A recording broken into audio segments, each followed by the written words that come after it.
Testing 1, 2, 3, 3, 2, 1. Audio check.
And good morning, World Wide Web.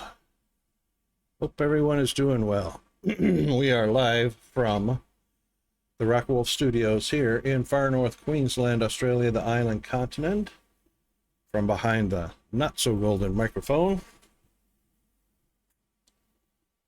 And it is a leap year, leap day. Welcome to February 29th here in Australia. And it is just shy of leap day in the UK, Europe, and Africa.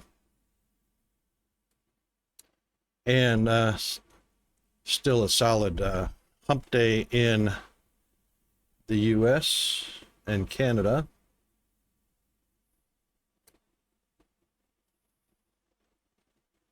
And what is up with the chat rules saying that needs to go away? That needs to go away. How do we make that go away?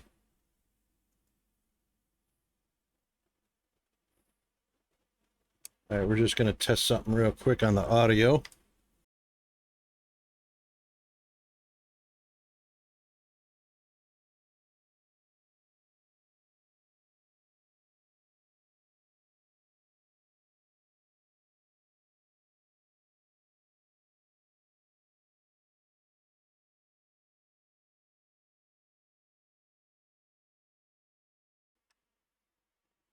Okay. That seems to be working. And there we go. Had to get the stream tunes working. For anybody that's watching the VODs. Right.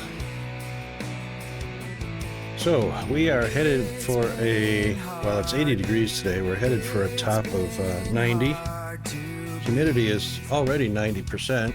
Wow. With the weight of the world, all I ever get are just hard times. All right, and it looks like we've got a few updates on Steam. Looks like Marbles on Stream has an update. Sims 4, World Golf Tour.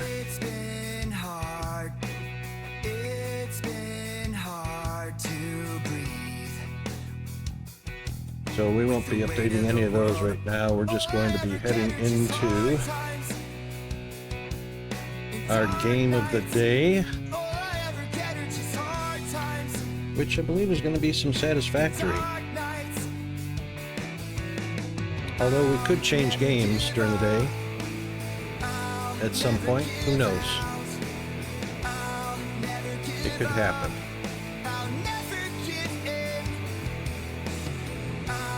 And it looks like Spectre is here and Jeeves is here. Blerp and Steam stickers. Stream stickers. Except for those stupid chat rules.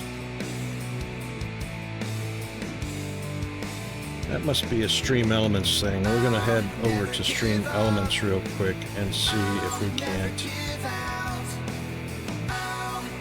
get rid of that. I don't know what's going on there.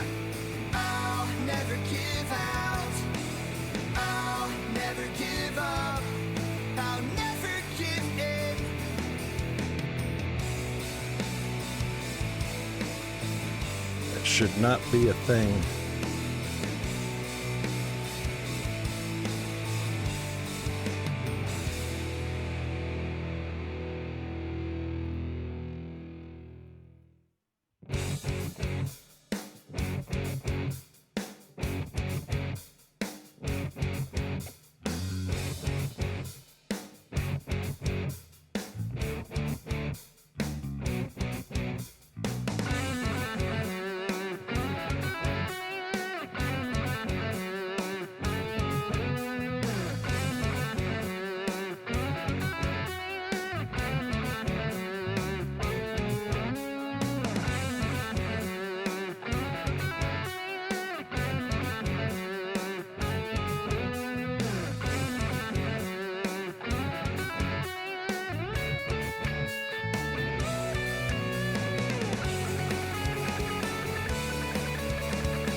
Man, I hate to mess with this. I have no idea what's going on.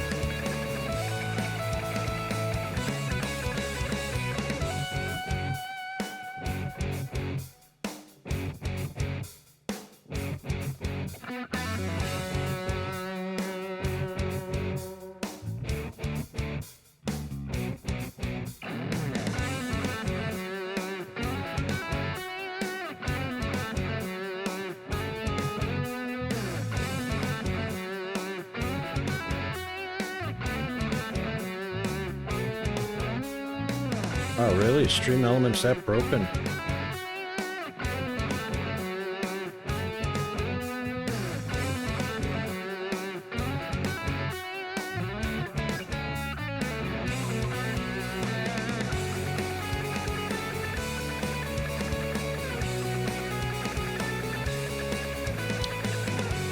Go away, chat rules. What the hell?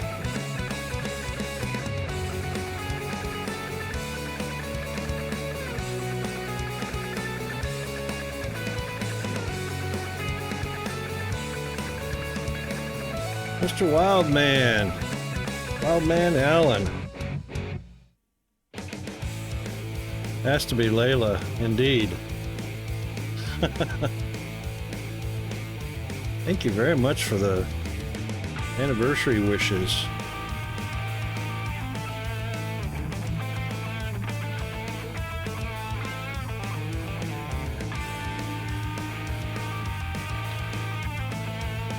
Yeah, this is Eric Clapton with JJ Cale.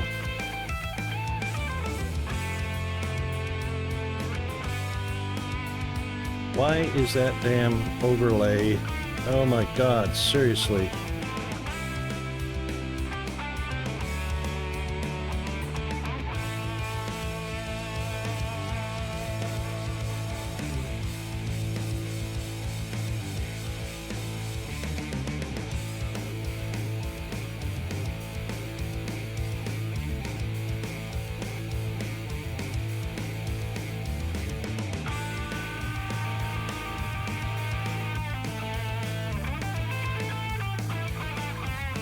Stream Elements is going to piss me off. I might have to ban Stream Elements today.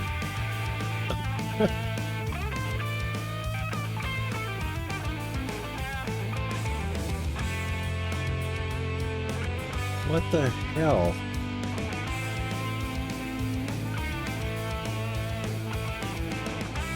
Can you, on the left-hand side, just down below me here, can you see where it says chat rules with an X and then some information overlapping on top of the chat?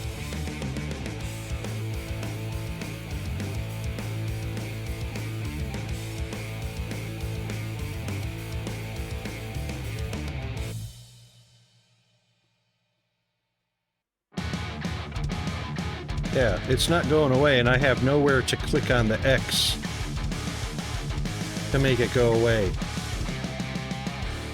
I mean, I'm even in my own stream, it's not, it shows up on the left, but it doesn't show up in chat.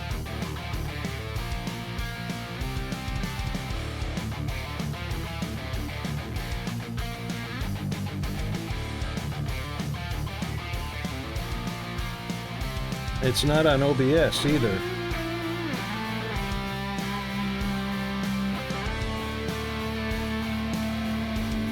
You know what I might do?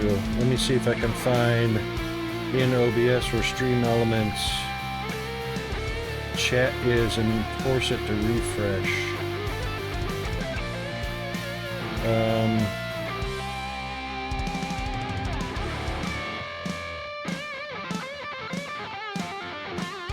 That wasn't it. There we go.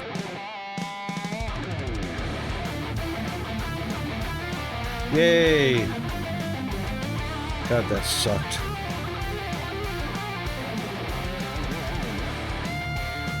So it's, I refreshed the source coming from Stream Elements. Because Stream Elements. Okay. Wow. So how's Wildman Allen been doing? I've been off air for a couple days because, oh my God. I ended up going to appointments on Tuesday, which is what canceled Tuesday's stream. Got some medication and started taking the medication, and by Wednesday morning I was laid up in bed. It was so horrible. Painful, horrible, exhausting. And by last night, I chucked all the medicine into the bin and stopped taking it, and today I am 100% better. And yeah, there's going to be a little bit of a chat with the doctor on that one. Because poor Peanut suffered. I couldn't cook his dinner or anything. He managed to scrape through. Oh, excellent. What you researching?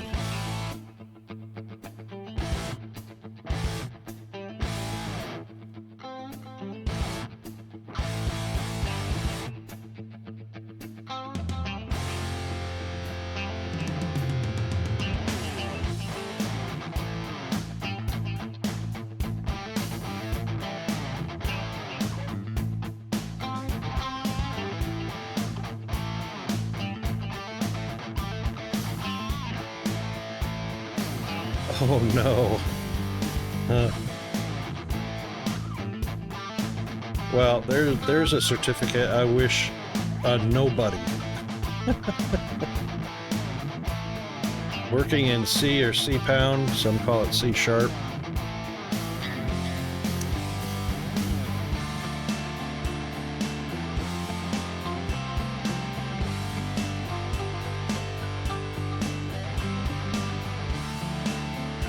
Oh, well, that's a huge win, because wow, what a process that would have been.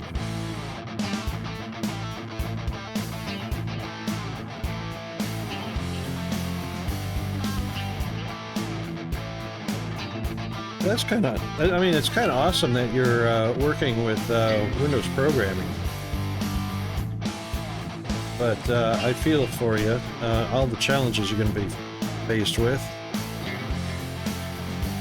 Indeed, because, and the only reason you have to pad memory is because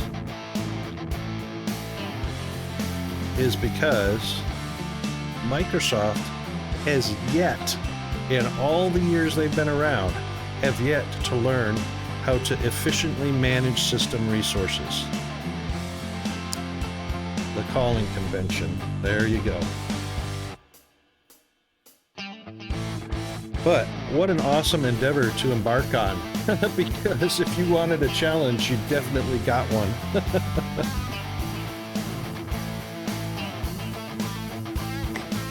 But that's why I'm a Linux user. That's why I only use Windows in a virtual machine, because Linux handles everything like a champ.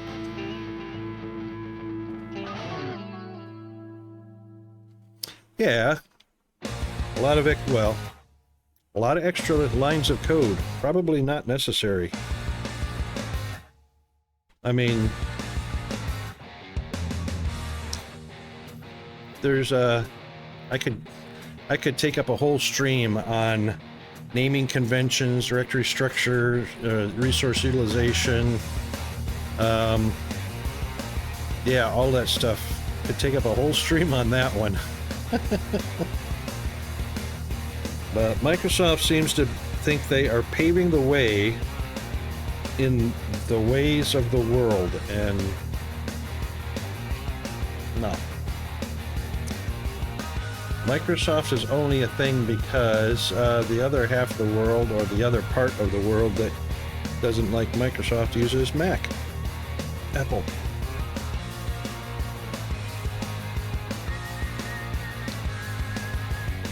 You know, and the thing is, and this is the thing, when you make decisions in life, do you not go on your gut feelings? Do you not rely on the fact that something just isn't right and avoid that? Same thing applies to programming. If it feels counterproductive, there's probably a reason why you get that feeling.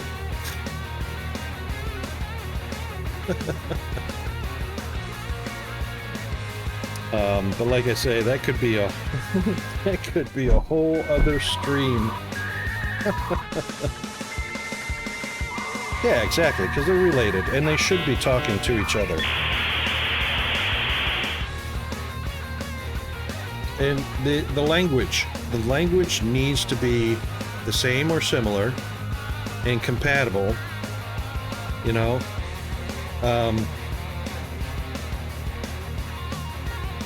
Because it's C, you know.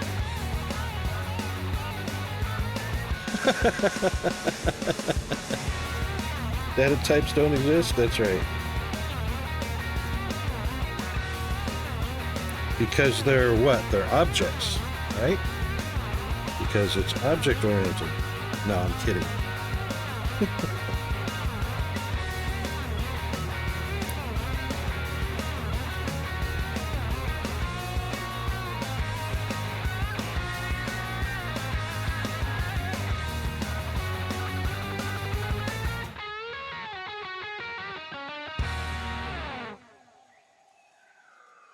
Yes, it is. Well, technically, everything is just ones and zeros. You know, technically, everything in the world is ones and zeros. It's either on or it's off.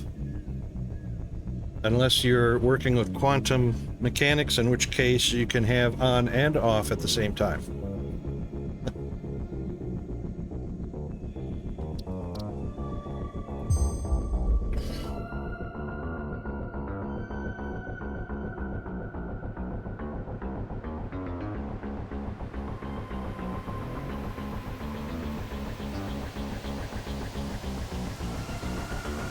I mean, virtual memory is just a section of your hard drive simulating actual memory. That's why it's called virtual memory. So, you know, whether it resides in memory registers and RAM or whether it resides as a data block on a hard drive as virtual memory, it's still ones and zeros.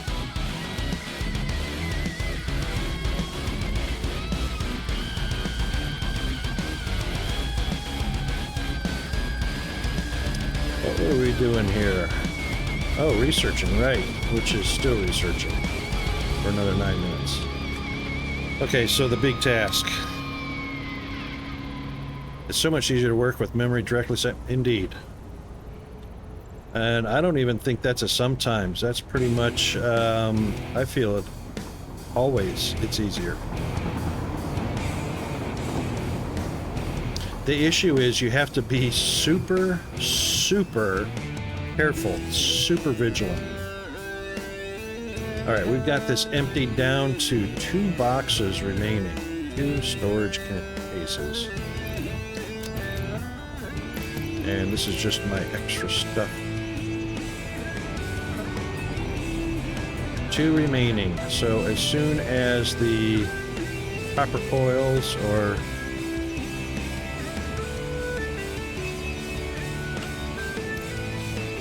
copper sheets are emptied, that one will go away. And same is true for rotors. So they don't seem to be going away the fastest. However, once that's all gone, so what we're going to be doing is we're cleaning up this entire garbage pit down here. Because, wow. Alright, so we were making turbo motors, modulars, cooling systems. We were only doing this for our phase completion. Radio control units, those are heavy modular frames. That whole operation needs to be moved as well.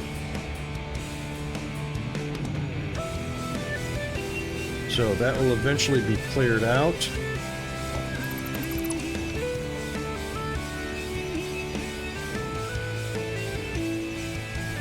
It ain't so scary, but like an ASM, you have to know the exact size of every function parameter so you can fill the registers, stack prep. Shoot. Yeah, that's right. Someone's at the door. Be right back.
Okay, I am back.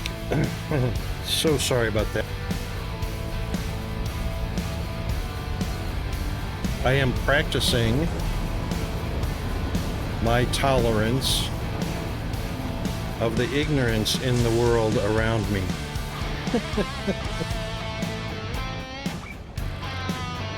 Thank you, sir. Yeah, sorry about that. So the interruption was someone at the door that was collecting signatures on a petition to stop New South Wales police from marching in the Mardi Gras parade. First problem. We live in Queensland, way, way, way, way far away from New South Wales. We got nothing to do with them. Secondly, I have a no solicitor sign on my door. Australians don't understand English. They call attorneys and lawyers in Australia solicitors.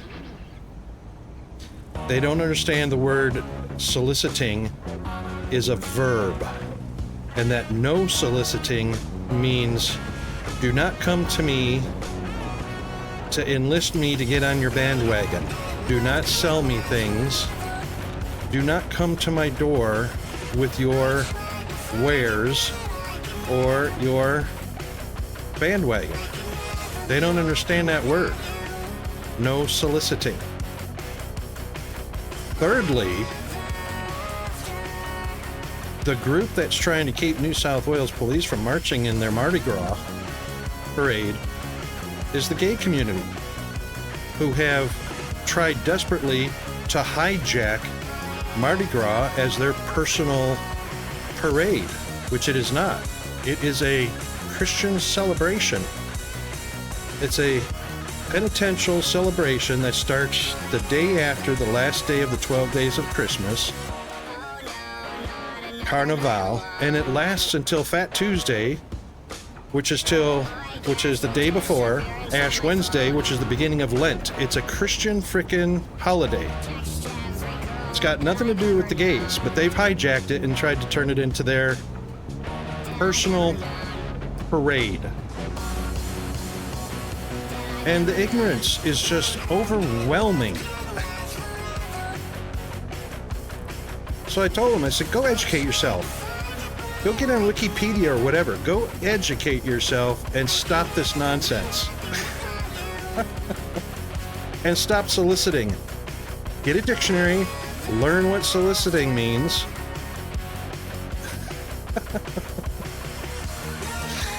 They're just trying to put me in a bad mood is what it is.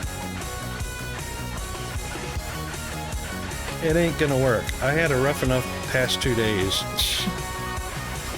I'm in a good mood today. So we are going to be doing the things. Down we go.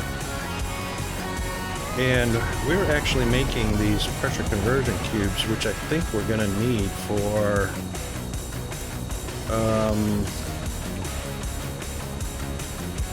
modular frames, cooling system, turbo, modular system. Oh yeah, well, yeah, the world is never the same as it was the decade previous.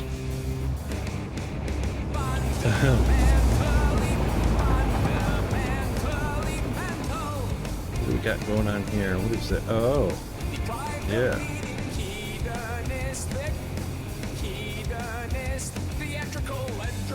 Okay, so all of this stuff has to be... All this stuff has to be... That's just Christmas stuff. This is going to get rearranged. I am going to grab some fuel. Oh, I hate doing this. We got to do normal fuel. Look at that, they're stuck down there. Because I didn't go foraging.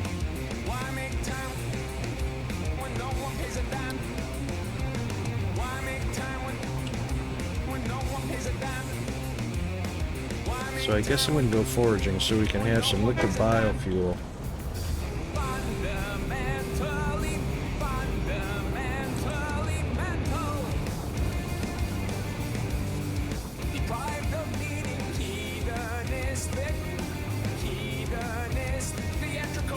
pick up leaves? Wait, did I run out? I did run out of room. Why have I run out of room? 222 32 21213 concrete. Boy. Do I have enough room to stash some of this into my little dune buggy?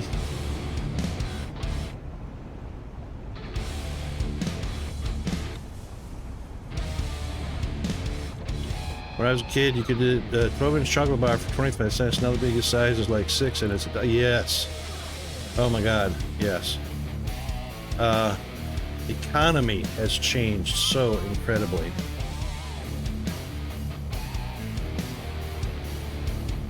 Yep, I know that one's out of fuel and this one's out of fuel. Yeah. Okay, where's my...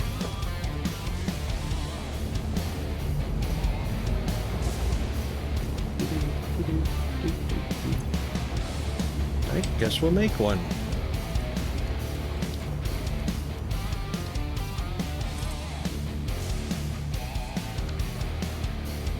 I wonder how much he holds. How much does the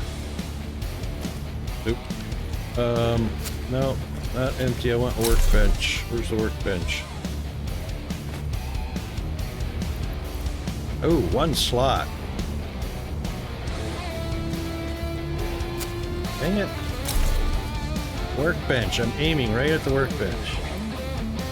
Versus 12 slots.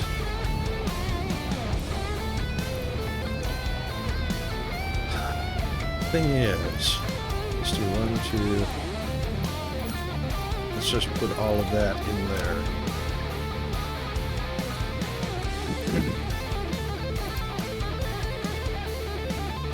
Thing is, this what do you call it? The Tesla truck, Cyberwagon. These top out at 205 kilometers an hour. These top out at 105 kilometers an hour. These things move faster than you can fly across the map. Why are we getting warning signs on? Oh, because they're out of fuel. That's okay. We have to go foraging. Cheese blocks are so small and light now and real... Yeah. Not to mention, there's no cheese in cheese anymore. That's the worst part. Now it's all processed oil.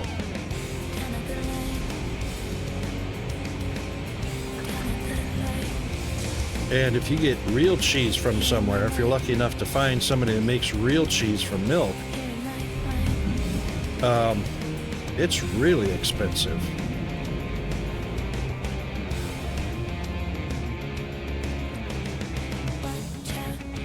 Because, yeah, and you know, because margarine became a thing. See, people were concerned about getting fat, so they stopped using milk to make cheese. You know? And found out, oh, we can make margarine. We just use polyunsaturated oils, and we can make a slice of cheese. And it lasts longer, too, because it doesn't spoil. It just gets rock hard if you leave it out in the air, or it turns back into oil if you get it too hot.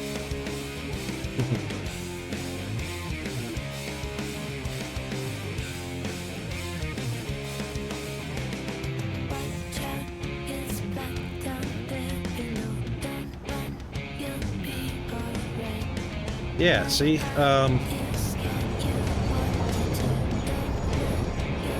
your taste buds can change. So once you get used to a particular taste, like, you know, fake cheese, sometimes it's hard to palate the original, the old-fashioned. I like a good Jarlsberg. I like real cheese, cottage cheese. You know, natural processed, not from oils.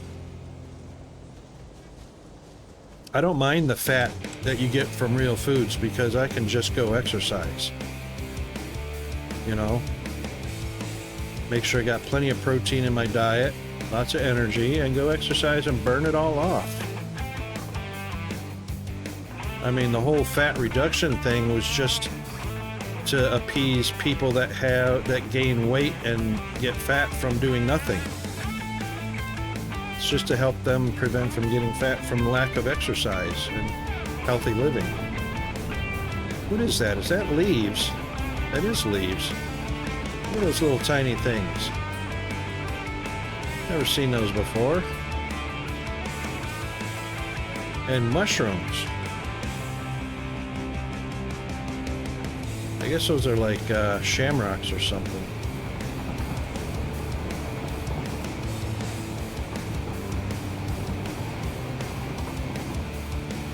That's the way to go. That's the way to go. You know what? You got animals, you got the land to live off of. I would much rather live off the land.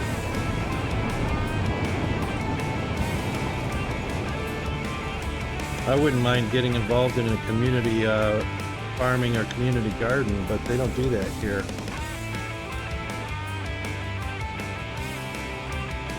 That's the best way to go. Save money, all natural.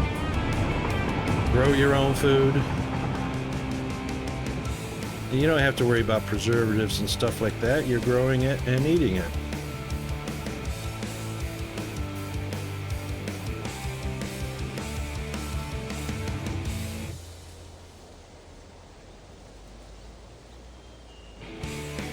I wonder when these little plants became a thing. Oh my God, I can't even see these ones that... There they are. They didn't render.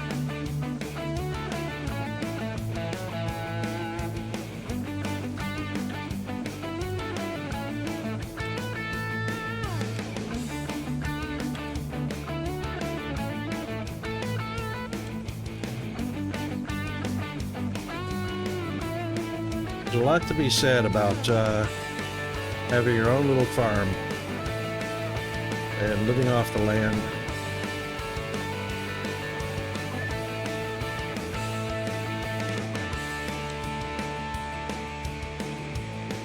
The only problem is then when there's a catastrophic event, then you have to fight off all the people that don't know how to survive on their own because they're coming to raid your property. You know, because they're gonna die because they can't help themselves.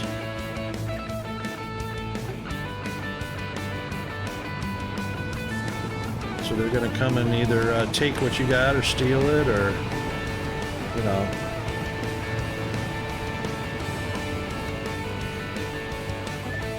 The apocalypse, you know.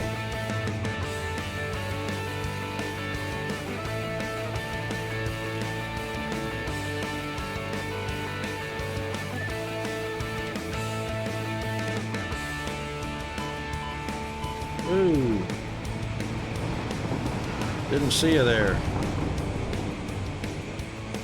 Alright, where are we at? Got a bit. Got a bit we can feed the machines. Government will be, yeah, will be helping people out. Rich elite in the future, because I can imagine the rich elite will be used as the scapegoat. Well, the rich and the elite are scapegoats. That's already a thing.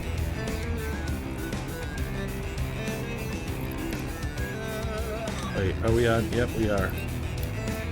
Let's get rid of that.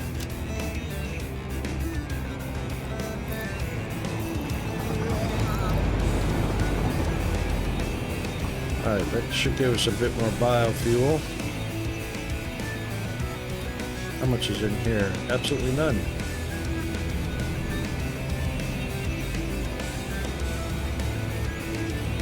And there is none on the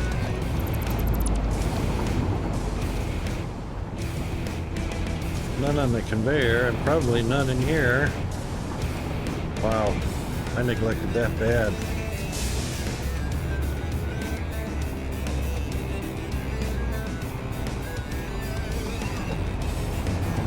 Oh, no, the problem with that is most politicians belong to the same group you're talking about, the rich and elite.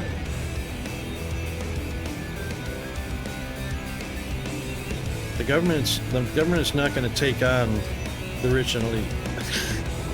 Which is the very reason why the government has not imposed a higher tax on the rich and the elite, because, you know, they're the ones with the most wealth. They don't do that, and it's the very same reason the government allows for the rich and the elite to shelter their money in tax breaks and tax shelters, and that's why all that stuff is happening. Because the rich and elite are usually part of the government. Way back in the beginning, the only people that were in government were the rich and the elite from the communities. They weren't poor people.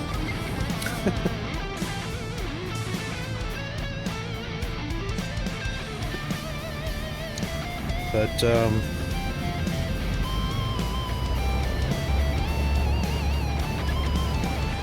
you know, I'm not saying, you know, the rich and the elite have every right to be rich, you know, because of hard work and building a business, providing a service to the public. I don't have any problem with that. That's you know, that's capitalism, but that's freedom to go out and stake your claim and become filthy rich. My problem is pay your fair share.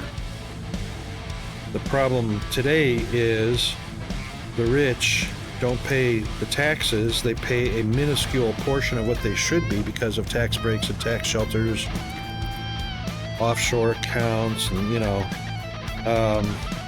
all the different ways to avoid paying your fair share. So, you know what? Be rich. I'm happy for you.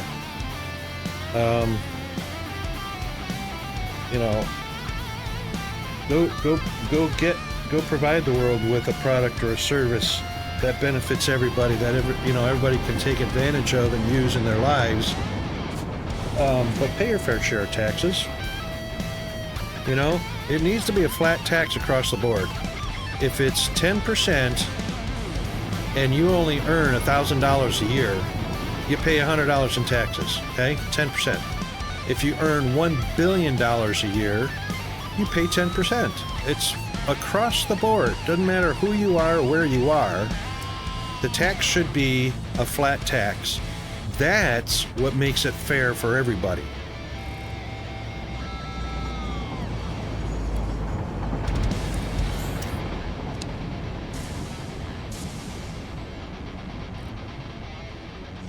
Need some green fuel. There it goes. Can I grab some? I need to grab some here. Where'd it go? Uh-oh. Oh, it's going up top. I knew that.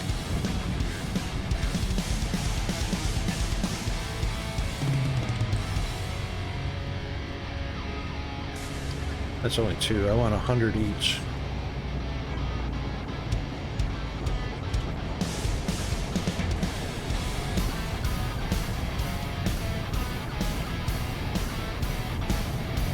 No. Why would the economy die if they only tax 10%?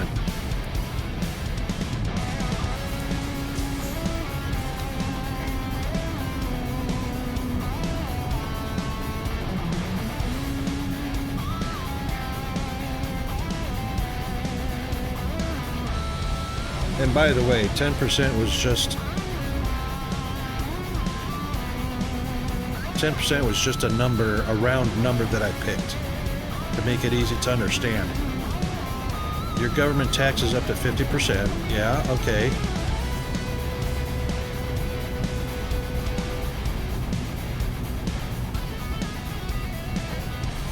10% is actually a good number.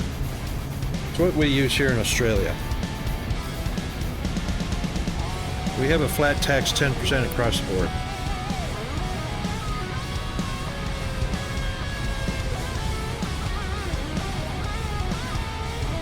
If you make over 100,000 per year, the amount over a certain value is like 56 or something.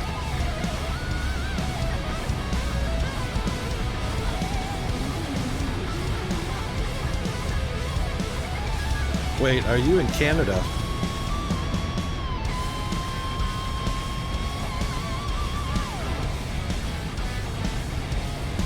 Ah, well there you go. The country of nonsensical ideas. So what you're saying is your government taxes rich people over 50% of their income if they make over, what, $100,000 a year.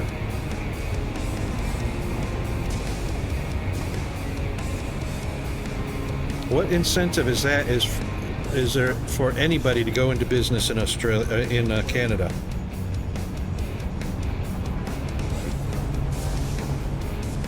That is such a counterproductive disincentive to become a prosperous country.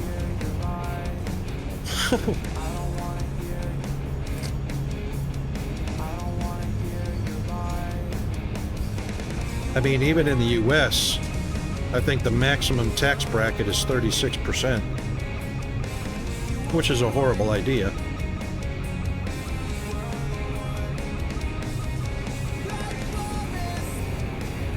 But see, like 10% for everybody across the board. Like I say, if you only earn $1,000 a year, you only pay 10% of your tax. If you earn $1 billion a year, 10% is a lot of money. The government ain't losing out. And that's 10% off of one individual, which would be 100 million. Off of one individual. That's not a bad take. And I reckon that's why it works here in Australia, 10% across the board.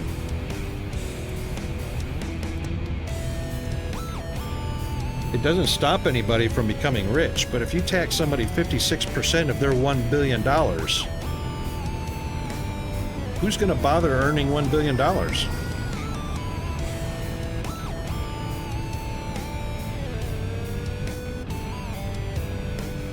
If in the end you only get 440 million out of that 1 billion to keep. I mean, wow. Sorry to say, but that is a hugely effed up idea. To tax any company or any business or any individual 56% of what they earn.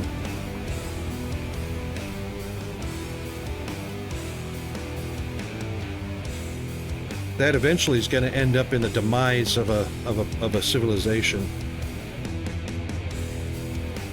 Unless, of course, the government takes all that money off of you and gives it back to you somehow, like paying for all of your medical, all of your insurance, paying your property tax or property rent, you know, unless they give it all back to you, then they're just acting as a middleman.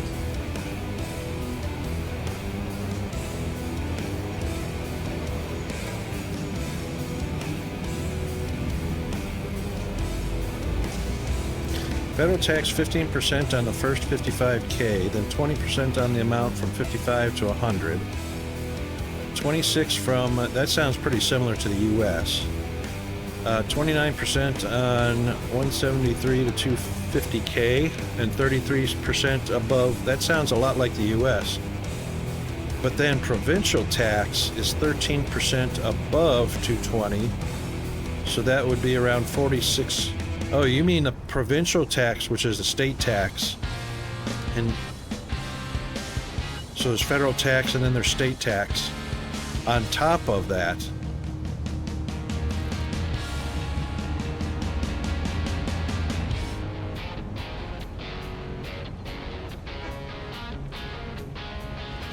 Yeah, see, that's that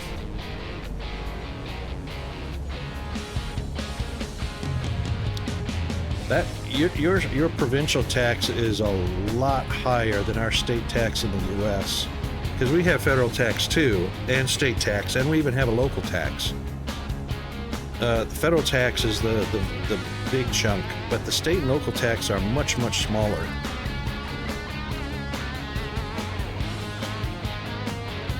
Yeah, but like I say, oh, here comes the ads.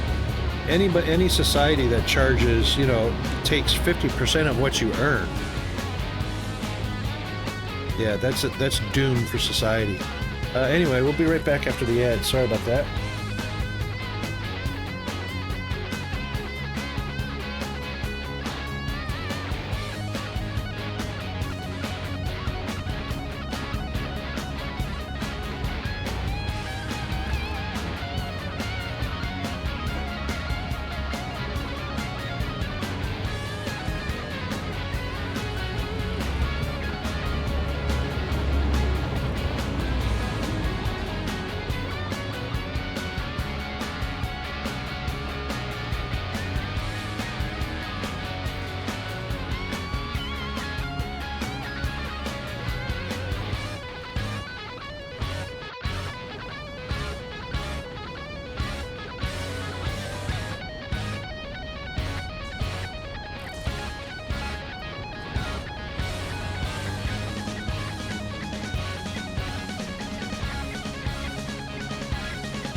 Alright, we should be close to back. Funny thing is, we still have transfer payments for poor provinces. So if they don't get enough money from tax, everyone gives those poorer provinces money in the form of transfer payments.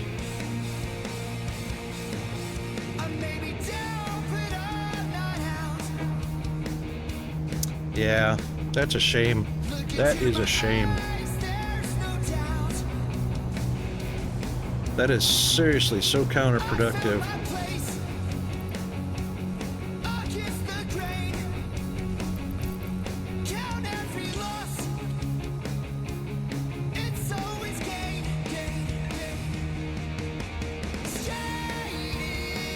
Okay, that should be enough to get. Let's take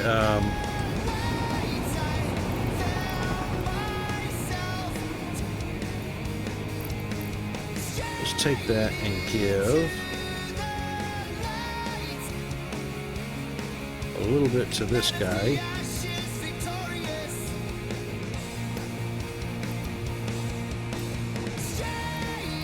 Why am I doing that? I only need to do one.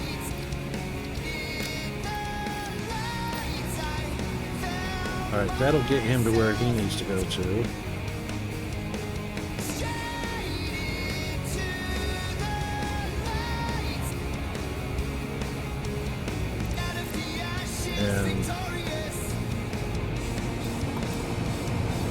That should get him to where he needs to go to.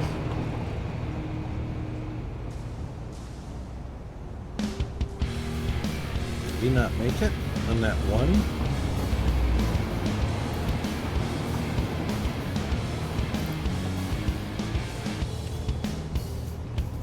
What's he waiting on?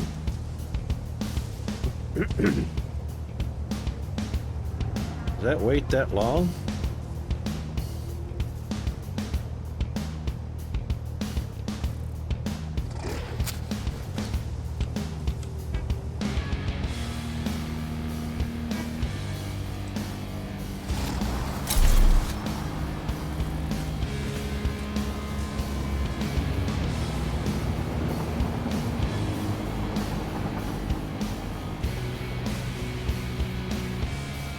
Only needs to wait 5 seconds at the most.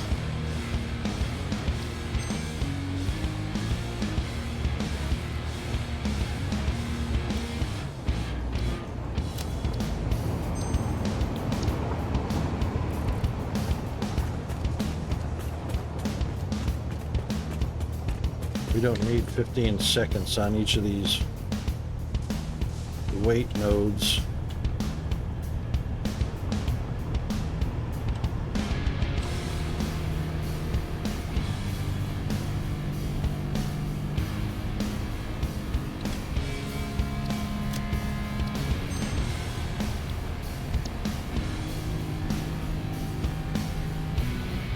That's really all it needs is 5 seconds.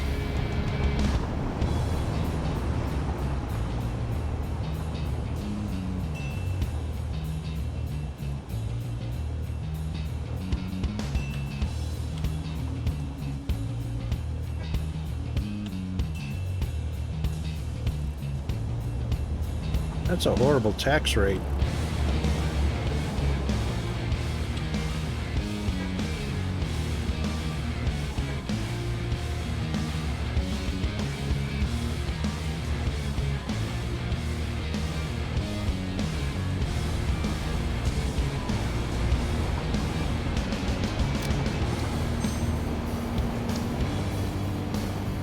There, that should help. Okay.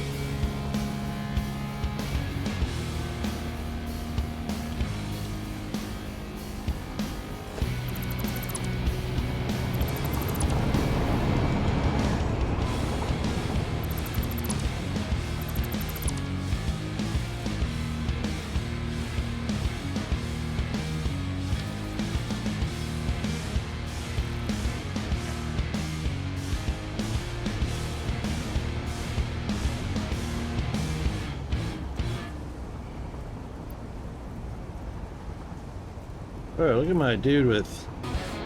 Ah. I was gonna say, he got the jitters.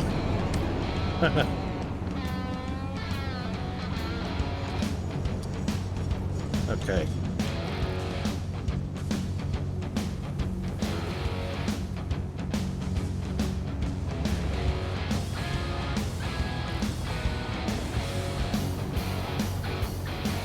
Aw.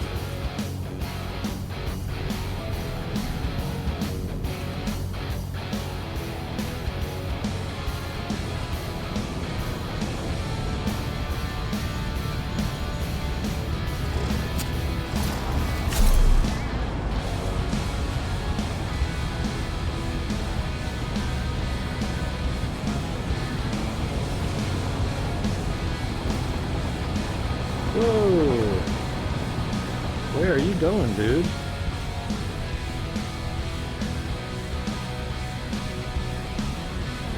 Oh, he's going on a different route. Never mind. In Quebec, income over 126K is taxed at 25.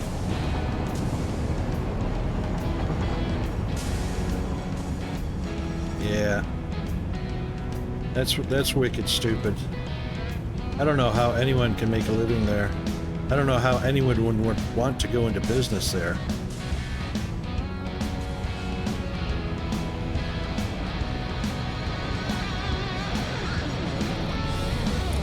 To me, that's disincentive to go into business.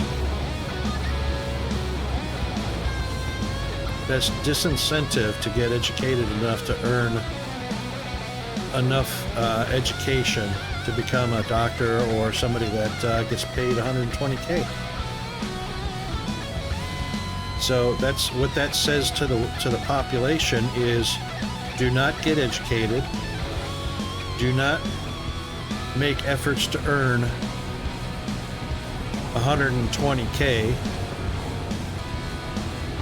and be providing a service, a valued service to the community, because we're going to tax the hell out of you into poverty.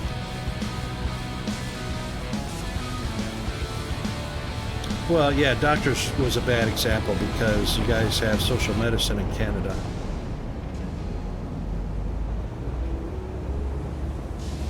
But I mean, other professions, you know, that earn that kind of money. It's a complete, total disincentive to do that.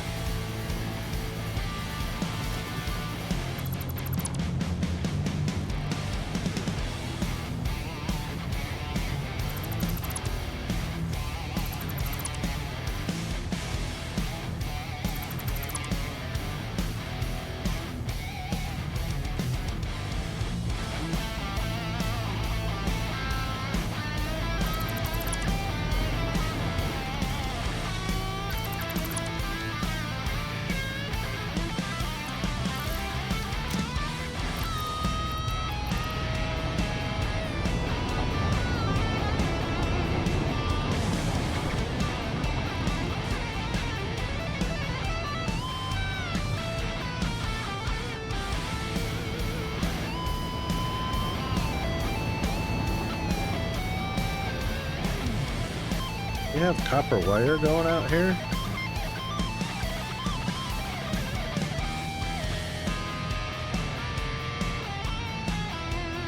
We do not have copper wire going out onto the belt. So what we need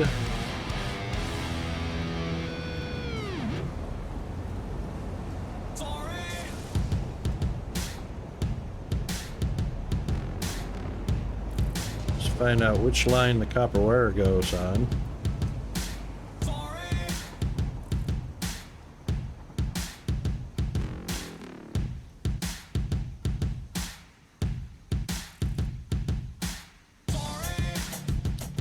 Could put it on one of those two. What's the blue line got?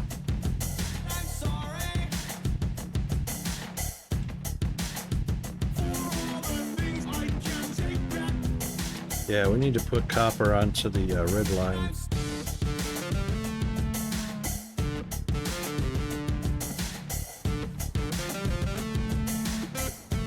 So 1, 2, 3, 4, 5, 6, we can put it on 6.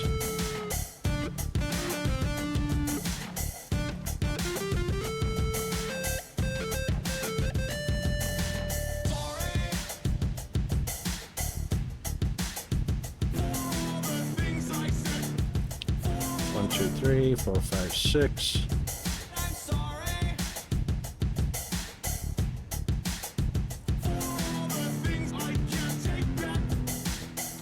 Six is right behind the screws.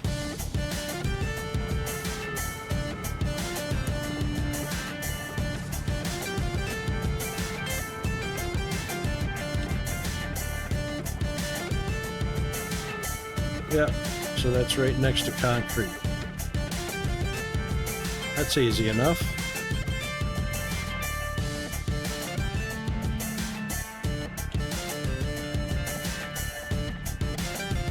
Actually, we need to take a look at and see where screws were originally, because that train is probably getting called to deliver.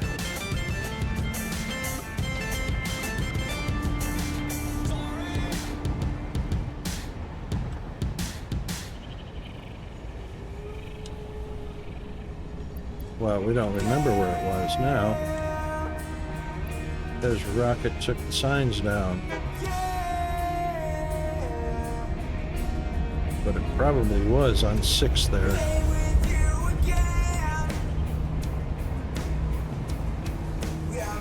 No, here they are. Green 5. Screws were on green 5.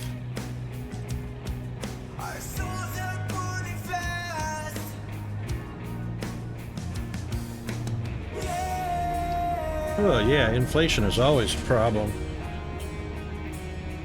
It's a problem anywhere, and it is everywhere a problem right now.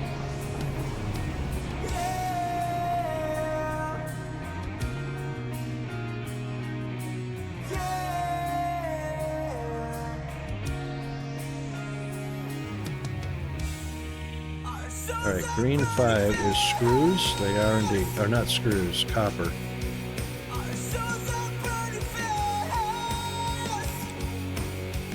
Okay.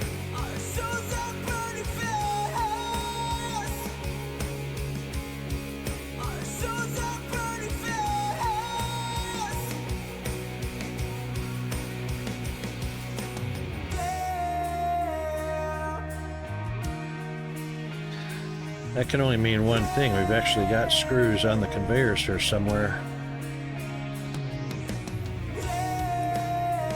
I mean copper wire, not screws. And we don't. So green 5.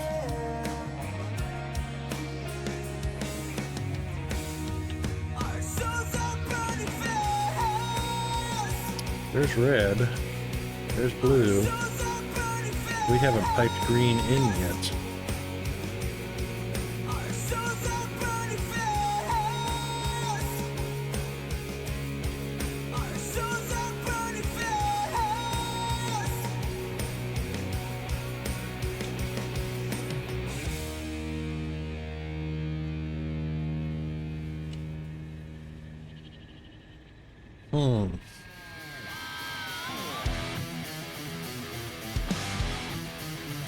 I need to label these.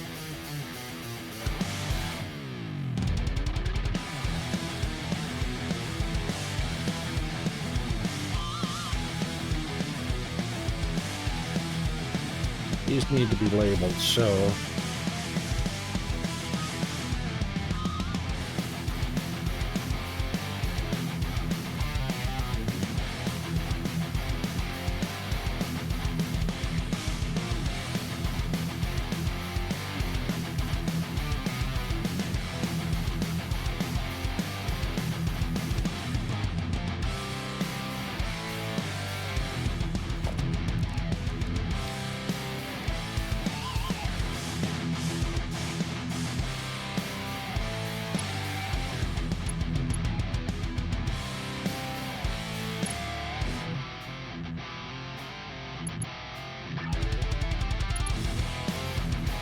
those signs don't stick to anything.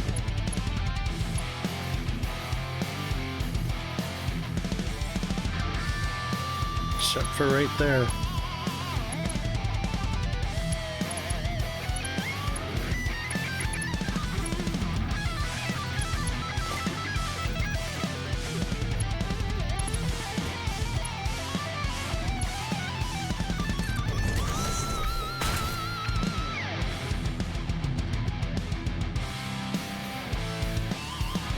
Hello.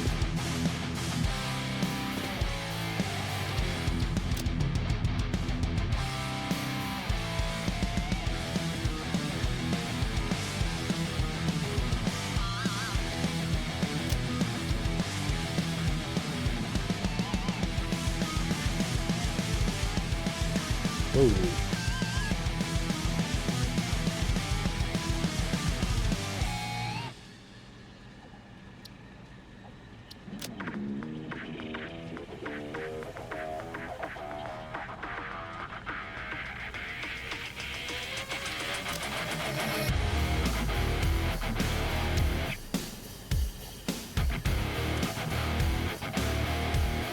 Boy, that looks orange.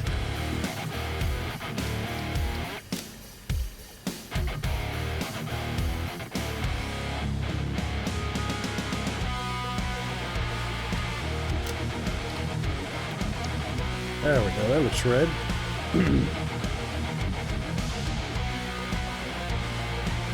Rich people who live in Quebec must really love that place. Well, Um,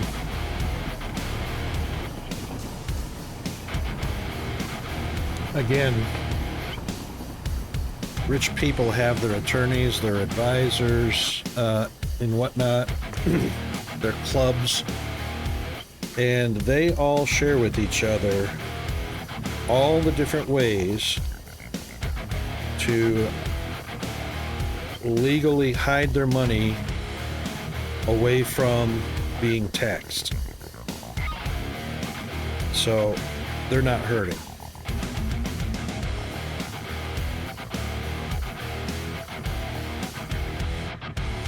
Which is why they go there.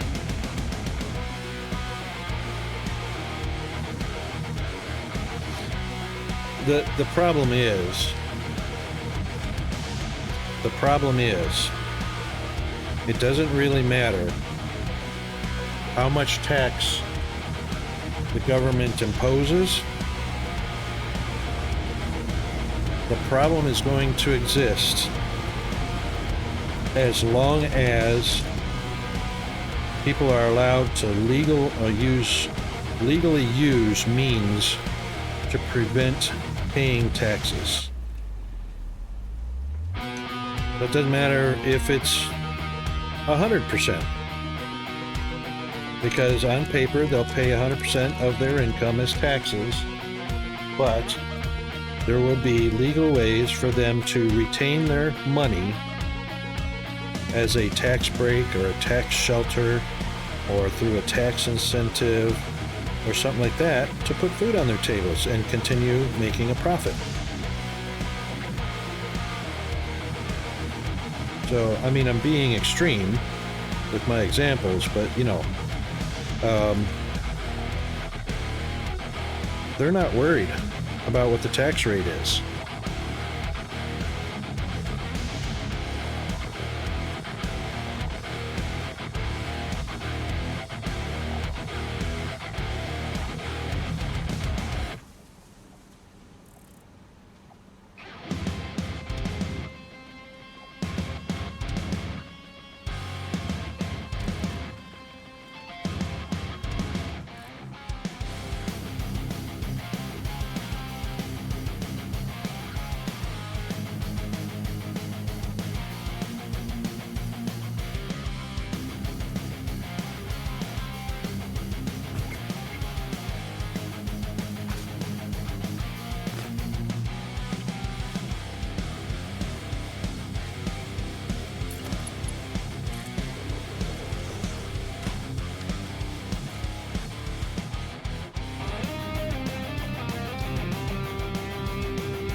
Quartz crystal, really?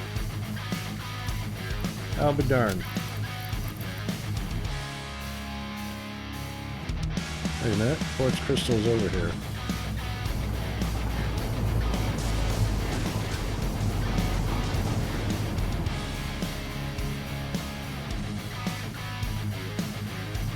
Pretty sure it's over here.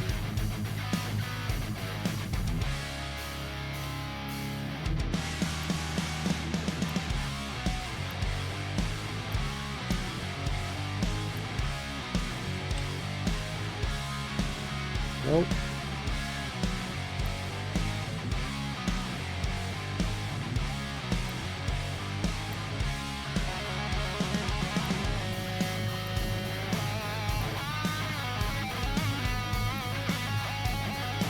There it is.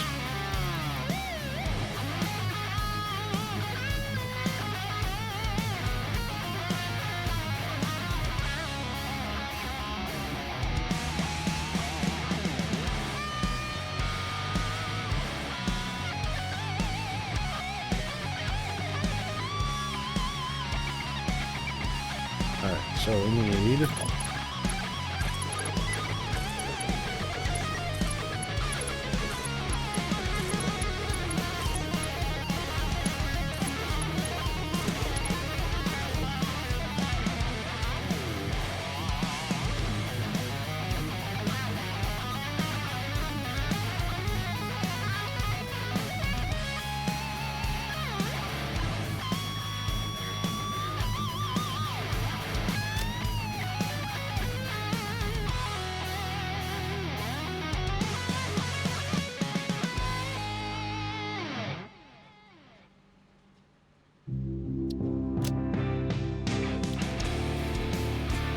yeah, there we go.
Green is here.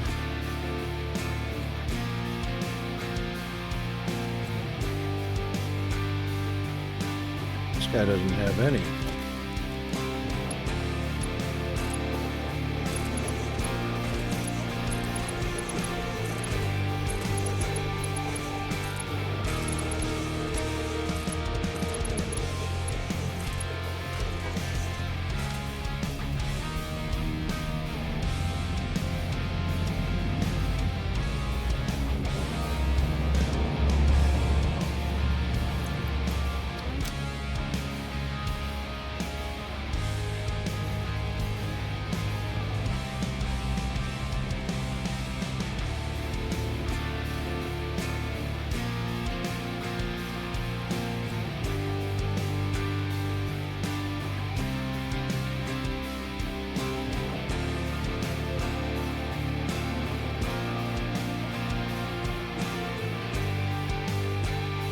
Huh. Wonder if reinforced iron plates were on green, or if they even got on green line or silver line.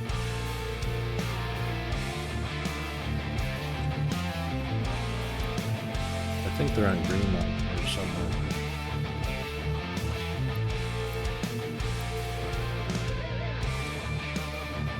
Nope.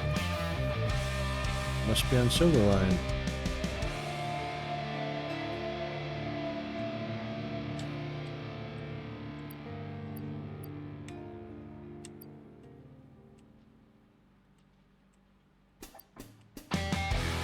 No.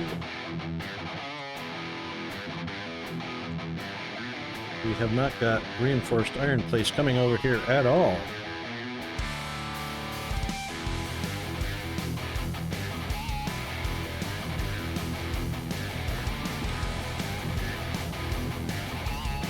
Oh, that's right, because they're being manufactured. We got a separate manufacturing plant for that. And a separate train for that.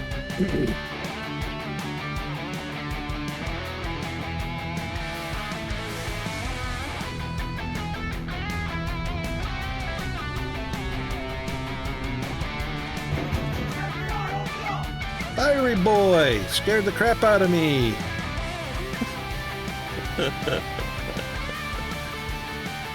Oh my goodness. You know, that's the thing. If you can identify somebody that's fully concentrating on something, yeah.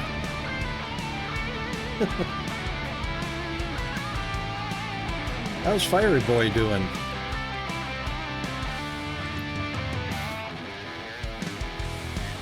Haven't seen you in a hot minute. You must be up to something good.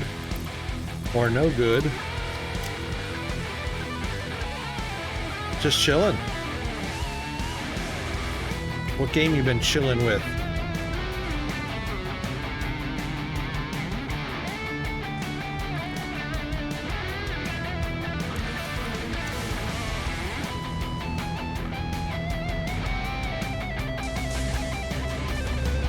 HOI 4?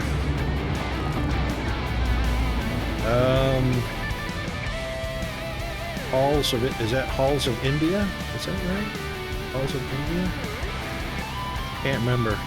Can't remember all the game acronyms. -16. Quit teasing, Alan. Jeez. Hearts of Iron. I don't think I've heard that one. And they're on 4 already.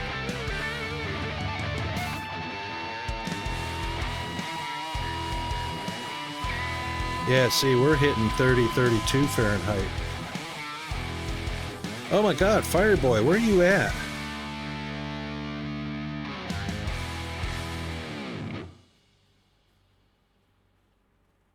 $22 this morning. Ooh, that's comfortable.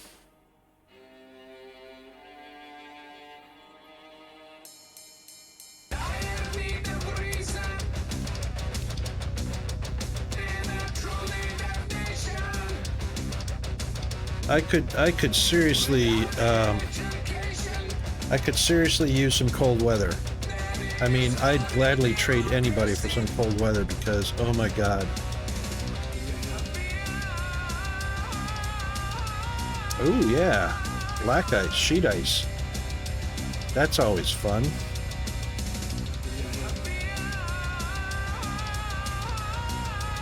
Oh my god, you guys are teasing me so bad. For some reason, I always find myself living in some sort of tropical environment that only has 2 seasons. Hot and hotter. And I'm getting less and less tolerant of this.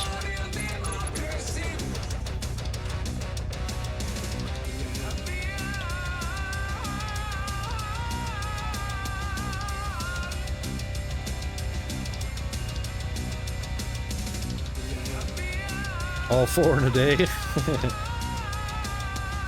2 seasons, snow and mosquitoes. You know, I would not think that mosquitoes was a thing anywhere in Canada.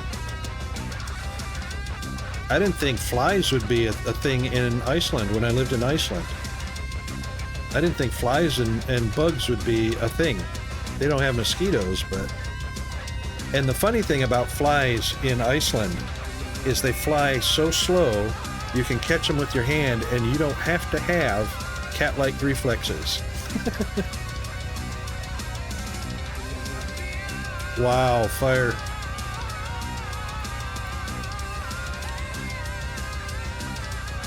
That's pretty extreme. That is pretty extreme.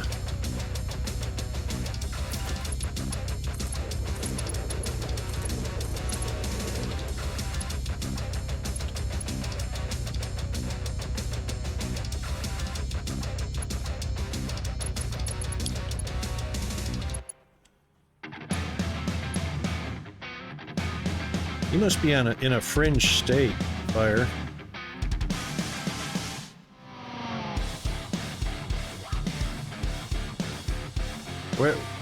What state are you in?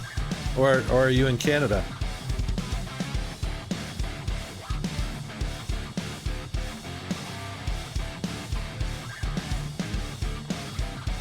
Yeah, Michigan's kind of extreme. Not so bad, though. I was born in Michigan.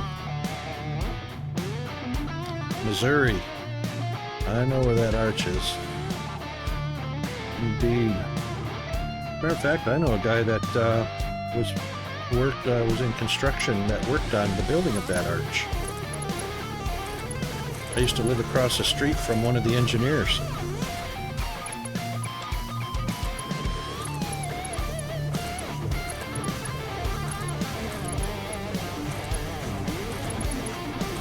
St. Louis Arch.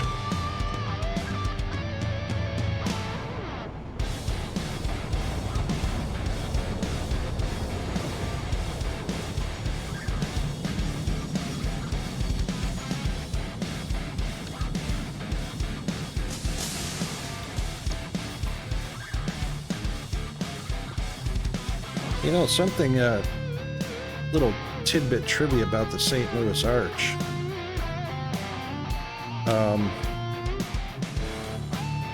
The cranes were actually attached to the arch, and the cranes moved upwards on each leg of the arch as they built them.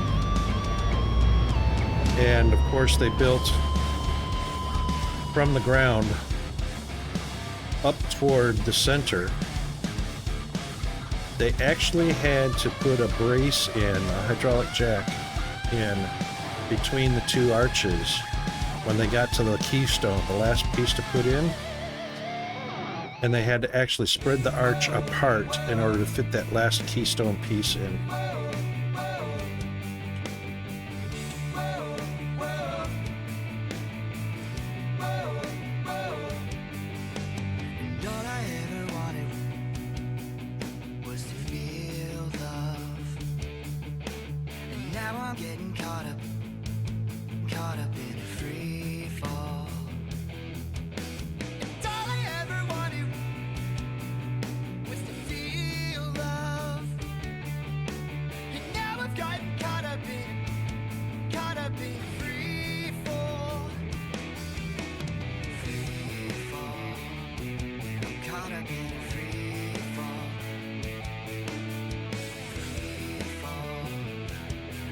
I wouldn't mind any of that extreme stuff for sure.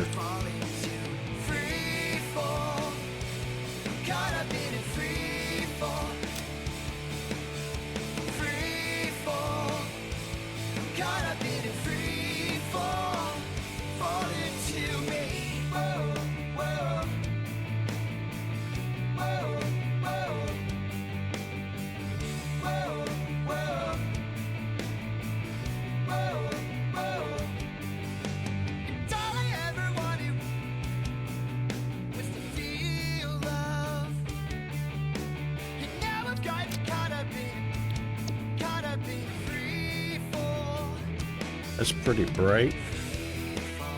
Suppose we could live with that.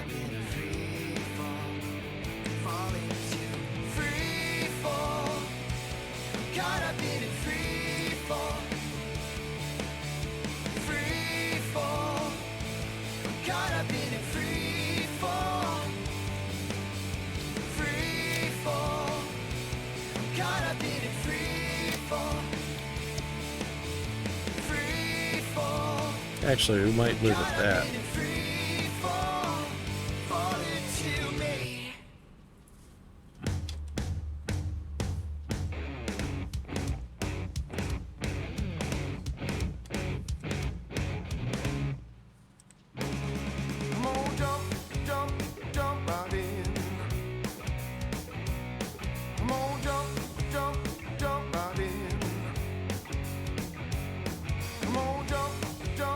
Jump right in.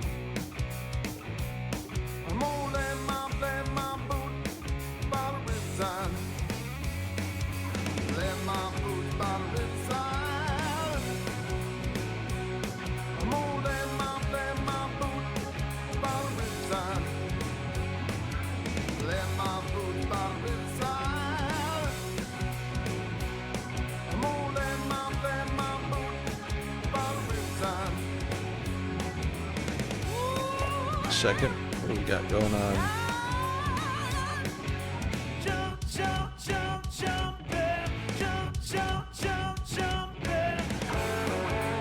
Oh no!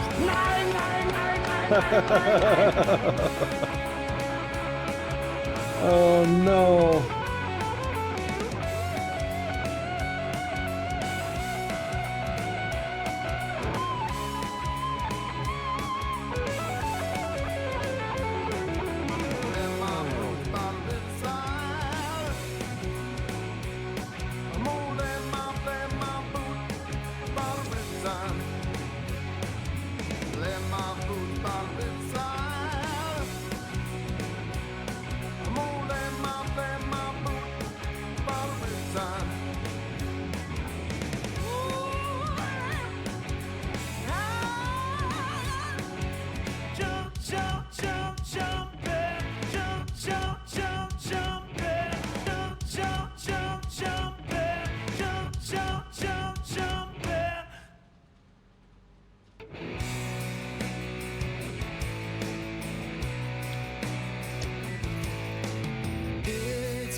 When you live in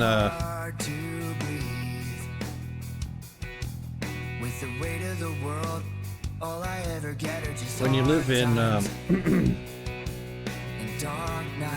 80 to 100 degrees all the time, freezing temperatures are quite inviting.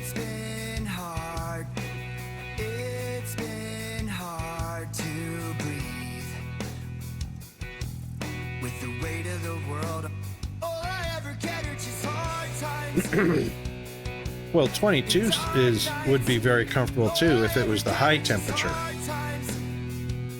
But I could deal with a little bit of below freezing.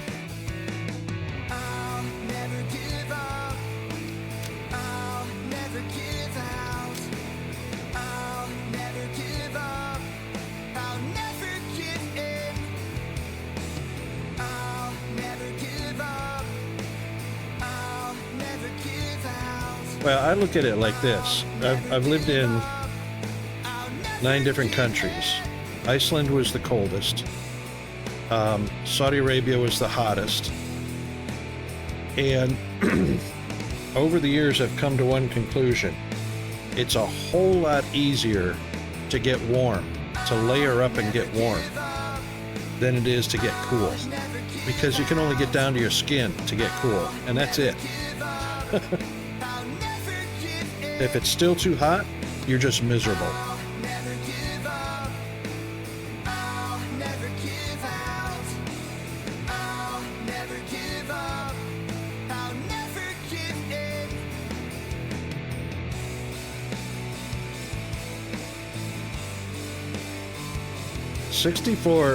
Anywhere between 64 and 72, I could live forever. Which is why Hawaii is somewhat attractive, but I never made it to Hawaii.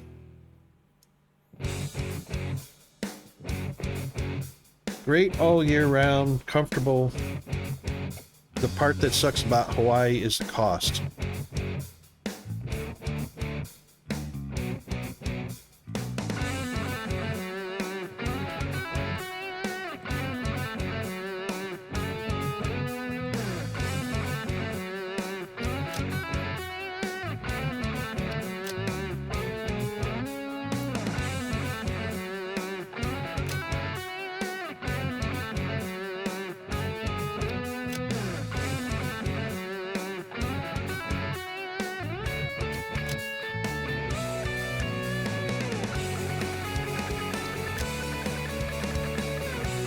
I don't know why that looked like stators, but you know.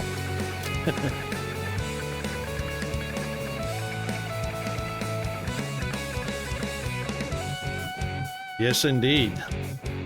You can heat anything with a little bit of oil or firewood or old rags, anything that burns.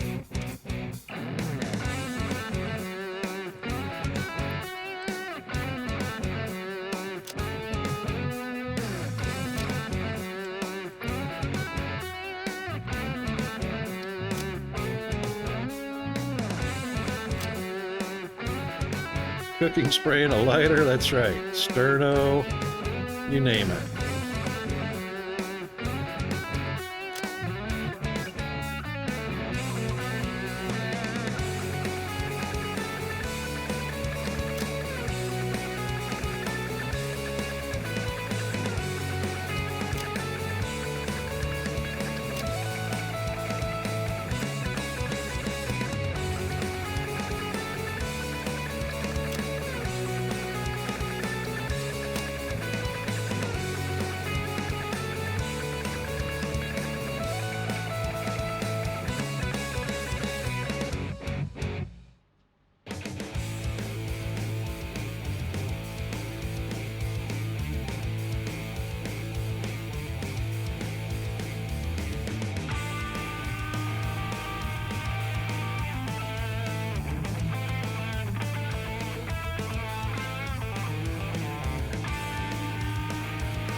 Yeah, layer up for sure. I really liked, when I lived in Iceland, I liked the idea of radiators that had hot water going through them.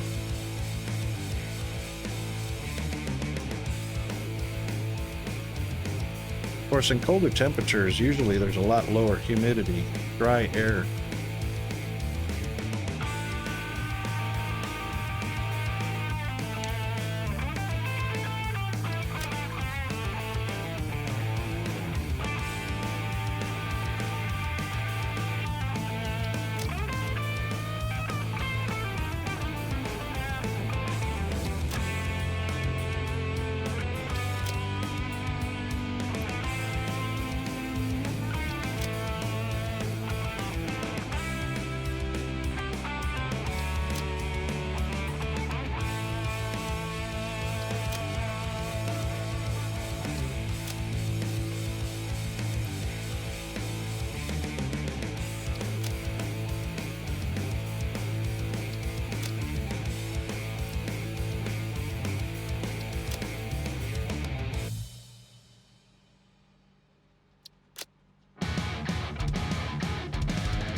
Yeah, that's like Iceland. When I was stationed in Iceland, the coldest we got was -80, which was a record when I was there. Fortunate for me.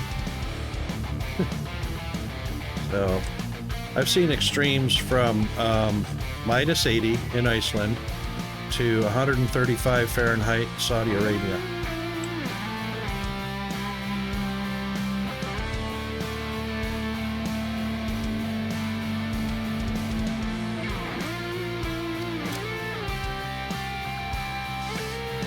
Let's see, we need a gray.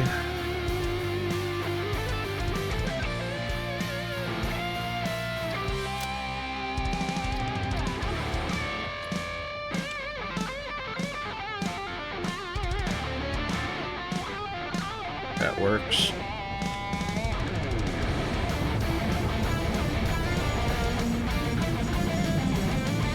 So this is the silver line.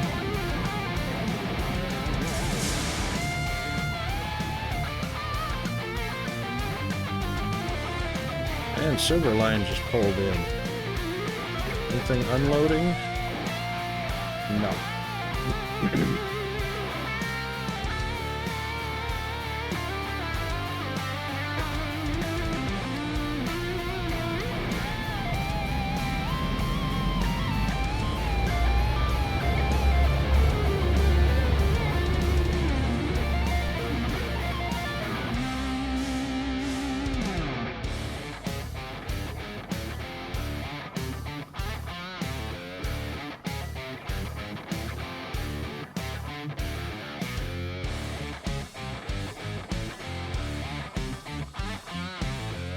All right, that's red, blue, green, and silver.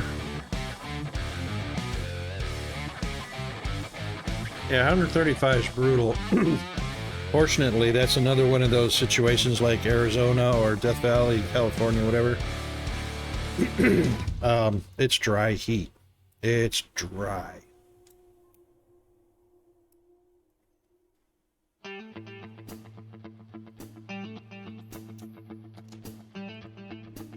Yeah, the thing you had to worry about, number one, is the reason the Arabs wear white is because it reflects the sunlight. It doesn't absorb it like anything black, brown, dark blue, dark green, which all absorbs light, makes it hotter. And they cover their bodies with, you know, their wraps, their towels, their robes, whatever, because if you do get a chance to sweat, the wind blowing through wet robes actually cools you off.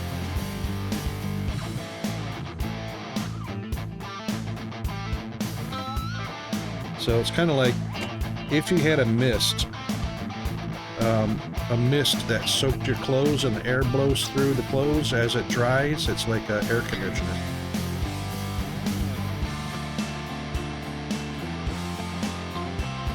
All right, we finish that. That's all good. All right, so copper wire is coming through to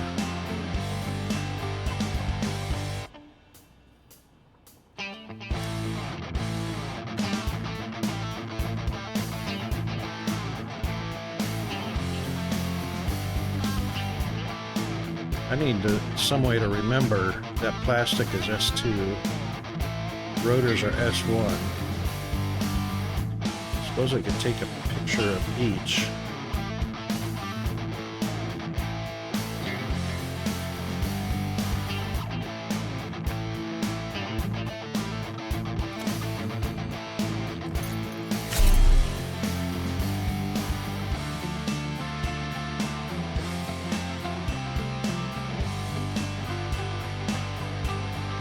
How am I going to remember all that?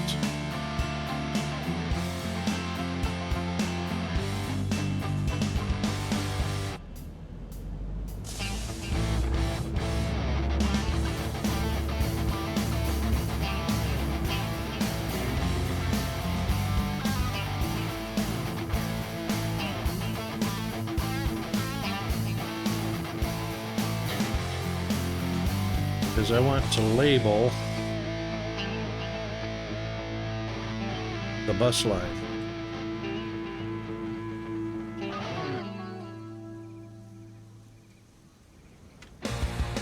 And most especially, I want to label the other end here.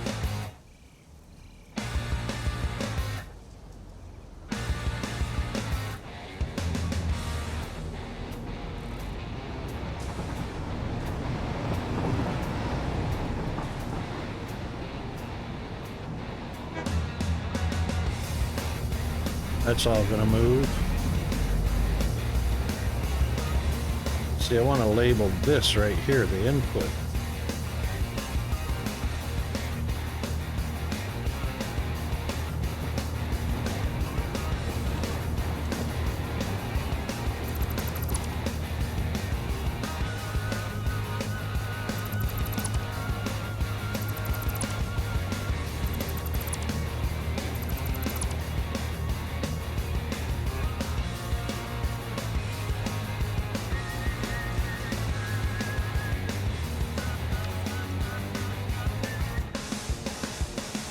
How do I want to do that?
I'm going to bring copper wire in here.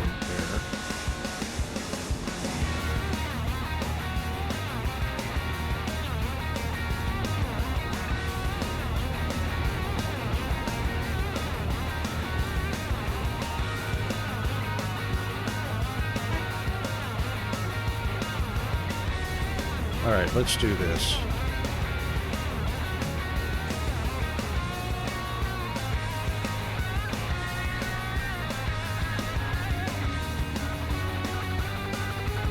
There's only one way to do it. It's a bit of a tedious task.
What kind of motors are those? Modular engine.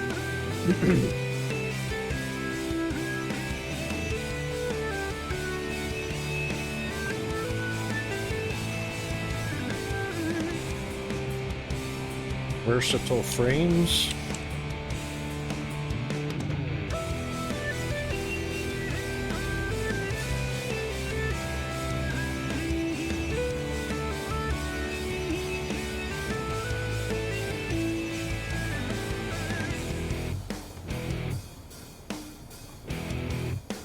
Alumaclad, copper sheets, and empty.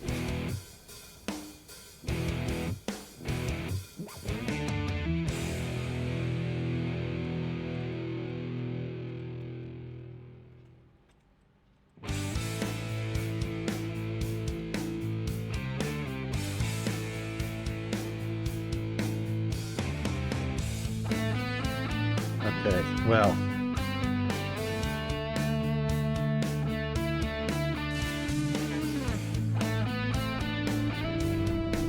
Too bad we can't do two notepads. That would be pretty awesome.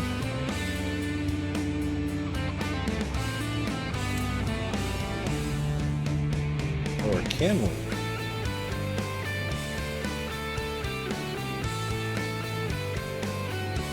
could. Maybe?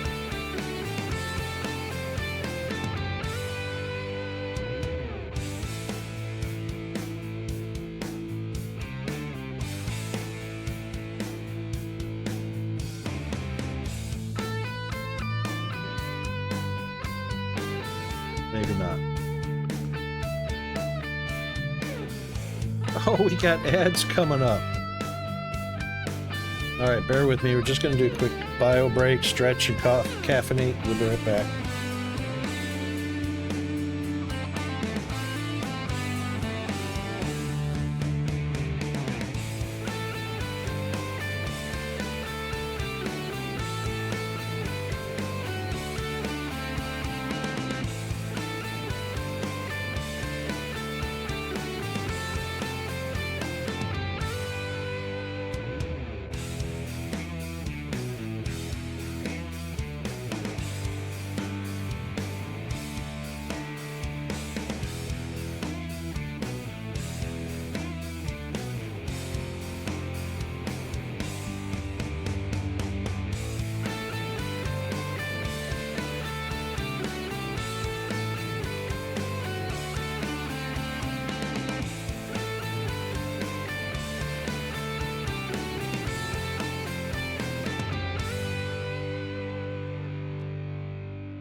Okie dokie.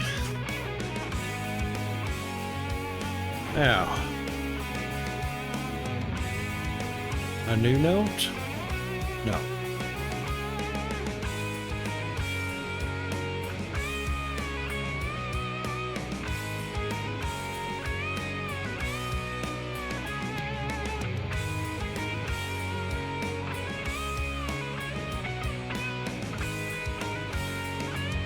Well, that's interesting.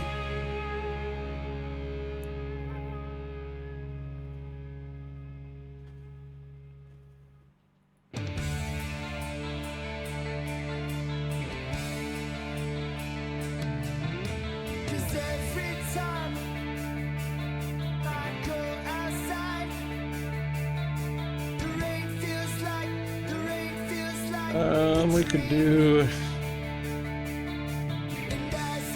This ought to be interesting.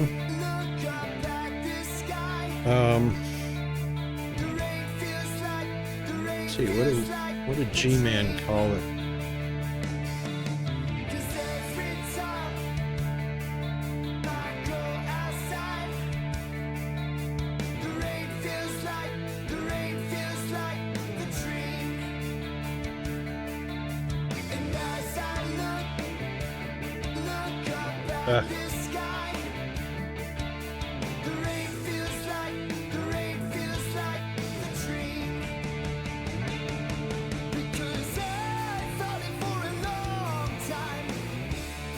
That's one way to do it.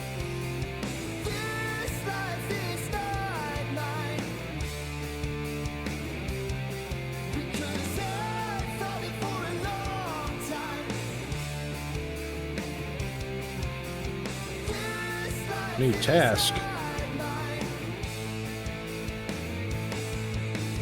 Oh, this is more of an office organizer, personal organizer.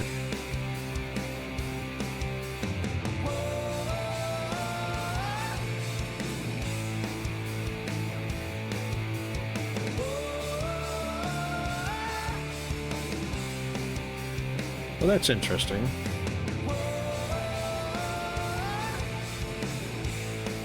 I could just remember what G-Man's to-do list name was. But anyway,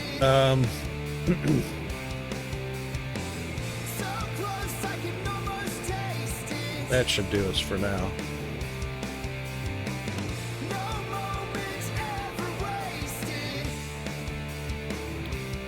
And there's a to-do list over here. Oh, hang on, public notes.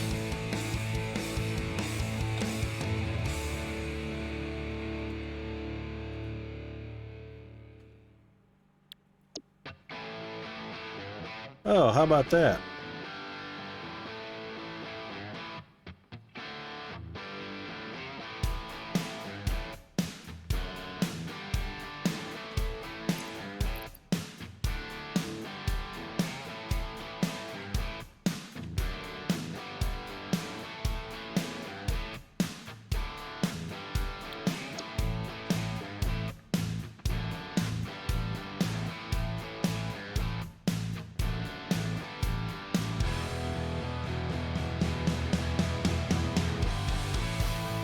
Wish I could just hit a hotkey to edit that list.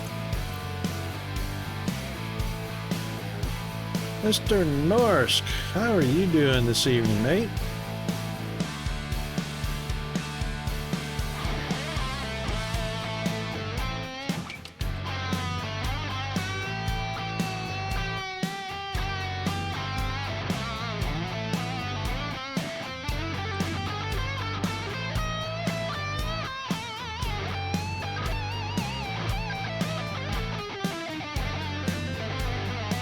Oh, mate, no worries at all. I didn't even stream yesterday or the day before because of my own medical issues and illnesses. So, not to worry, mate. Alright, G2's motor stators and motor stators and cable.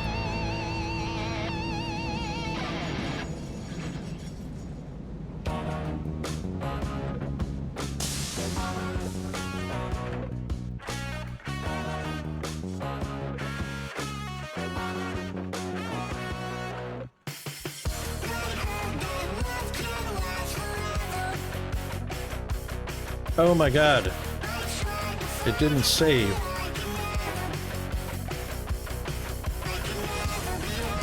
Oh yeah, tell me, what's the update on the story?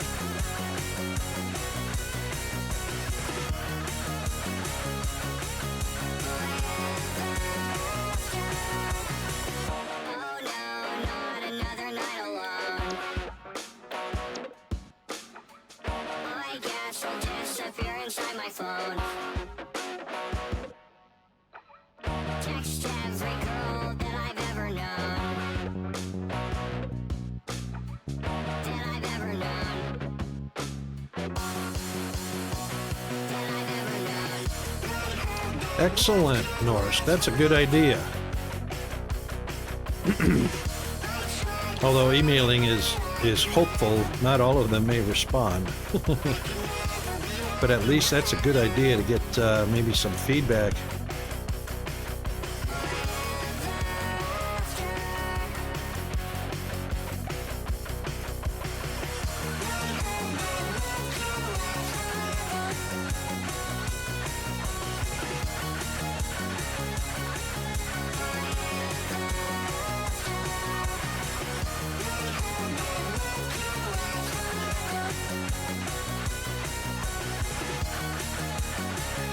What happened, Alan?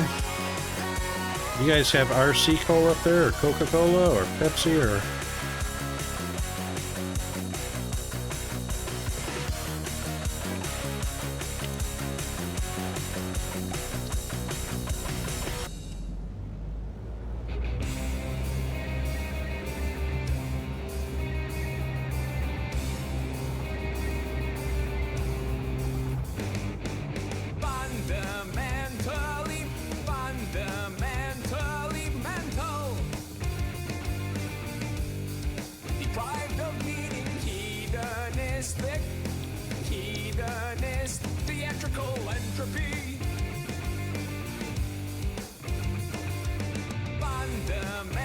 Ooh.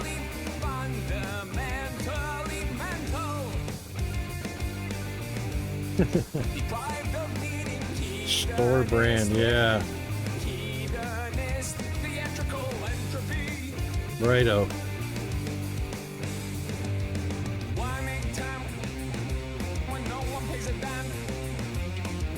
I used to be big on drinking soda pop, carbonated drinks, Coca-Cola and whatnot. I'm not big on that anymore.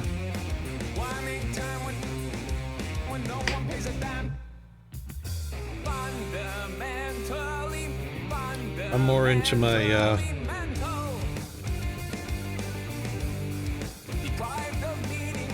I prefer my coffee, water, and brandy, but I can't drink brandy anymore.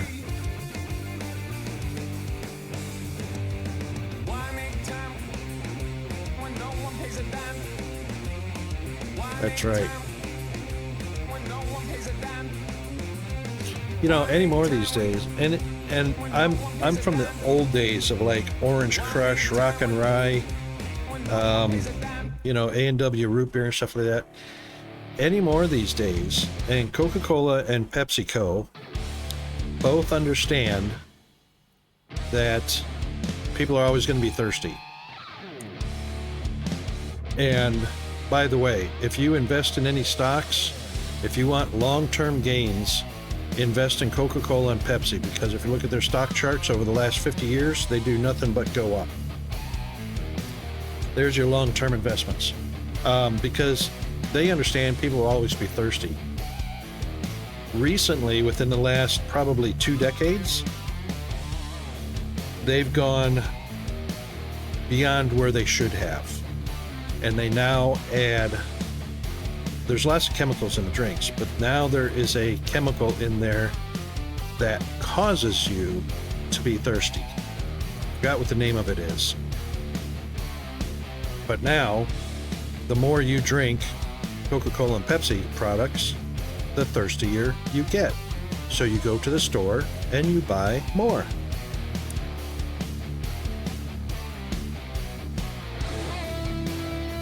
I love Orange Crush. Orange Crush was so awesome. Orange Crush and Rock and Rye. Rock and Rye was before Dr. Pepper.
Hey Jack, how are you doing this morning?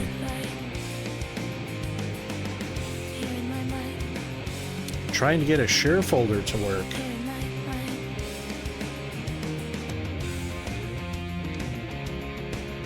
Oh no.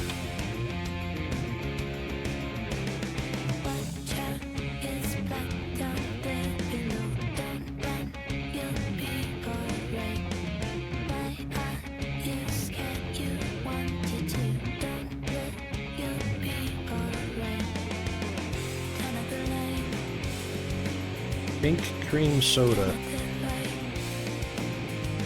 Wow.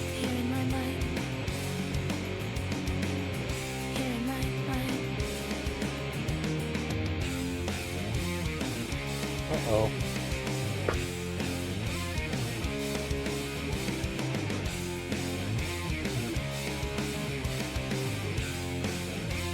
Oh, I thought I missed bin day.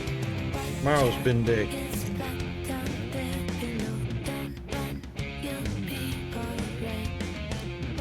So, Jack, what are you trying to get your share folder with the DLLs in it to do?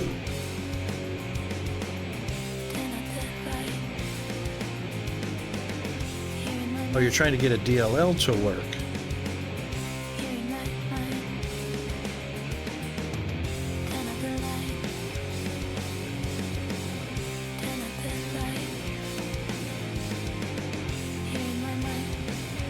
Ah. Why not just copy the DLL over to each PC?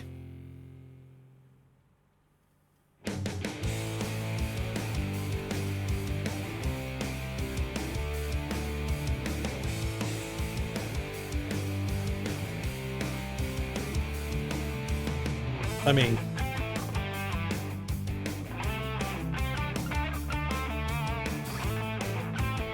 it would get annoying. Yeah. Yeah, no, I understand. It's so much easier to share a resource.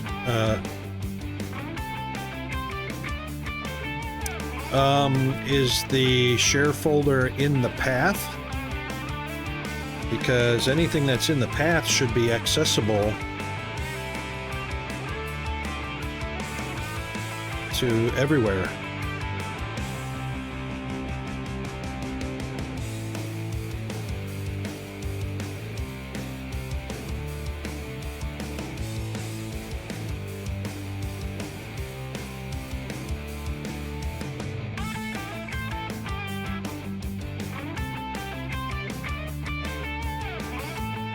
Well, Alan, it shouldn't convert. ASCII is text, so it shouldn't convert to ASCII when copying it.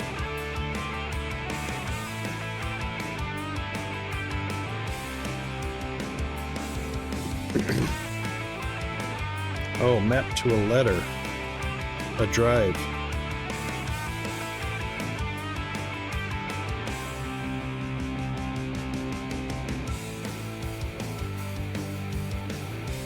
Well, it probably didn't get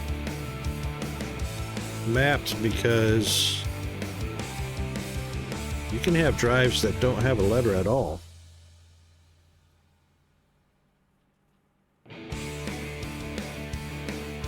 Oh yeah, if you're if that's how you're transferring a file. Yeah.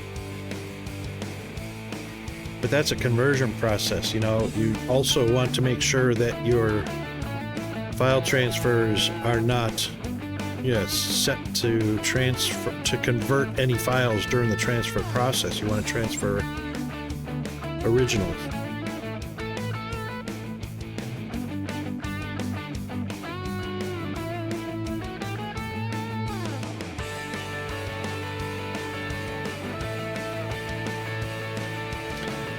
File transfers shouldn't be in.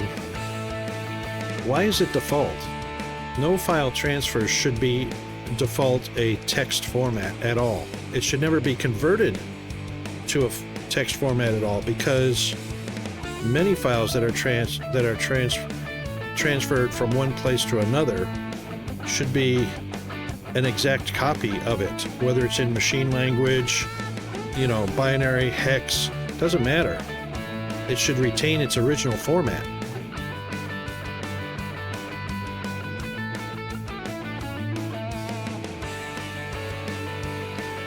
File transferring is just a matter of making a copy of something in its original location and bringing it over to another location. File format conversion should never be part of that process.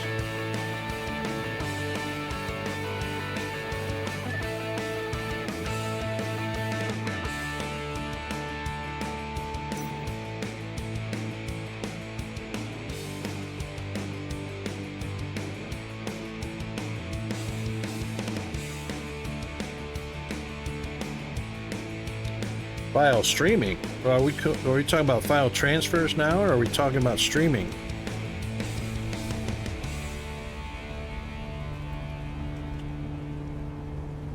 There's duplicating a file and transferring it from one place to another, or reading the file and transferring that data to another location as a copy of that file, which there should be no conversion of format during that process.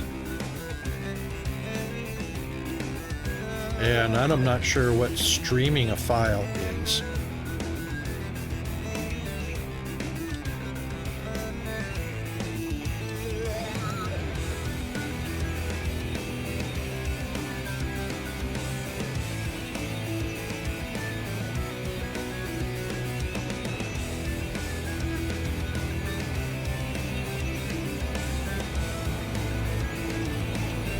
On purpose, there's an option for converting. What?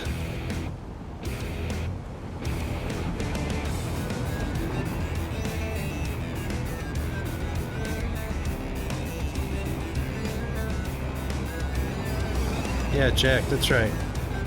Alan, it sounds like somebody or something is trying to overcomplicate something very simple.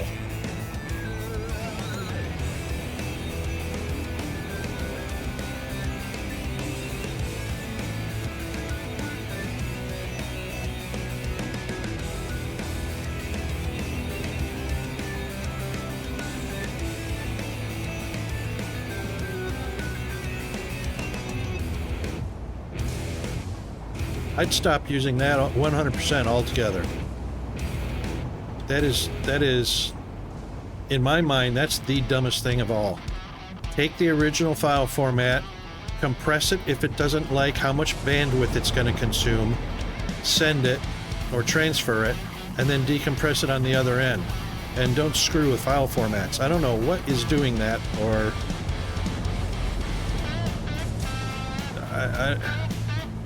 that's a good way to corrupt files. That is an excellent opportunity for mistakes.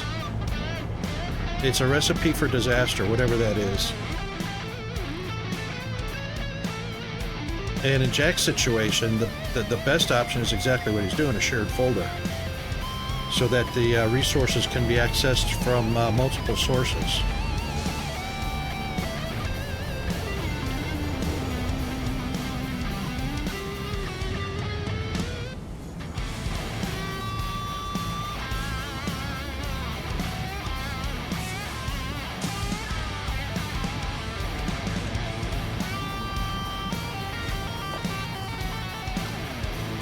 Ooh, dang, that's big.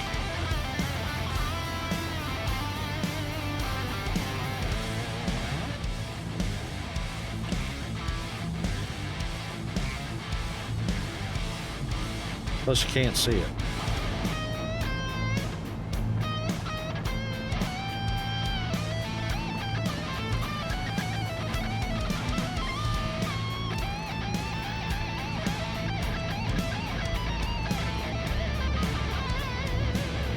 I suppose I could put a template somewhere, but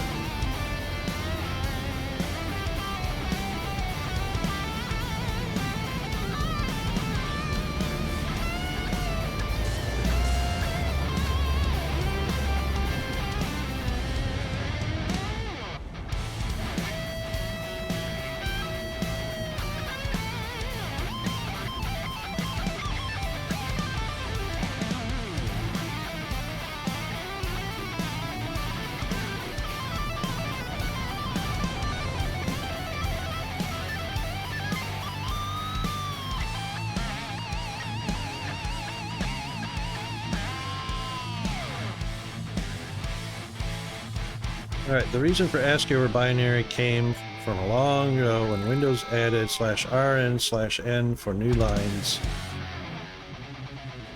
Return, yeah, because Windows added return and new line all in one command.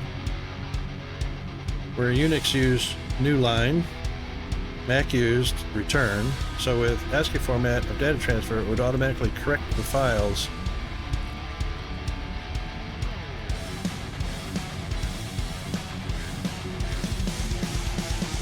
it? What is it? Windows?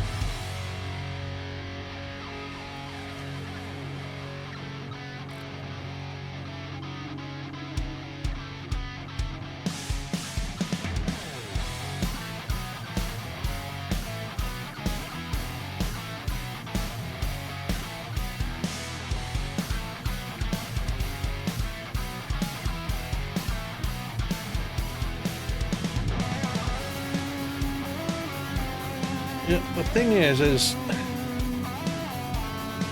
the R switch, the N switch are editing commands of the file. When you're transferring a file, you're not editing it, you're transferring it. So the R switch and the N switch have to do with a return or a line feed in a new line.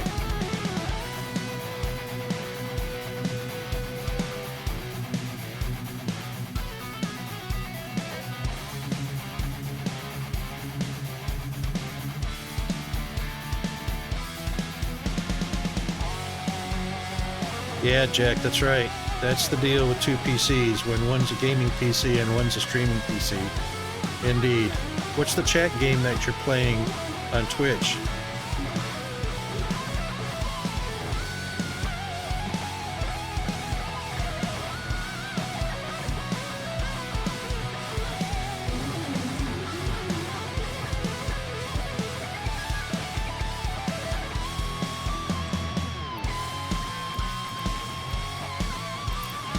How did that smart plate get in there?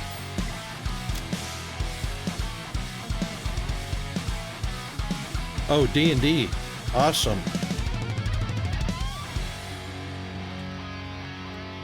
I'll have to pop into that, Jack, to take a look-see if you're streaming during... Well, I'd probably have to pop in before my stream to see that, because I think you're pretty early in my morning.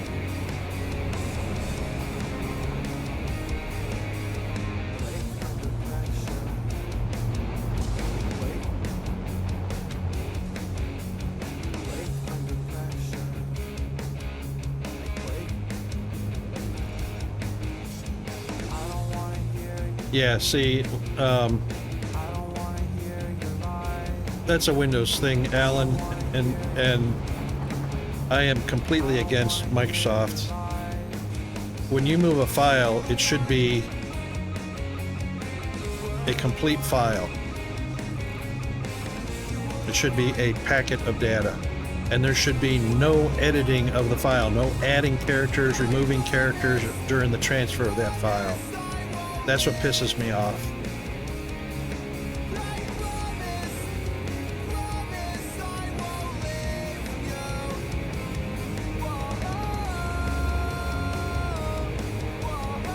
I wouldn't use either one of them anymore. I mean, that is so,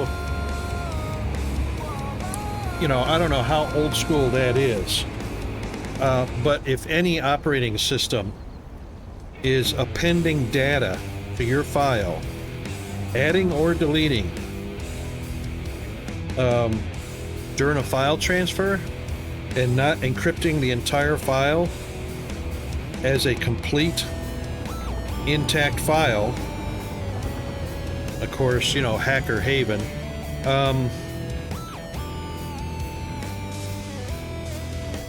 you know, it needs to be transferred as a package. Not transferring bit by bit and then adding bits along the way. You know what I'm saying?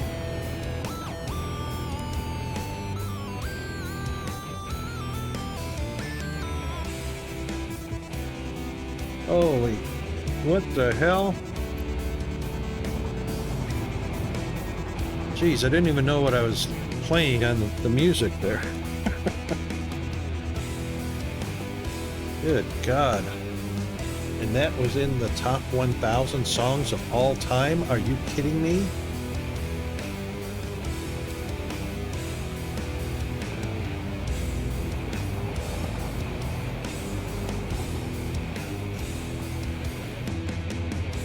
I wasn't even listening to the lyrics of that song, but it caught my ear just a second ago.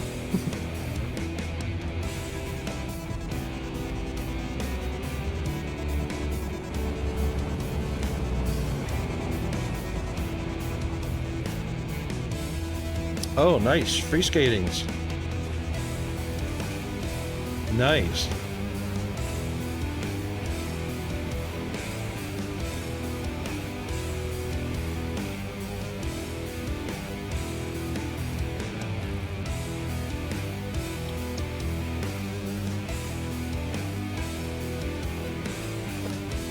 Okay, I think I got what the plan can be. Yes, we can stack these. And they just happen to line up.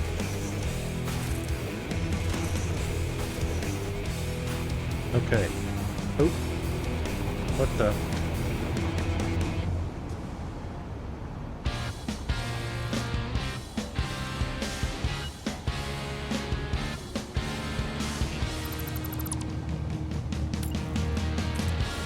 There we go. And then of course we have 5 and 6.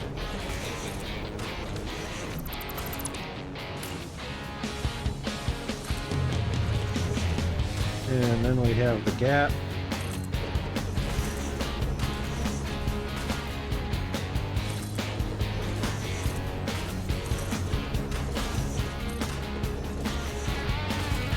And in the case of this one,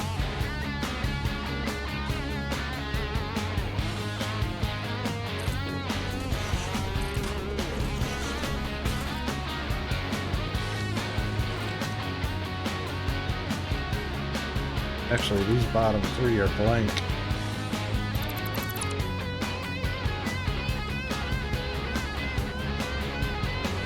Yeah, bottom 3 are blank.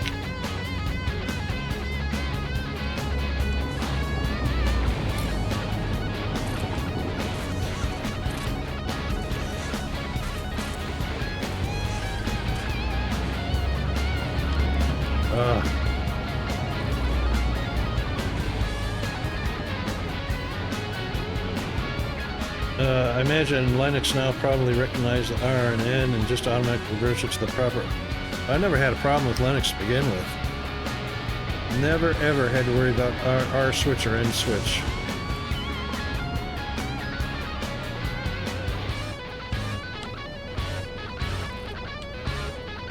Finally got the wife to try streaming. Oh, cool.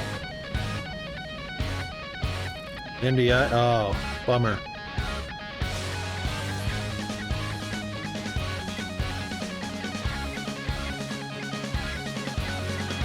There's an old one. Joe Cocker. This one, I know a lot of strippers that use this song during their performances. Binary mode transfers files in their exact form. That's right. Suitable for images, executables, and other non-text files. Preventing corruption. Correct. Which is what Linux does. ASCII mode converts end-of-line characters between systems, which is ideal for text files, but can corrupt binary files if... Yeah, exactly. Yeah, see, I never had a problem with Linux, ever. Because everything's transferred in binary.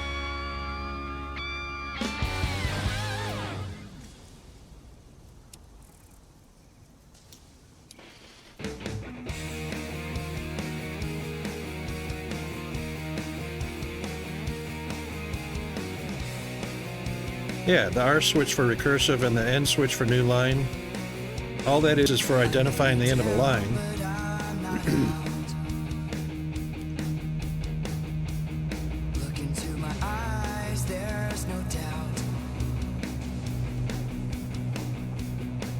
Now you know why I hate Microsoft. Absolutely ridiculous to add an ASCII conversion mode for text. You don't need to convert text into ASCII.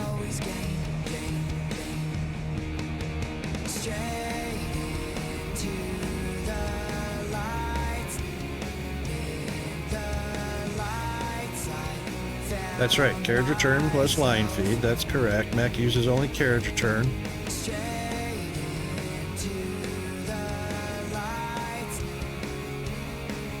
Yep.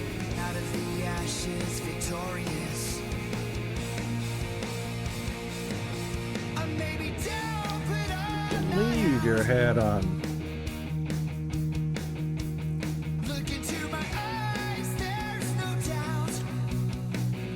There's another one. How is that getting in there?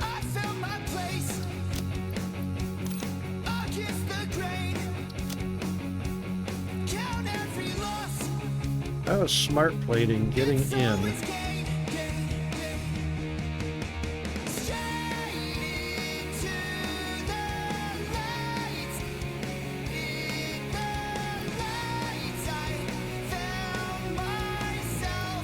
There must have been some smart plating on that belt by accident.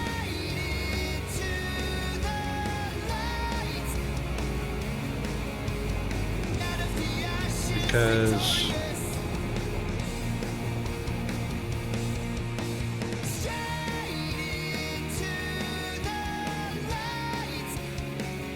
smart plating is green 6.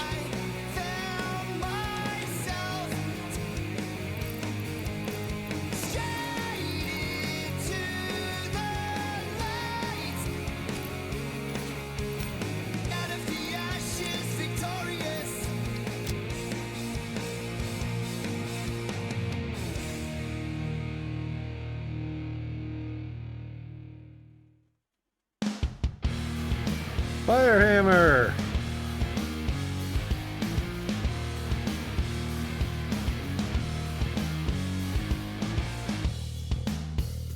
Hang on a second. Well, hang on, Fire Hammer. First of all, everybody's pink. Jack is pink, Wild Allen's pink, you're pink. Hang on a second. Let me scroll back.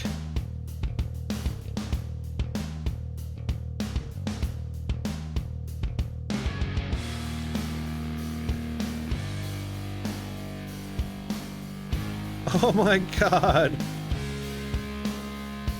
I am so sorry, Fire. That was 50 minutes ago. Thank you very much for the happy anniversary.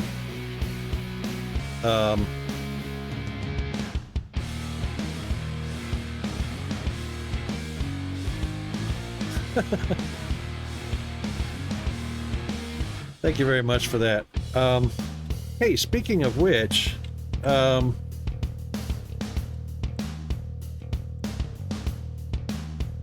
you were not ignored. You were missed completely. That makes you feel any better. Any better? All the pink in my chat. Oh my God.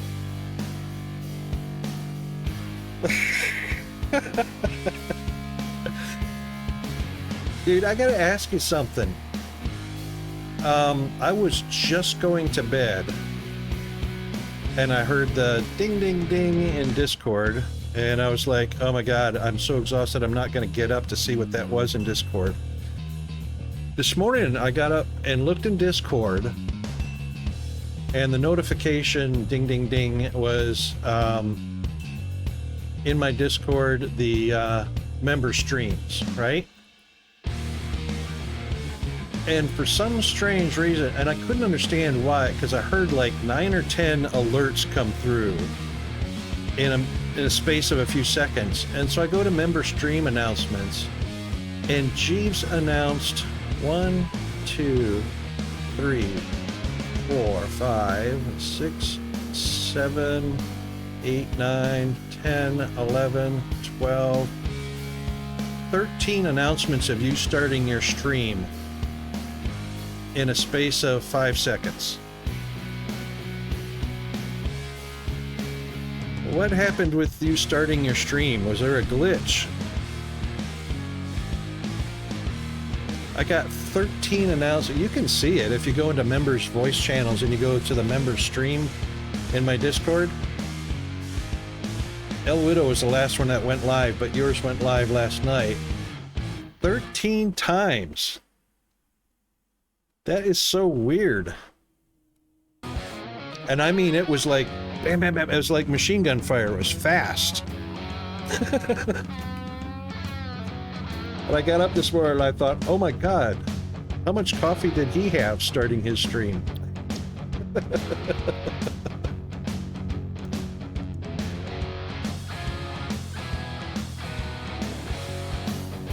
Yeah, and I think that's the way. I'm sure that's what that's the way the API caught it when it delivered to Jeeves as 13 starts to your stream really fast. Yeah, that's right, Alan. The wild card sounded like that for sure. But so did the punch tapes. So did OBS glitch out on you?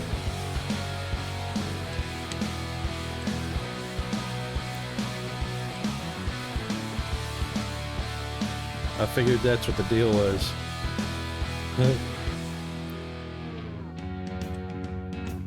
But I was like, I was so wiped out from that freaking medication. Oh my God. I wanted to watch your stream, and it was just like, I didn't have any muscle strength left. What did you end up playing? Dyson Sphere, I imagine. You got a new save started on Dyson Sphere, right?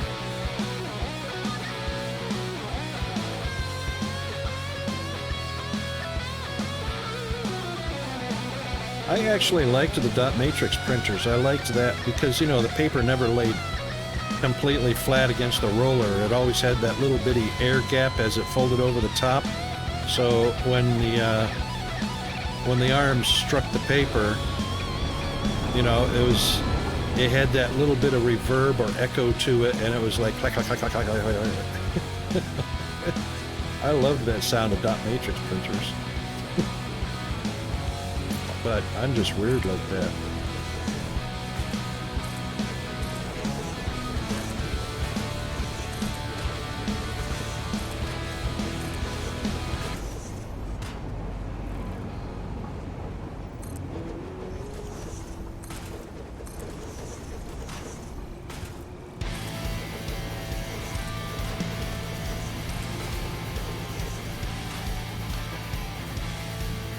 Okay, that should be all 6. 3, 6, 3, and 6.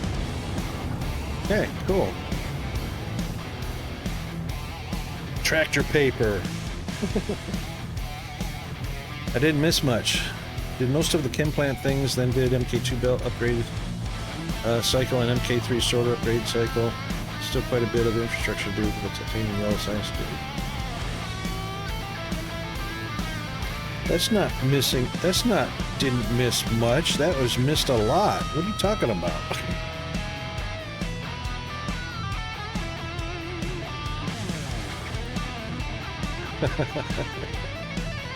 Well, yeah, Alan.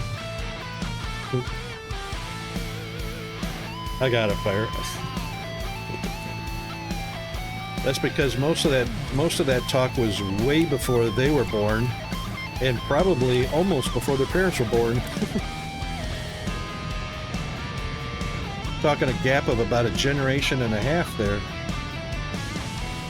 What are you streaming tonight, Fire? Picking up where you left off there?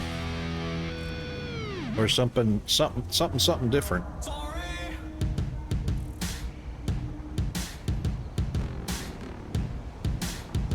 Oh, wait a minute. Tonight's my Thursday.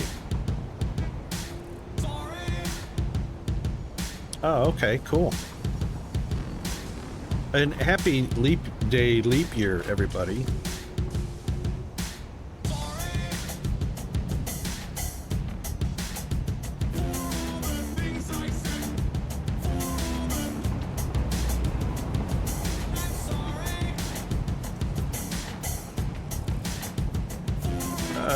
That's not what we want. We want that. We want...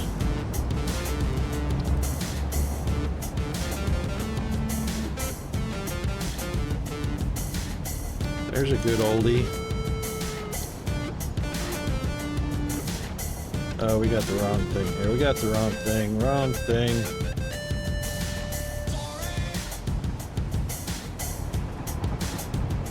Just an image.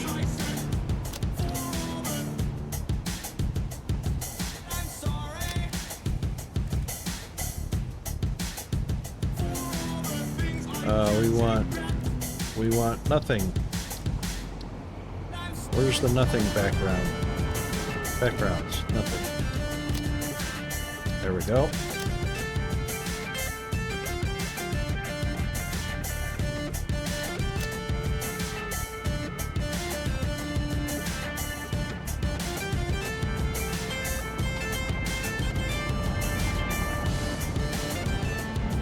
British Acorn computers. Trackball built into the keyboard.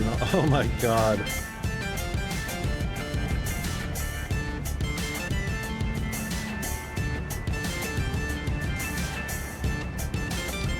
A nun, yeah. Hey, Fire, I was going to ask you something too about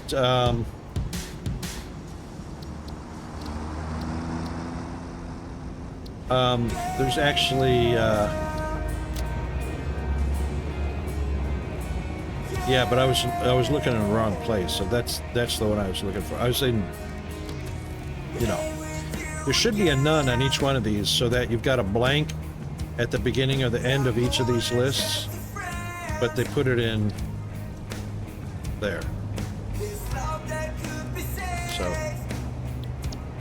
I was going to ask you about something that I saw that was new to me, which is odd for DSP, but I think I saw you utilizing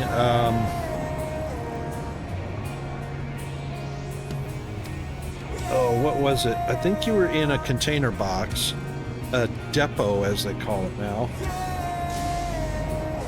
and there was like a lock, a little padlock.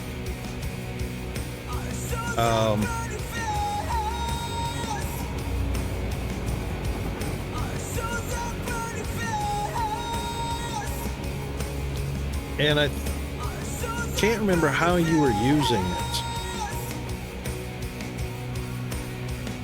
but it looked like it was locking that slot,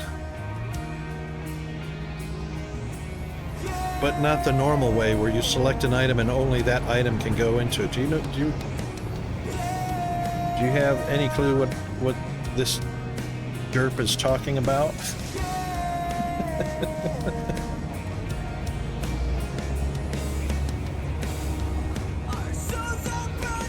Or maybe that lock wasn't in the cargo box. Maybe it was in... Oh. That had to come through with the last update or the last patch, right?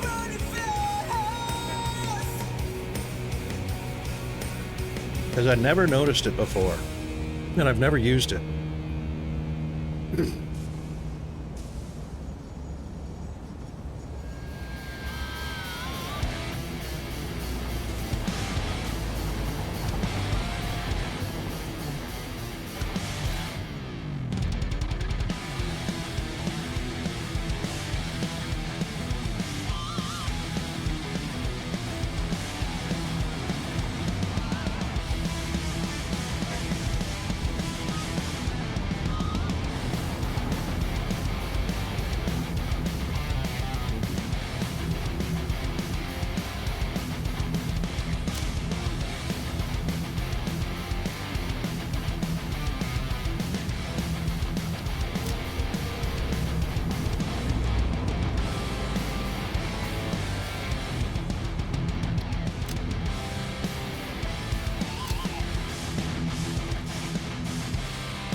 Ah, was that in the BAB? Okay.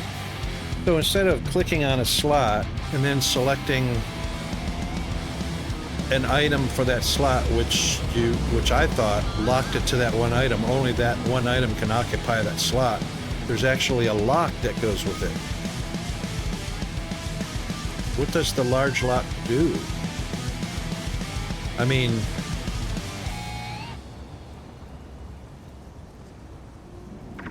GFA, thank you very much, mate.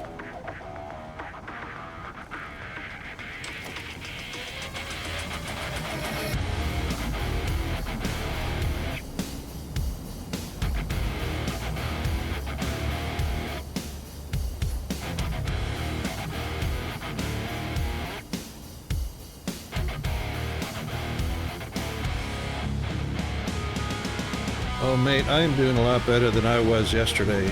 Oh my God, I gave you a little insight as to what was going on.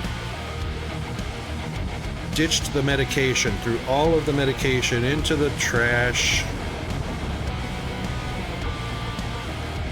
It was a little tiny one, Fire. A little tiny one at the upper left.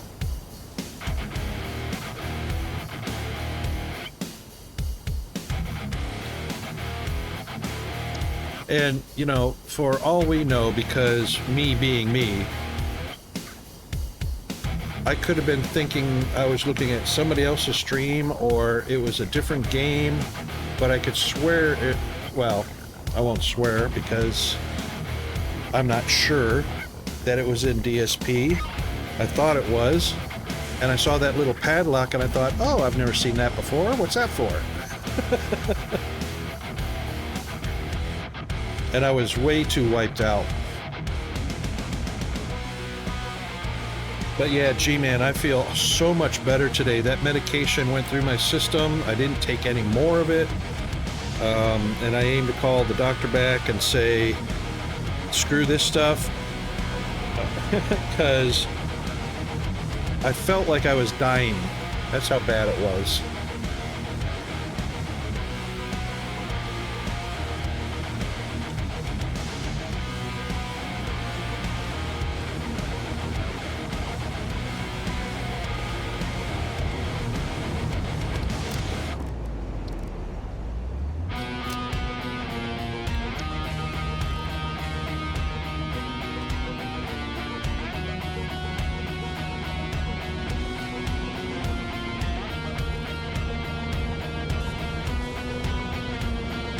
Oh, it is.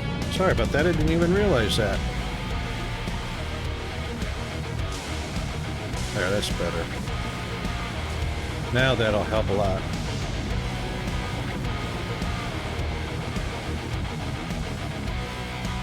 Well, I could... Don't go off on a wild goose chase, Fire, because I mean, I could be sending you off on a wild goose chase because I remember something completely wrong. So, if you don't know about the little padlock that I'm talking about, oh,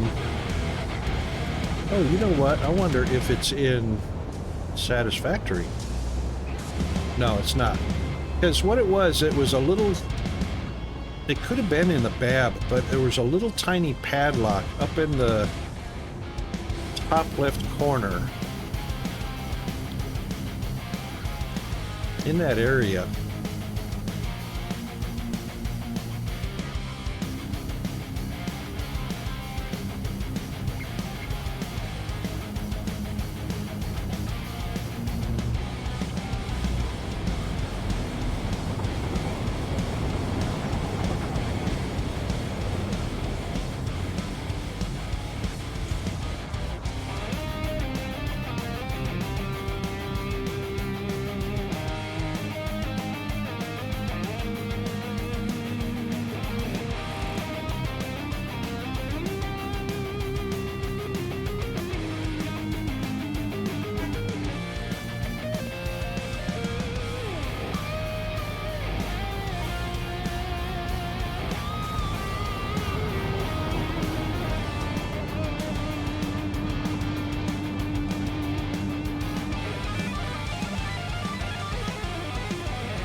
No, that's not it. Maybe it was in the BAB. Because there was a bunch of tools or a bunch of somethings in the top left.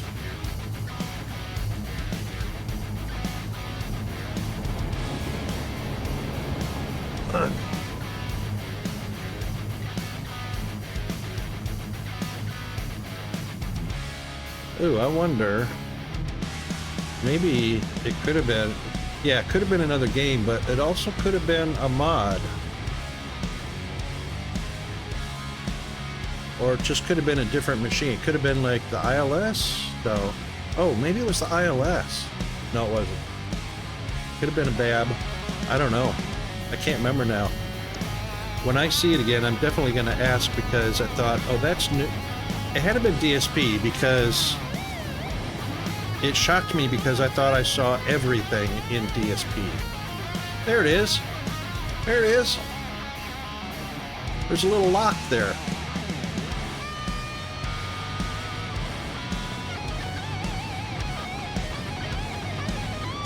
It is the BAB. What's the padlock for?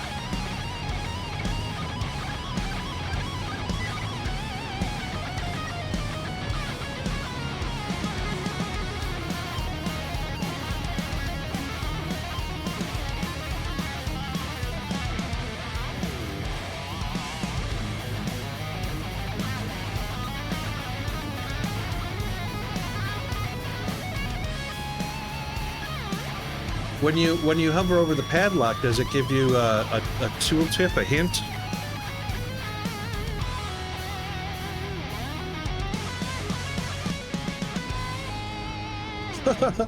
I'm clicking on the little X in the image to close the image.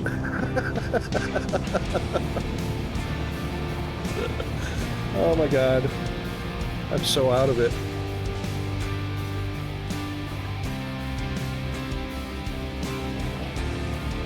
I think the icon on the left, that was for selecting all the different things.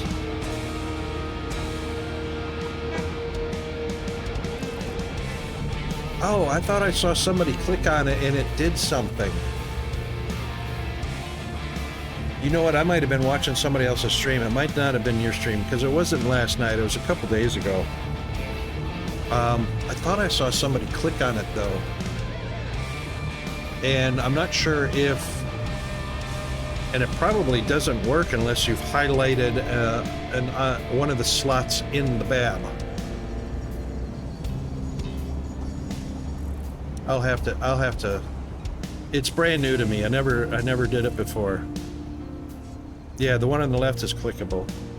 Oh shoot! Here come the ads. I'm not sure how many people are even going to be seeing ads, but I'm just going to kind of stick it out. Let the ads run.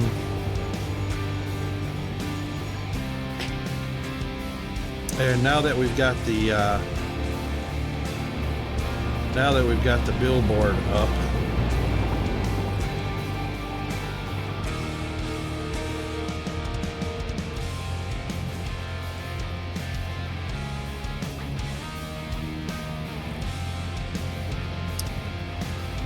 this is actually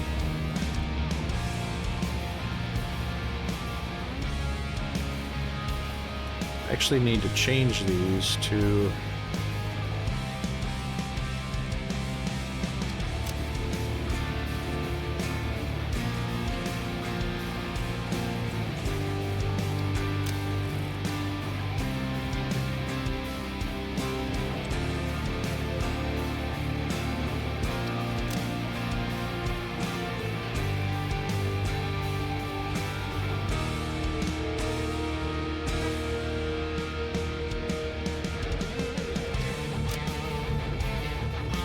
ooh, that's small.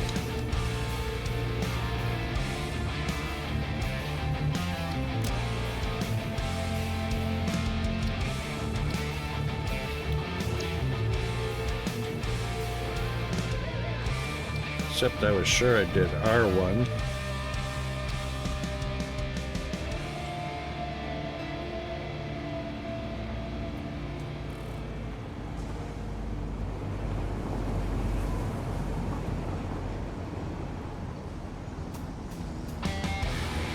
Oh, that's interesting, Fire.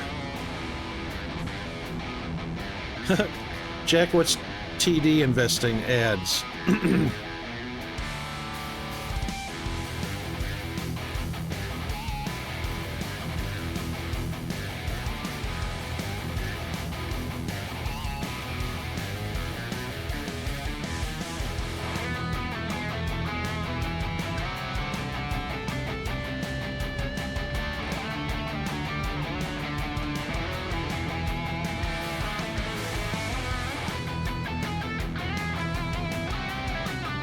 Toronto Dominion can a bank. Well, of course, banks got to have their ads.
Is there an actual conversion between Canadian dollars and US dollars?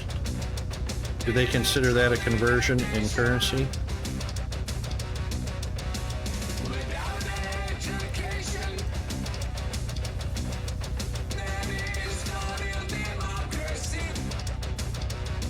I mean, it's almost 1-to-1, right? Or not so much?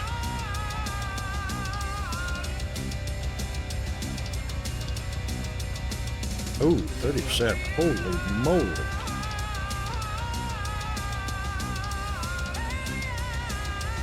No? Okay.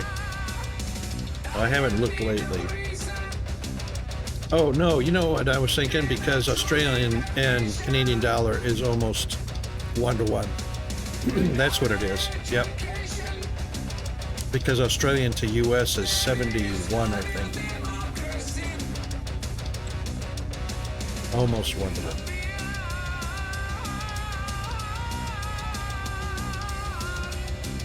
All right, this side is going to blue. Yeah, that side's going to blue. So what we wanted was green. And that's what I was trying to configure, is green.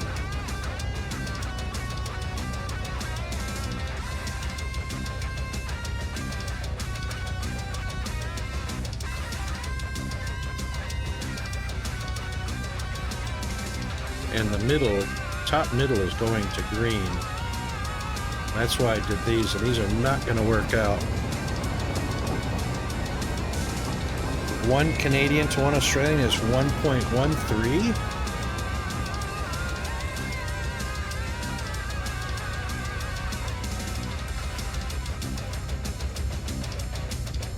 I wonder why that's so much different.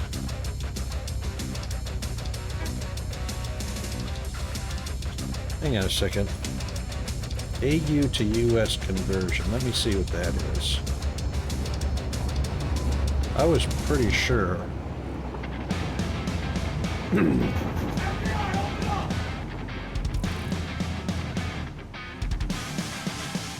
Thank you, Fire. Holy smokes. What the hell? 1.54. 1.54 Australian dollars to US.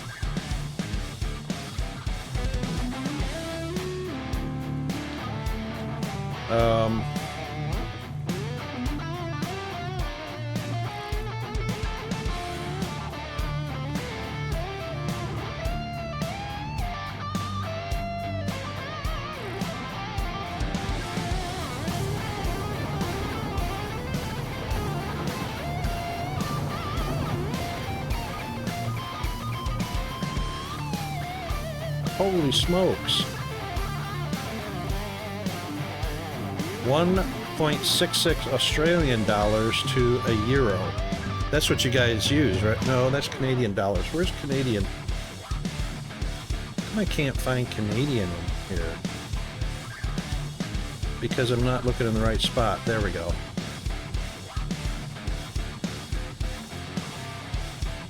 Yeah, 1.13. That's pretty close. I mean, honestly, what $1.13 to a Canadian dollar is pretty close.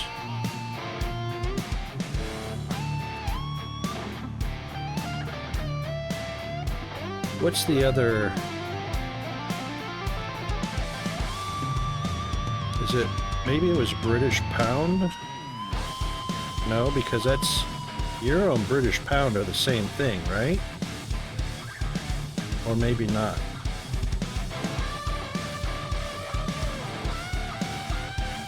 I don't see Britain or UK in the conversion list for some reason. No, not the same, right?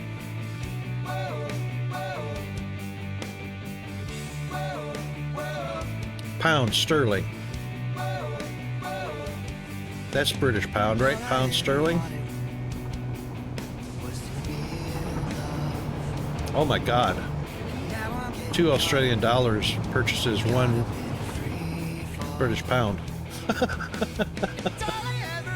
That's not the same.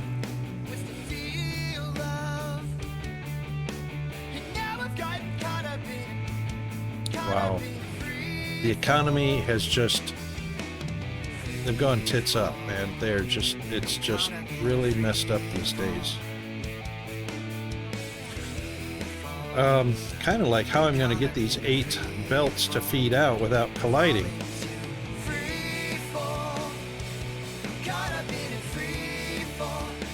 Yeah, indeed. And you know, that's what it was, actually when I moved to Australia back in 2010,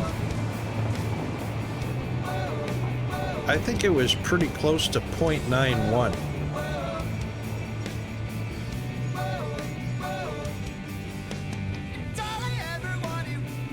Let's see if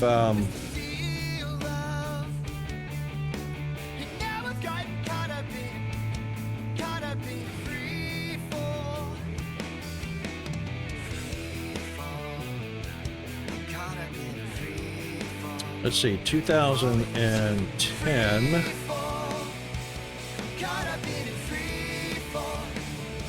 That's what it was. $1.08 Australian would buy $1 US. There's only 8 cents difference.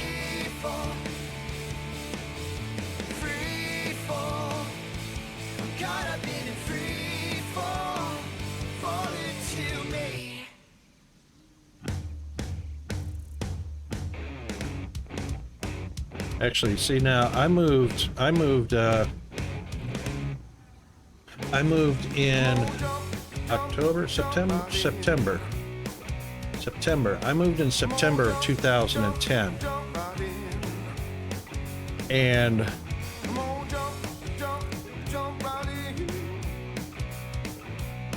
December of 2010, it was $1.02 Australian to a US dollar. That January in 2011, it was exactly $1 to $1. $1 Australian and $1 US, dead level.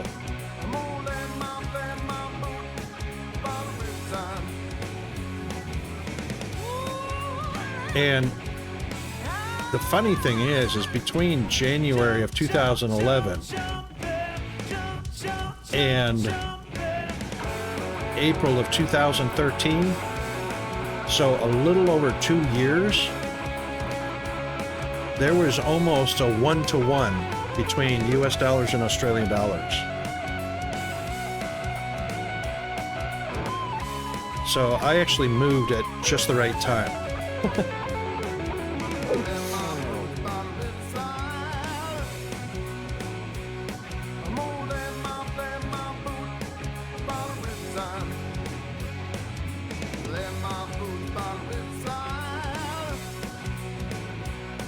And I should have hung on to some of my American money, because if I converted it right now, $100 would be $150 Australian.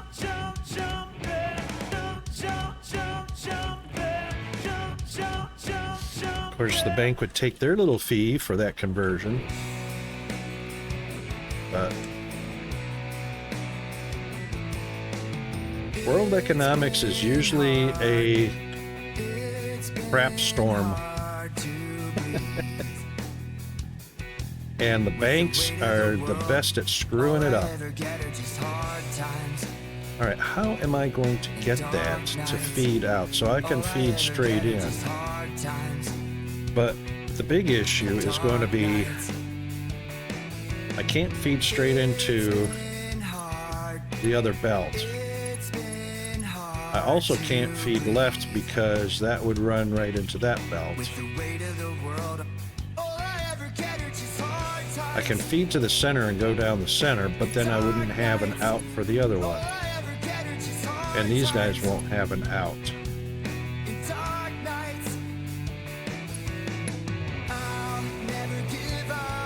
Unless, no, it can be done. It can be done. All right, so technically this would be, technically that would be straight out.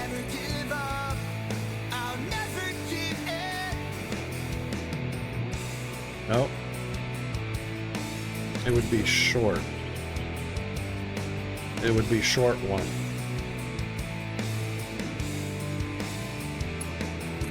Because this one would go to the top.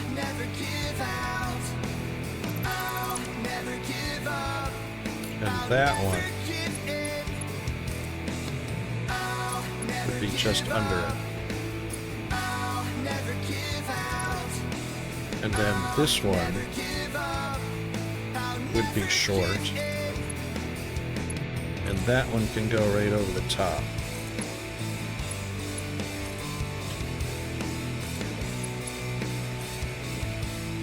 Oh, did it again.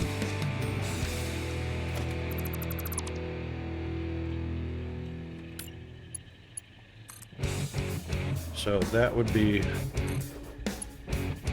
the short, that would be the tall.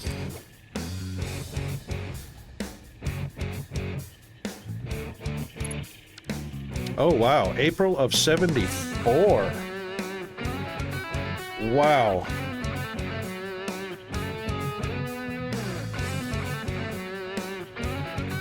And only 4 cents more than the US dollar. Holy smokes.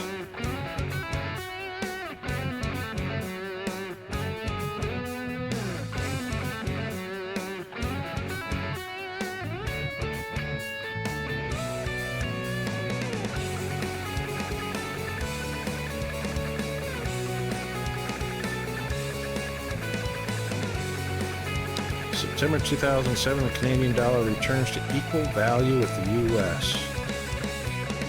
for the first time since the 70s. Wow.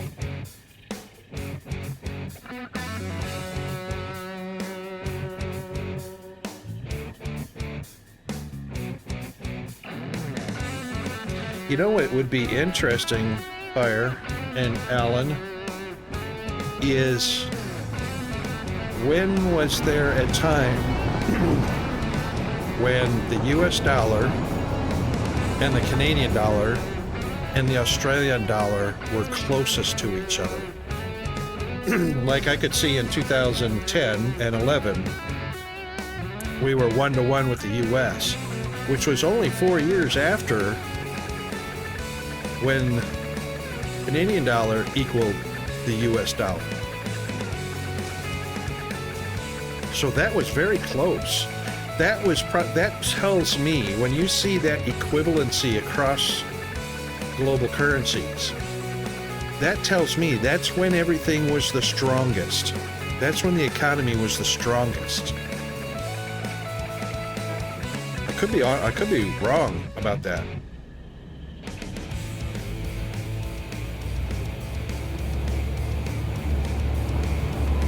April 6, 2010. Okay, so 2007 was the first time since the 70s that the Canadian and US dollar were about equal. And then April of 2010, Canadian dollar returns equal to value with the US for the first time in 20 months. Right. Yes.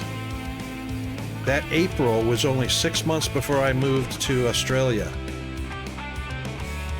So that was so incredibly close to the same US Australian dollar being the same. Isn't that wild? Isn't that wild? And that's why I moved. Economy was really good. I had money saved up. And I thought, if I don't go now, it's going to cost me a bunch.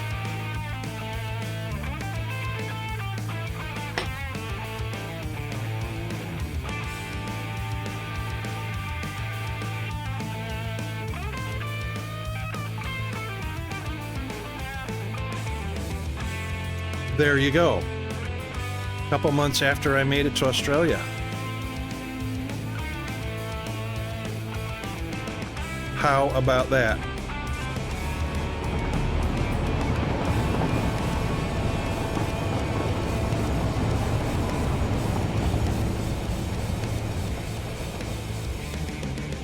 And now, you know, because of all the things that go on in the world, it's just, I mean, a roller coaster. I know, right? That was very cool. See, I come up with things like that every once in a while because of curiosity, which normally kills the cat. Whoa.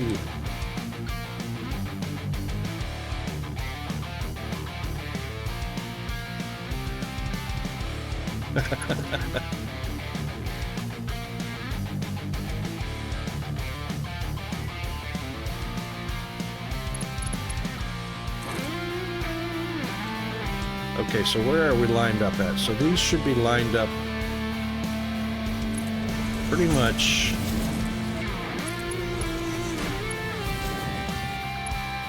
on grid lines. This one's going to be a little close. This one got lunkers. Lurk time. No worries, fireman. Have a good day at work. Thanks for stopping by. So sorry that I was remiss. And thank you for the best wishes with the affiliate anniversary. The anniversary wish. That's what I meant. Thank you very much for that.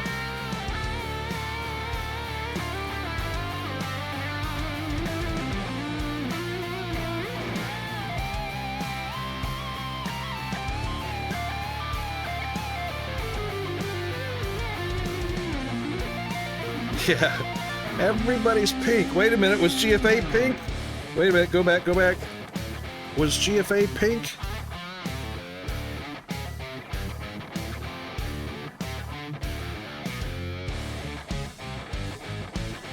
GFA was green. GFA matches Jeeves? Mr. Jeeves. But only a slight color difference, shade difference in greens.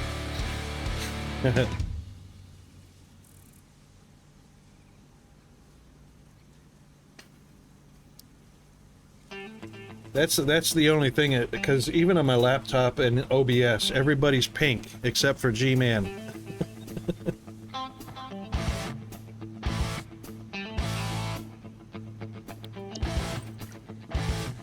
I'm surprised it didn't bother anybody in chat that they were all the same color.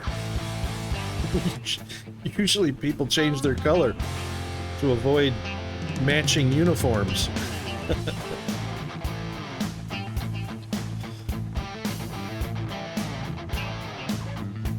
Pink on white. No, pink on white for me is kind of like yellow on white. Just too close. Too close. I wonder if this will do this automatically. It will. How about that? Excellent.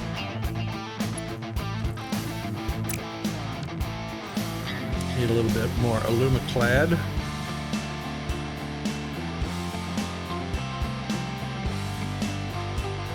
Which,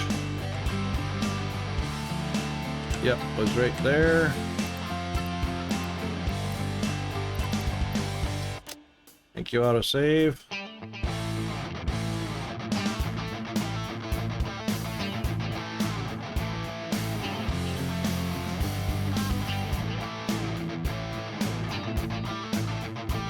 Okay, so that will give us what we need. This is going to be a little bit of an issue because I can get 3 banks of 8 going. So 8 to the right, 8 to the left, 8 in the middle. But then I'm going to have 1, 2, 3, 4, 5, 6, 7, 8 on the very bottom, which is the 4th train, the silver line. I know what we're going to do with the silver line, because that's silver down there. What I'll do is I'll branch it all this way, and then we'll go straight from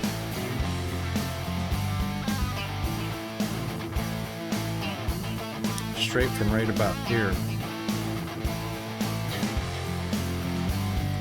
So we're going to end up doing 2 90s with this.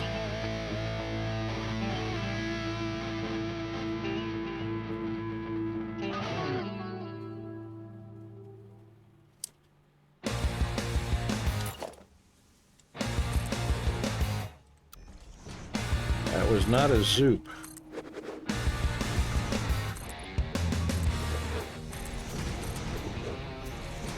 That should be all I need for those. Get in on the action by slap. Oops. Huh. Derp, rocket. I'm reading the stream sticker things. I can't wait for the Tories to get in and immediately get rid of the EV map. I have no idea what you're talking about, Alan. I don't know Canadian stuffs. Sorry. I am fluent in the US. I am fluent in Australian. Uh-oh.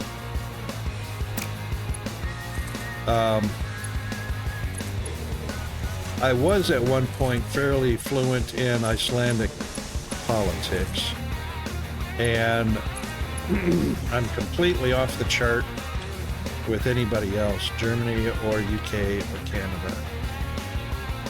Wasn't Boris Yeltsin the Canadian, not Boris Yeltsin, Boris Johnson? Maybe that was him, but anyway. I'm not up to speed on all of that.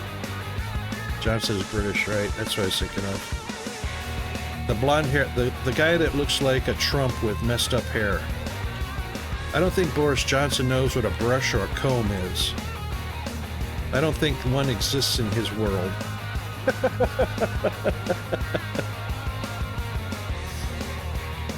And, of course, Trump coming from the orangutans with his orange hair.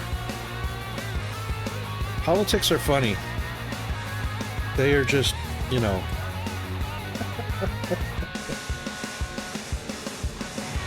Oh, my goodness. Gee, man, if you're still there, I hope you're not having a really rough day at work today. Because you certainly deserve a couple of easy going days. There's some Akadaka. Akadaka is the Australian version of AC/DC. It's just the way they say it.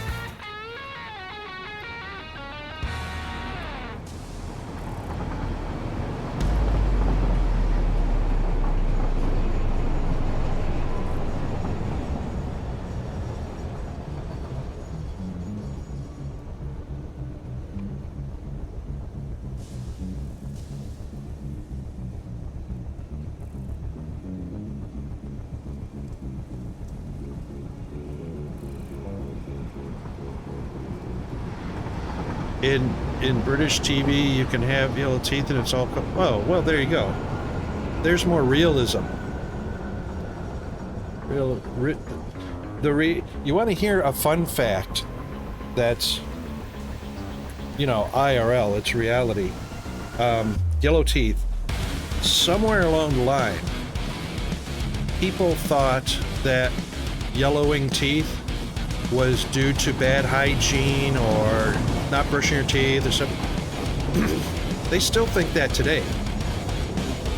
The truth of the matter is, depending on how much fluoride and fluorine, that's right, they're naturally light beige, but the amount of fluoride or fluorine in the water, toothpaste, foods that you eat that naturally have fluoride, mouthwashes and stuff like that, anything that added fluoride to your intake in brushing of your teeth contributed to your teeth getting yellower and yellower. And believe it or not, people with yellow teeth have very healthy and much stronger dentin. Dentin is the, stronger enamel and stronger dentin, which gives them much stronger and longer lasting teeth. Now, a lot of the people don't realize that. So, although the yellow color may not be what Hollywood wants or anybody likes, because we're raised in a society where things have to be, you know, unnaturally clean and white, hospital white, you know, they think that that's good, and it's not. Yellow teeth are usually very indicative of people with very, very strong, very healthy teeth. Unless their gums are bleeding, in which case they have gingivitis. and healthy teeth. Oh my goodness.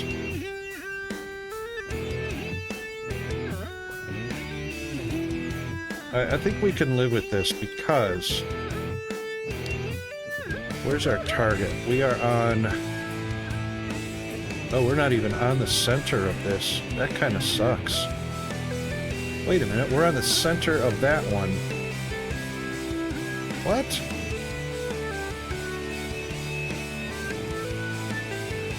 How can we not be... That's weird.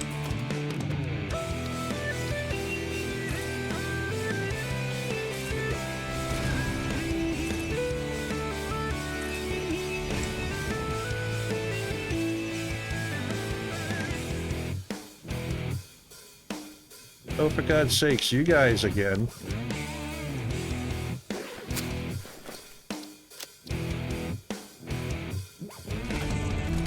I thought I fixed that.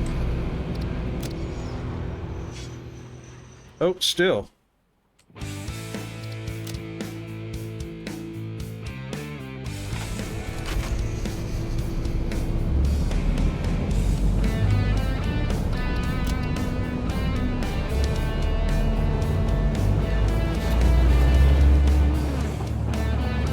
I thought I fixed that. That should not have occurred. So that reserves.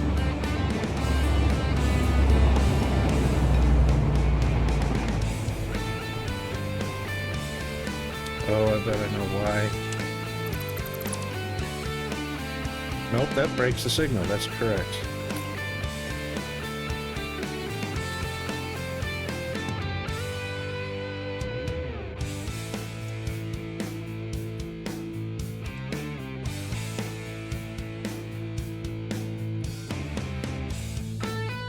Columbo. Peter Falk. I remember that show. I remember that show. That was a good show. Peter Falk was a good actor. Okay, this one has to reserve. So the message is...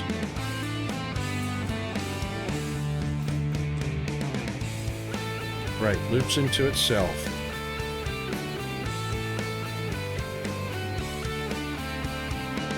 But it actually does not loop into itself.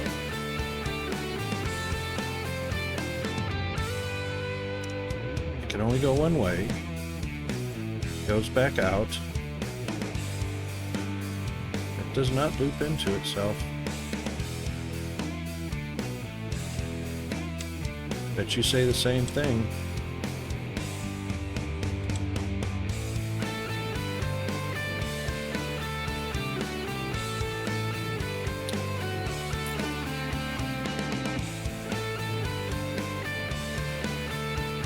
Because reserve the block and the next block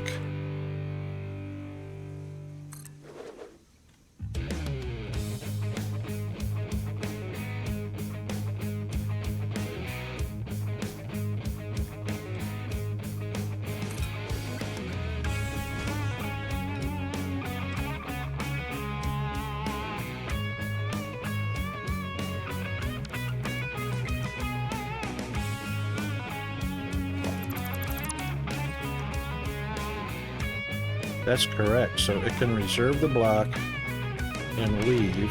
That one has to stay there. This one can reserve the block, but there will be one. Is that all it was? Is that one signal that caused that? I never figure out how Schwarzenegger got into the best movies, and then I realized he made the movies the best.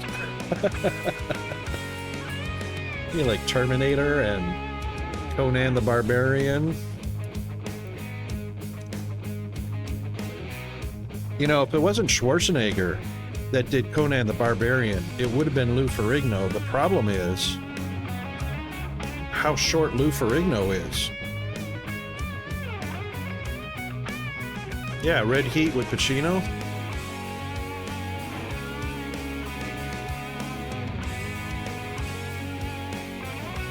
It would be, you know, that's the thing. After you see the movie, it would be hard to imagine other actors and how it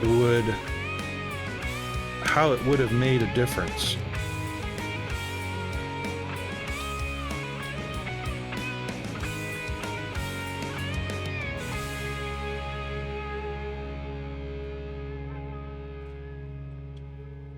Wait a minute. Was that... I'm thinking about a different movie. Wasn't that Schwarzenegger and Pacino that was in Red Heat? Or was that a different cop? It was a cop movie, I think. I can't remember.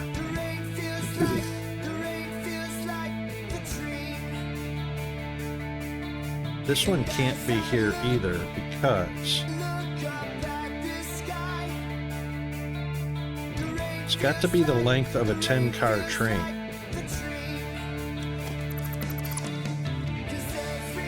No, that one has to be there.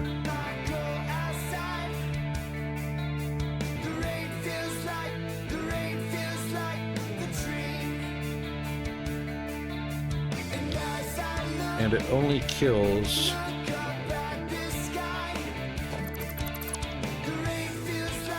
yeah. It kills the signals preceding it.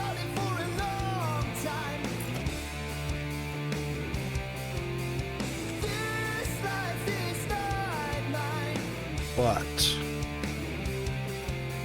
that one we're there. No, that doesn't fix it. Hang on. It's only this one.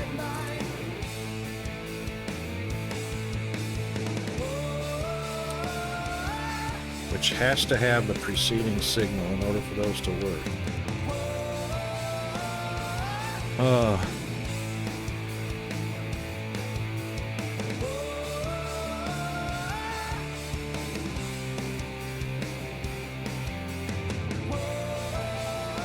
Oh, James Belushi, right. Oh, that was Red. There was another movie called Heat. Was it Heat? Not Red Heat. It had Pacino and Schwarzenegger, I think. That's right, James Belushi and Schwarzenegger. I remember that.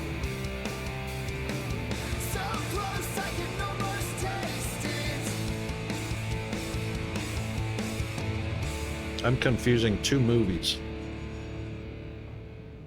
I think Heat was the American, not the...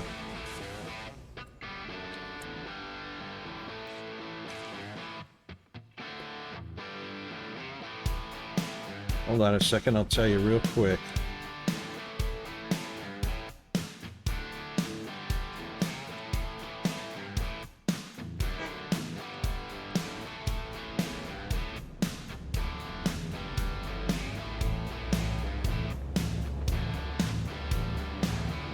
Oh, it was Robert De Niro and Al Pacino and Val Kilmer in Heat.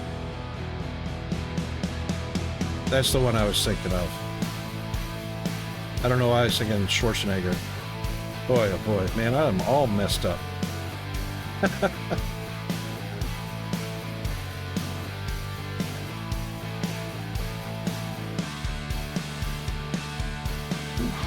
Alright, what can I do to fix that? So... we can't have a 10-car train.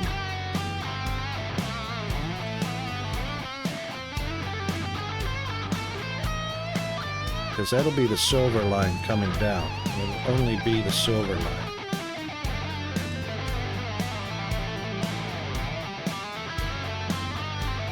And the silver line will stop there. Which that should be enough to allow red line in. That's what it was. I had one here. I think that's what the problem is. Red was trying to get in.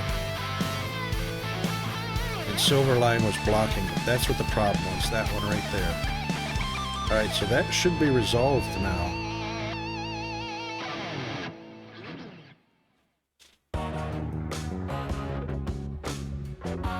Because blue won't stop. Blue will stop there, but it won't stop going through. It'll have a green going all the way through.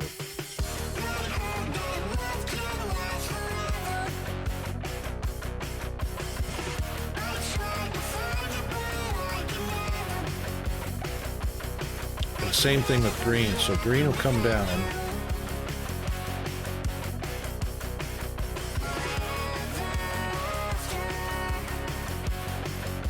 Right, green and red can both come on through.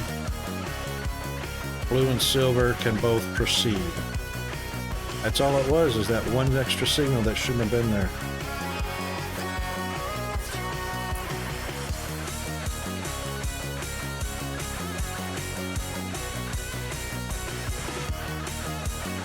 Yep, there we go, that's it.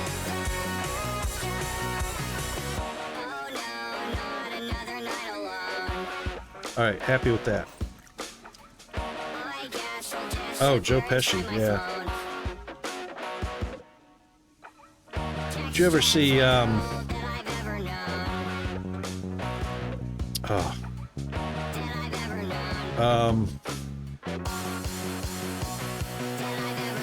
heck was that? It had Mr. Black, Mr. White, Mr. Orange, Mr. Green.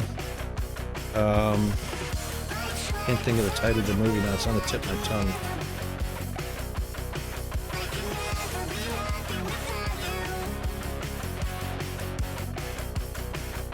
I can't understand why those are...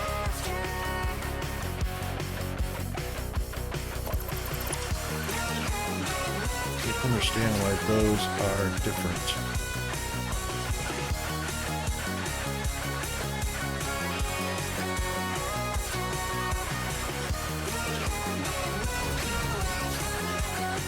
That matches.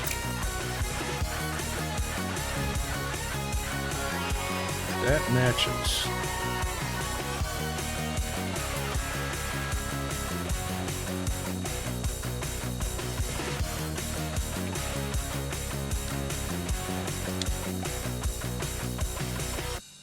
Why doesn't that match? It's not even a half a grid. It's 1/4 of a grid. Exactly 1/4 of a grid off. Why is that?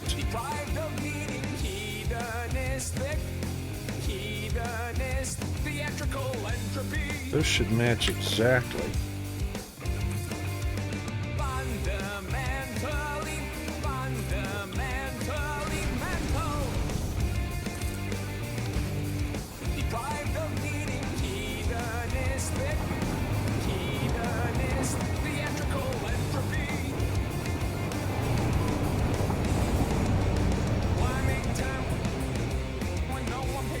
I could swear that one was locked to grid, and this one was locked to grid as well. But apparently they are not, which sucks.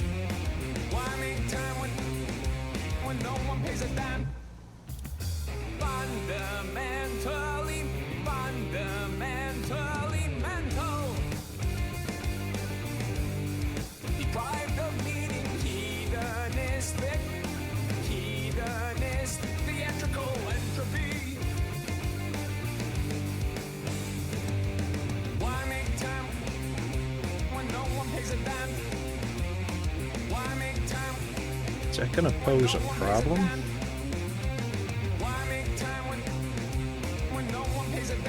It's because of the, it's just the bus line.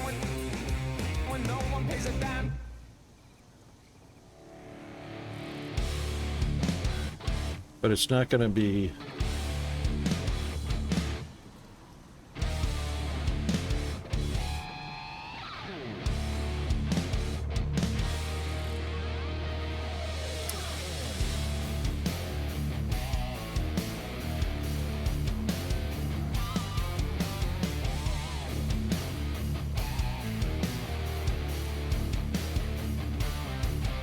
Well, somehow it got off.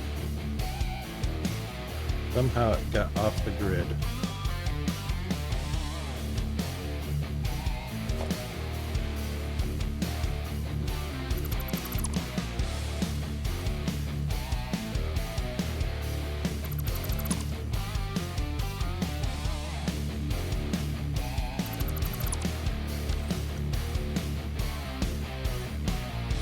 All right.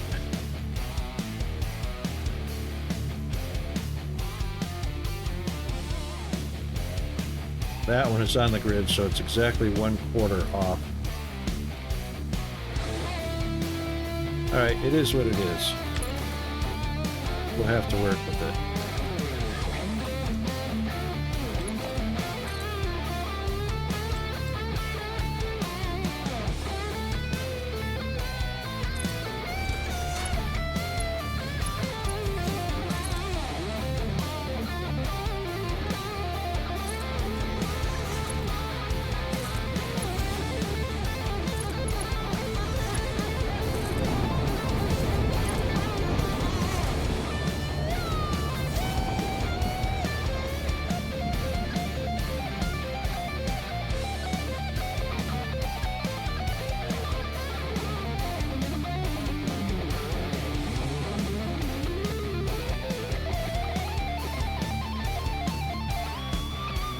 All right, red and blue. This one is green, so this one's coming over to the left.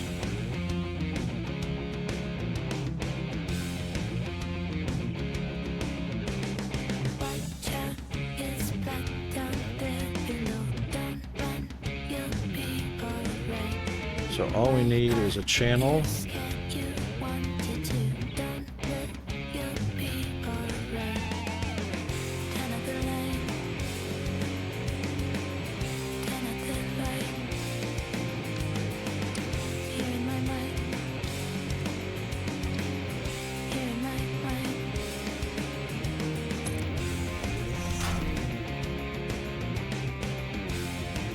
One, two, 3, 4, 5, 6, 8.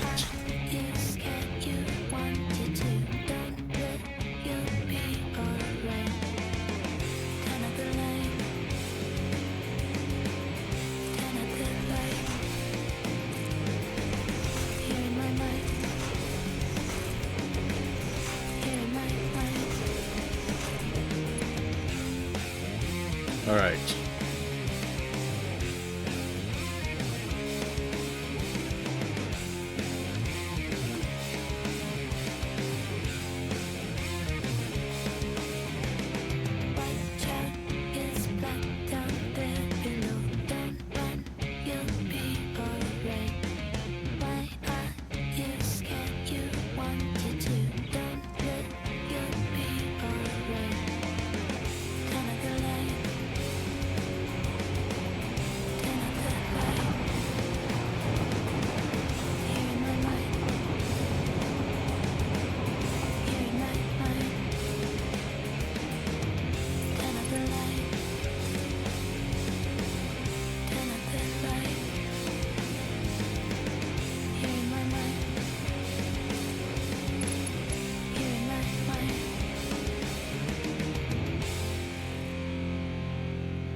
All right, the closest ones are coming to the top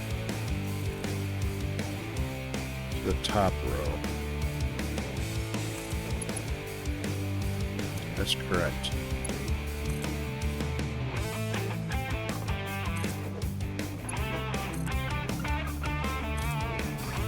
The ones behind, trailing.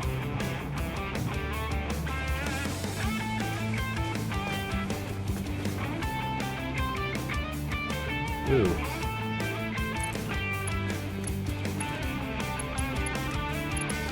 Those are off.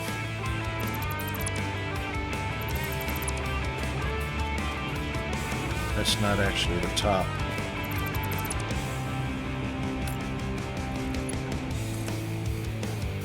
That's the top. There we go.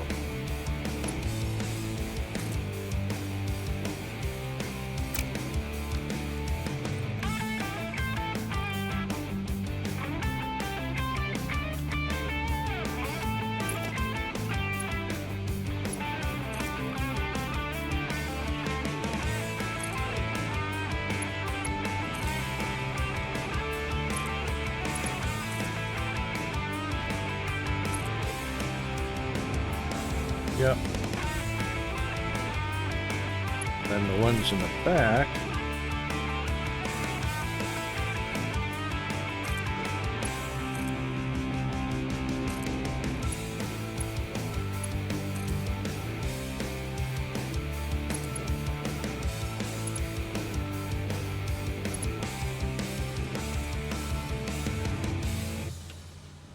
That's right.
Alright, so green 1 and 2, and 3 and 4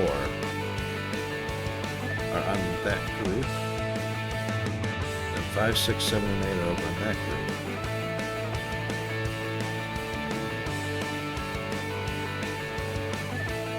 So 1 and 2 are here, 3 and 4 are there.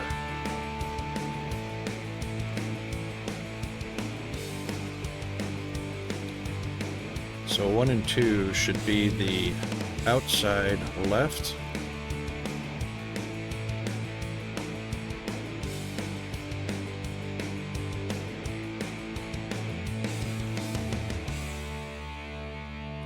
So this will be 1, 2, 3, 4. Yep, that's the way that works out. So 1 is up front.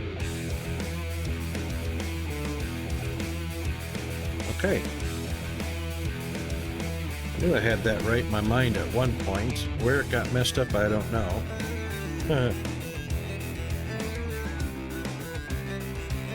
So,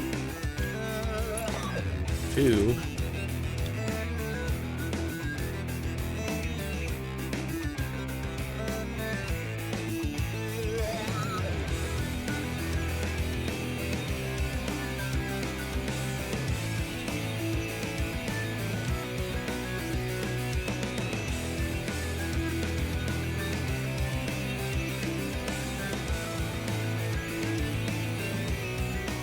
Yep, that clips. So I reckon what we should do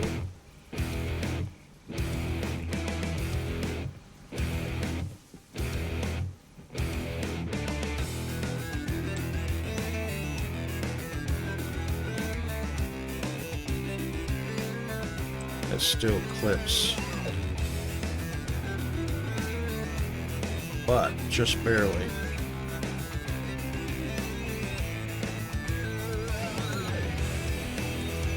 Oops.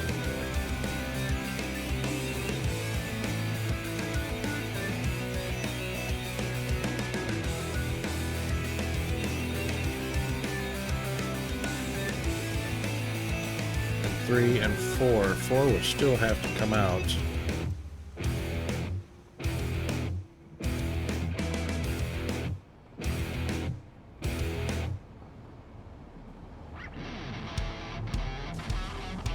Well, all right, let's see what it looks like.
That'll work. That will work.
Oh, here come our ads.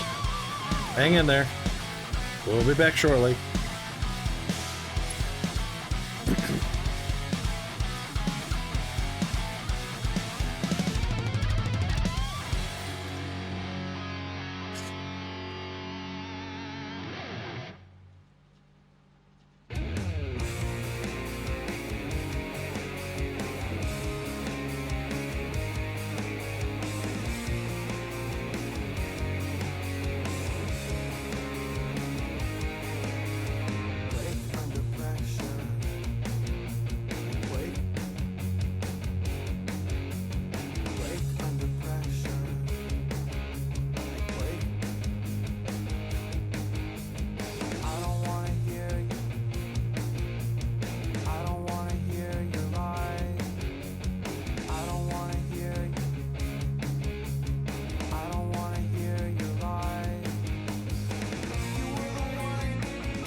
Okay, we're back, and we're just dragging out these 8 lines.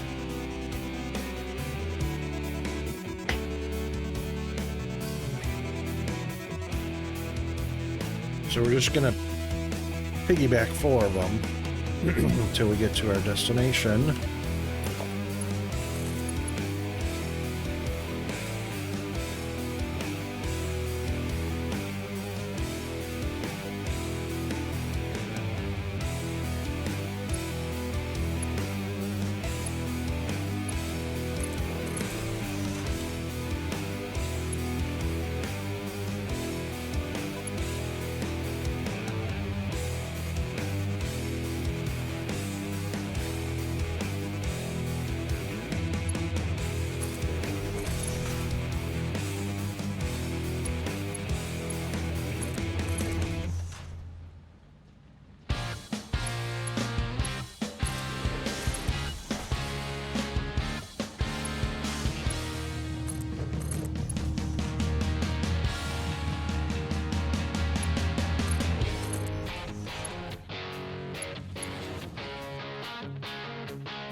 Is not what I meant to do.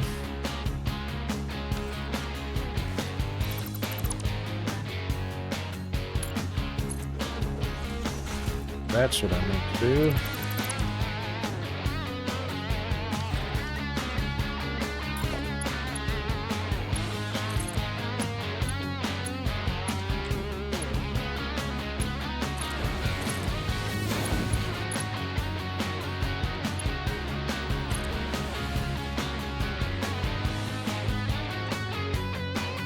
Yep, that works.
Clad.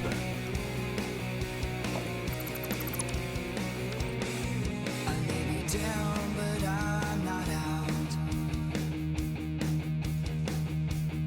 Look into my eyes, there's no doubt. I found my place against the grain. Count every loss. Oh, that was on the blue line. Straight into the lights. In the lights, I found myself. Straight into the lights. Out of the ashes, victorious. I may be down, but I'm not out. Look into my eyes, there's no doubt. Haha, missed it completely. I found my place against the grain. Count every loss. It's always gain, gain, gain. Straight into the lights. In the lights, I found myself. Straight into the lights. Thank you, autosave. She's victorious. Straight into the lights. In the lights, I found myself. Straight into the lights. Out of the ashes, victorious.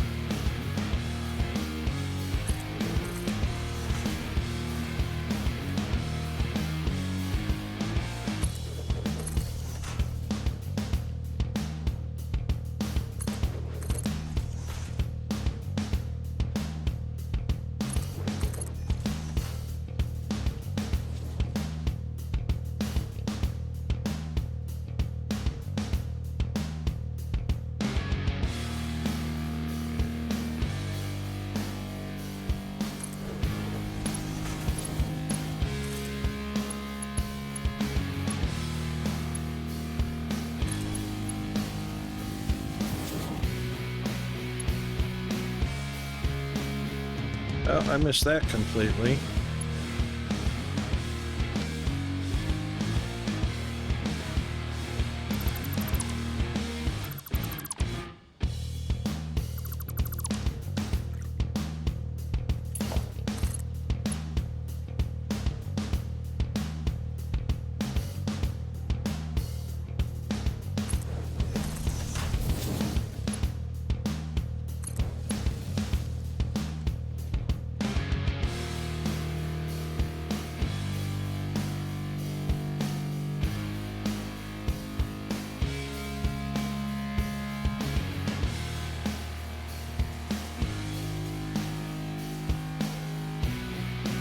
Alright, and then the final one.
Yep.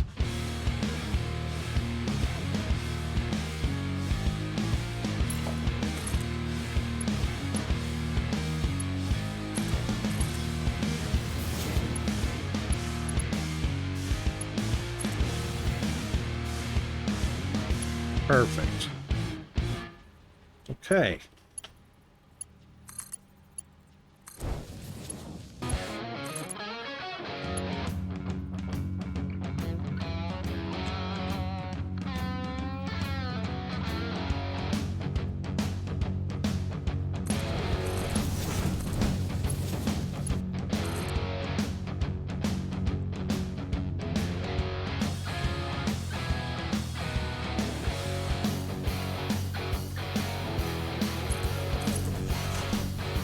Oh, wrong one. Whoa, whoa, whoa.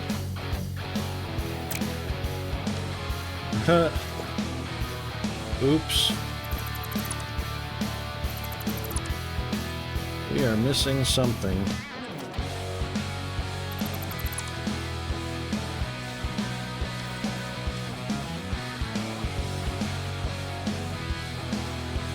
Well, how about that?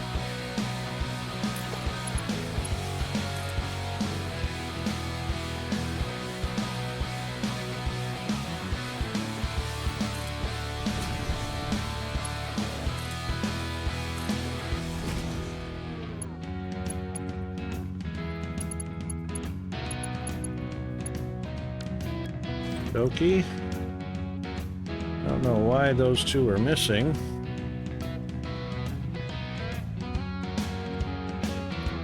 They're there now.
Oh, oh, oh.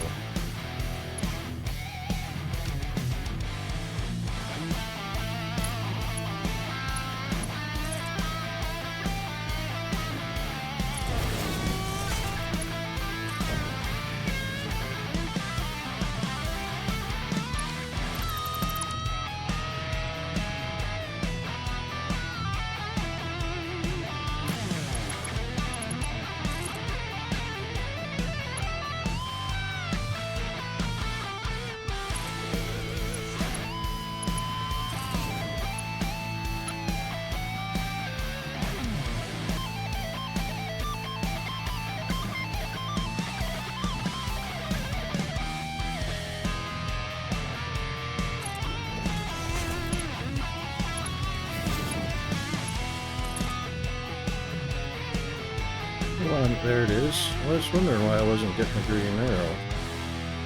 Or the green line.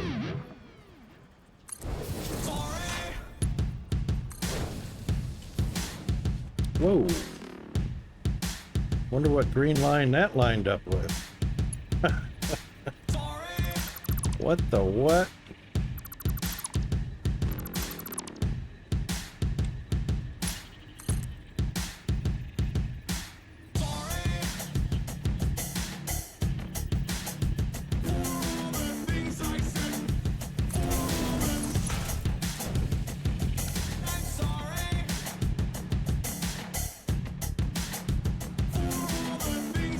Alright, green line is hooked up. Oh, hang on. Whoa.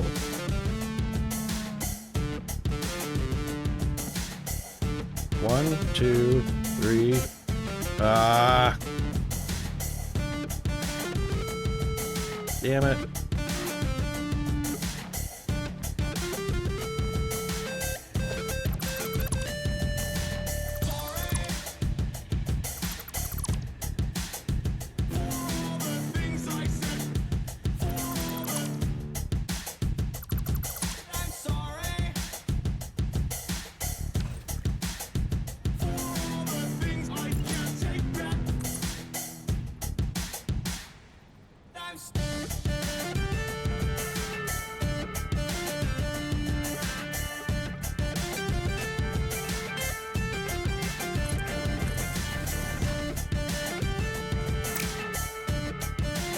Wow.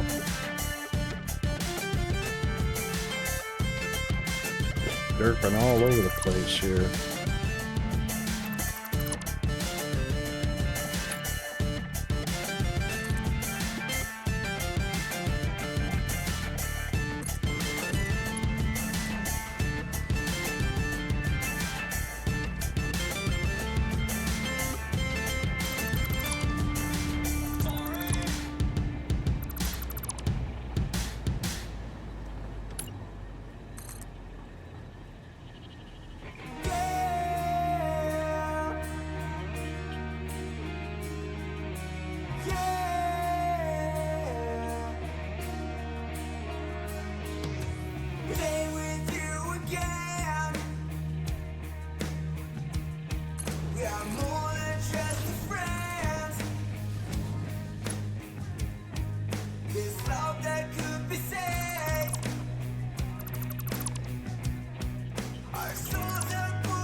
Oh my god. Our souls are burning fast. Oh my gosh. Our souls are Can't win for losing. Our souls are burning fast.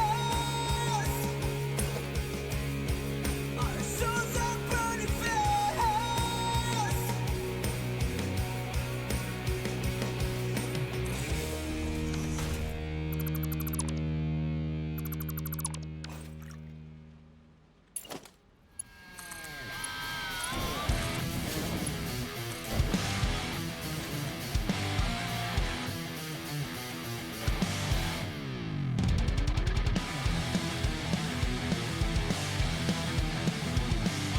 Better.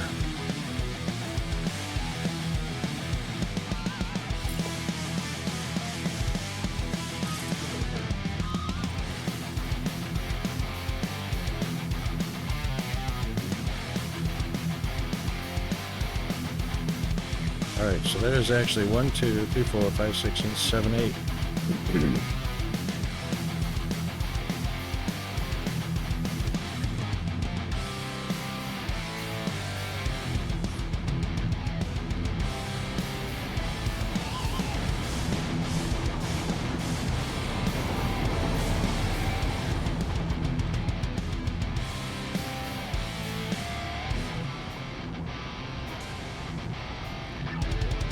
So that would be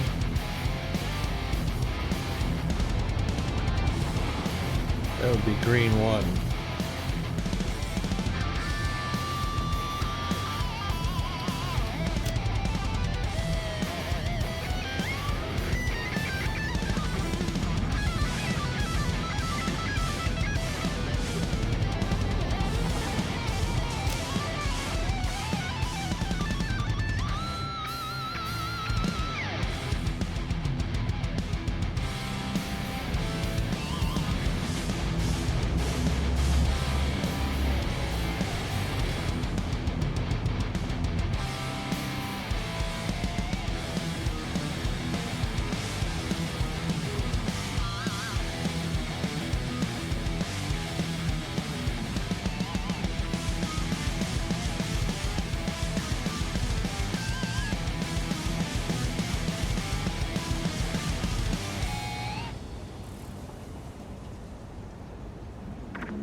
Yep.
So, if my template is correct, R6 and R8 are empty.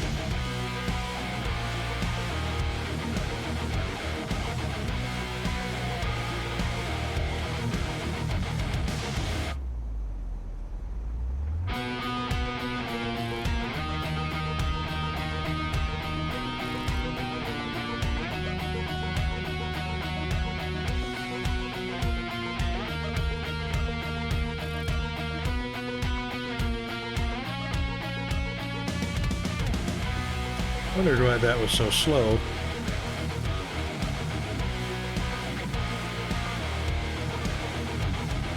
Alright, R6 is indeed empty, and so is R8.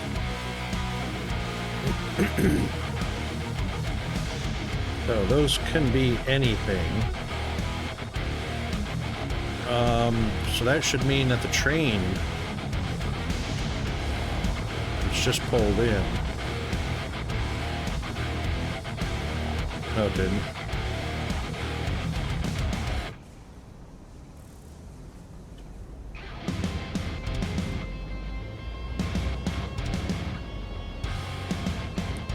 Shouldn't be anything in there.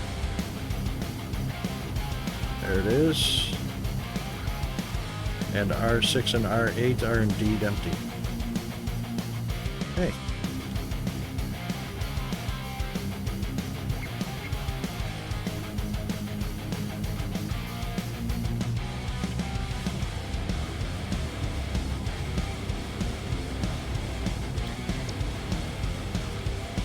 Green line.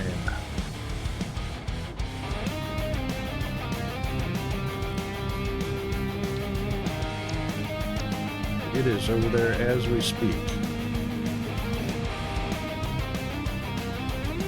And we can see that right there.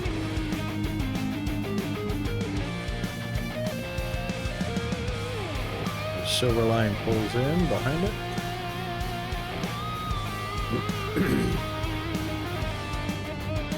Alright, green line does not have any empty cars, but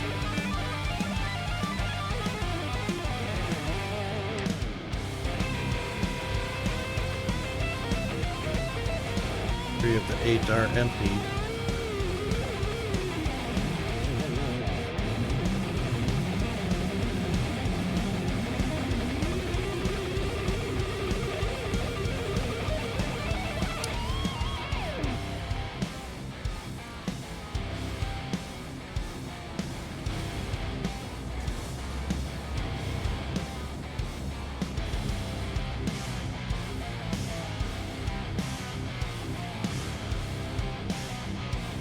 See, how do we want to do this?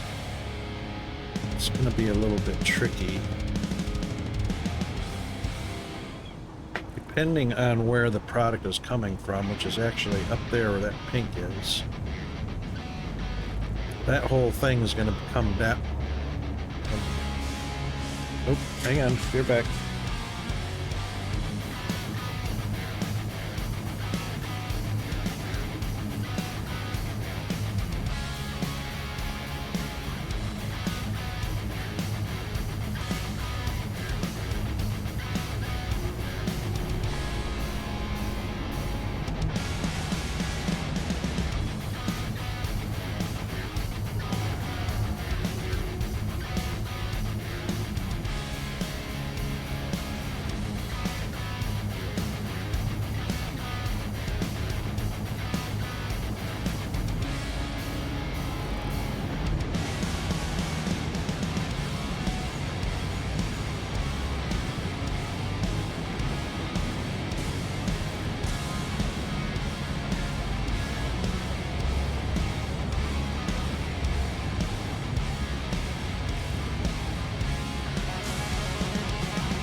Okay, we're back.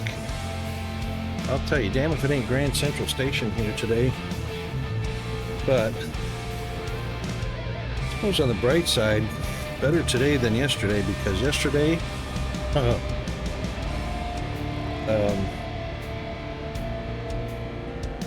yeah, I wouldn't have been answering the door. They might have thought I was dead. All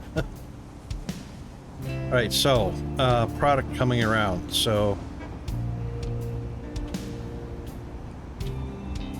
crushed is coming in on a train,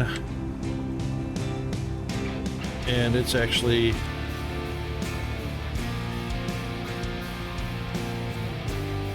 well, it was coming down this. It is coming down this way.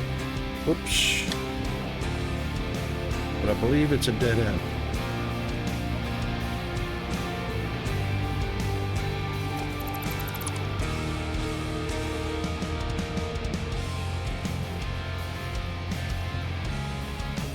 Oh, it's actually going into this recipe, which is radio control units. Alright, well, the end of that one.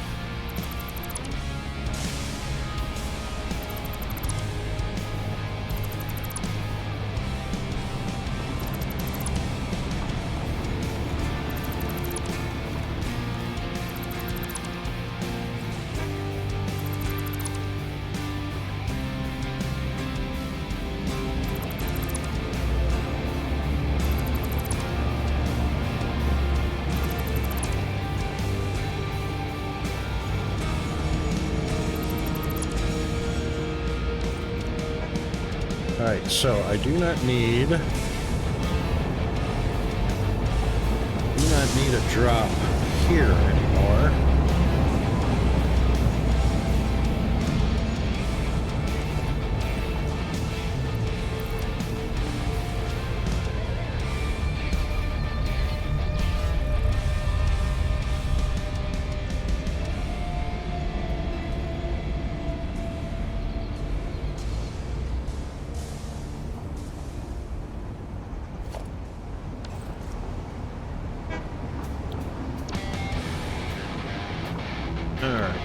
This is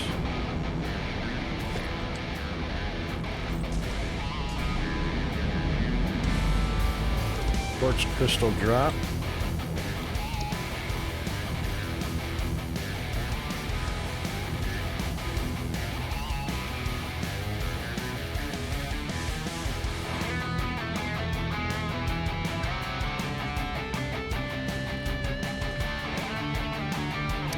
Quartz crystal drop. Yeah. Can it not tell me how many trains are utilizing this station? I know it's 2.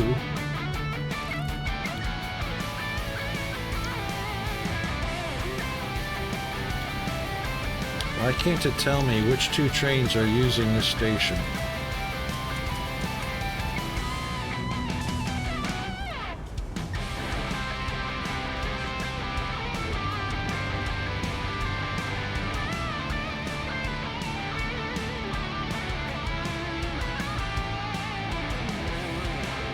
Nothing tells me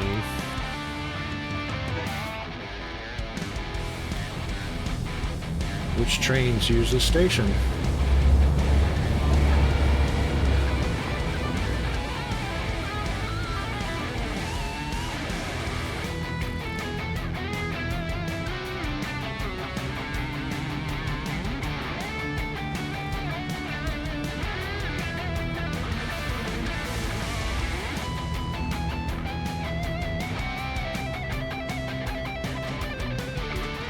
Alright, I see the station. Why can't it tell me which trains are going through it?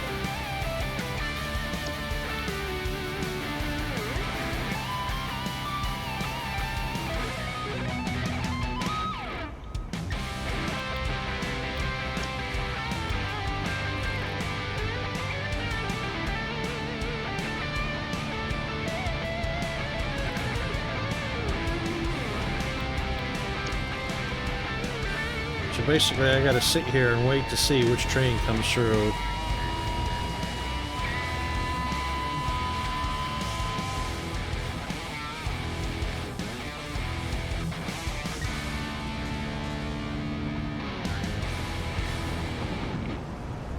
Or I have to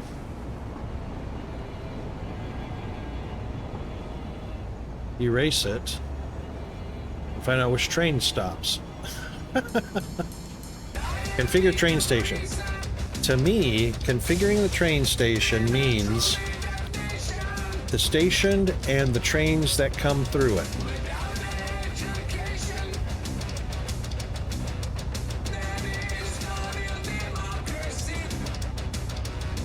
And I don't see any trains that are highlighted.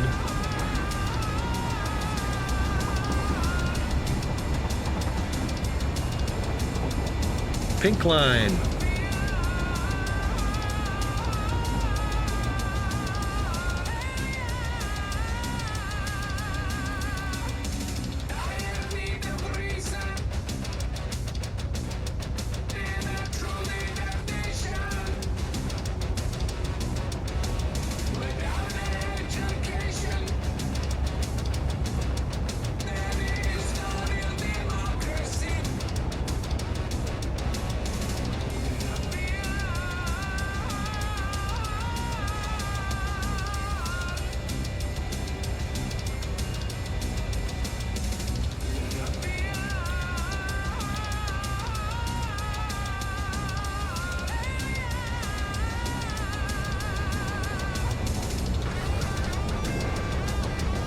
That ain't him.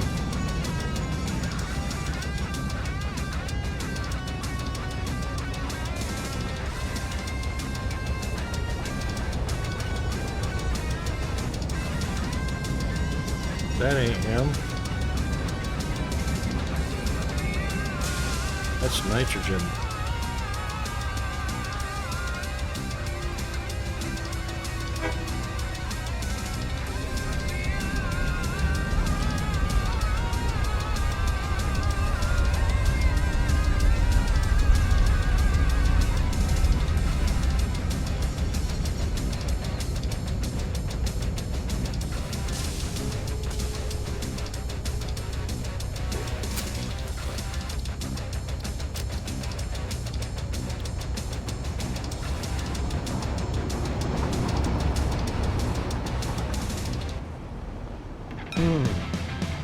I don't have a nitrogen gas over in our... That's because those are fluids, that's why.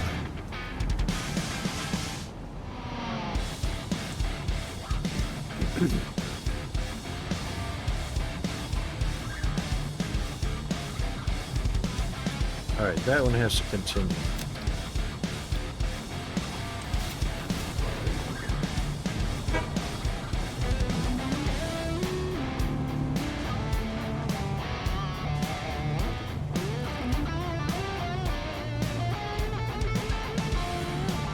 Alright, where's our pink line?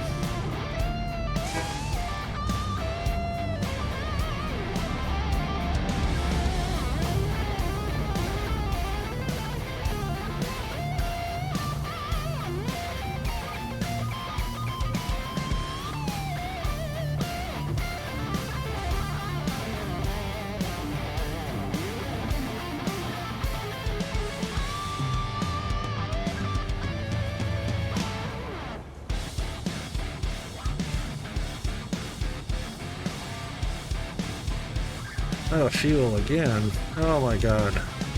Has it been that long already? It has been. That can't be right.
There it is. feel love.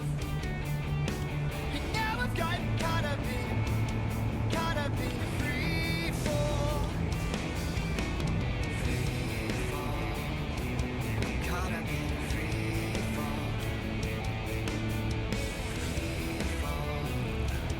Caught up in a free fall. Falling to free fall. Caught up in a free fall. Free fall. Caught up in a free fall. Falling to me. Whoa, whoa. Whoa, whoa. Whoa, whoa.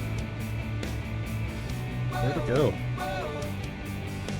And all I ever wanted was to feel I love. saw it right over there. And now I've gotten caught up in free fall. Free fall. Caught up in free fall. Falling to free fall. Caught up in free fall. Free fall. Caught up in free fall. Free fall. Caught up in free fall. Free fall. Well, I saw it, Caught but up in free I don't see it. fall. Falling to me.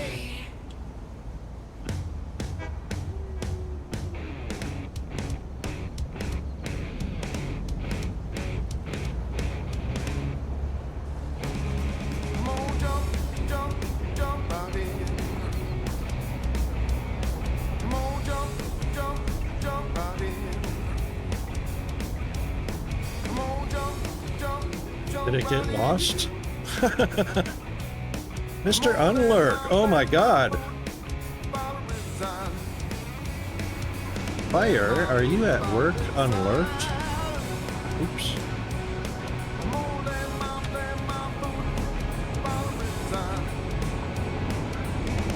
It's not pink.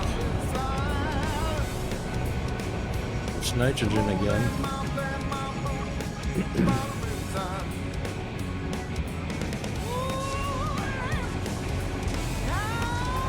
I think pink got lost.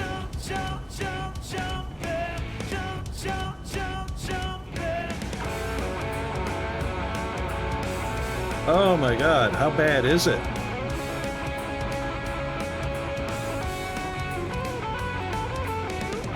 Is that gonna need a visit to the doctor to see if got a burst disc or a cracked vertebrae or something?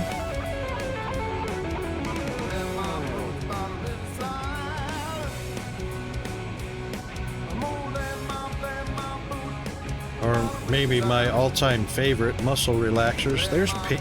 Pink is way over there. What the hell? Small strain. Ugh.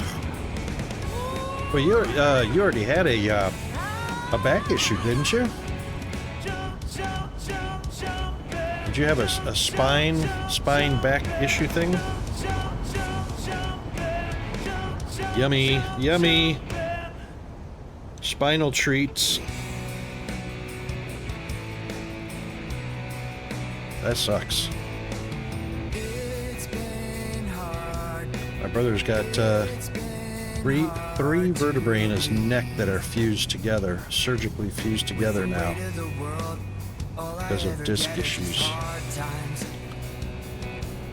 There we go. Nights, all I ever get is just hard times. Dark nights. It's been hard. It's been hard to breathe. Out of shape, core and weight issues. Ah, right. Get is just hard times.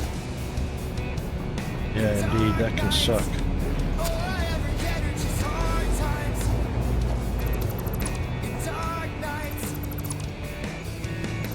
I'll never give up. I'll never give out. I'll never give up. I'll never give in.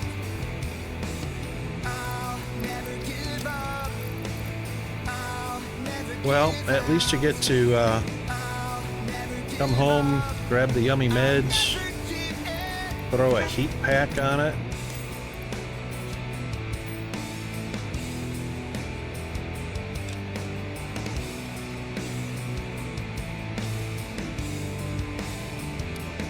We're not going to take all. We're going to do something that's probably going to freak everybody out, but I'll never give out.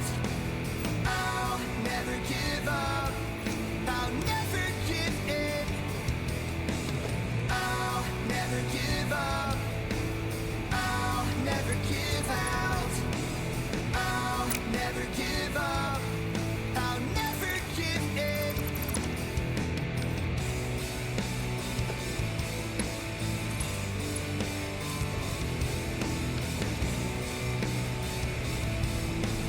ooh, left shoulder. Yep. Yep. I know about that. I've got this pain that's been in my left shoulder, right in the socket. Been there for a couple years now, probably from sleeping with my arm up underneath my head, or that, or twisted in front of me, but horrible pain in that shoulder.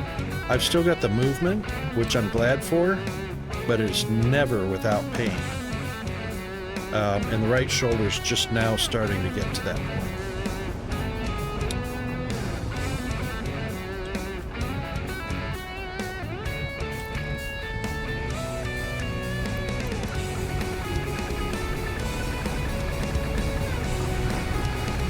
That art you were working on last week, did you figure out the drip pattern or end up? Yeah. All right. So I'm glad you asked that.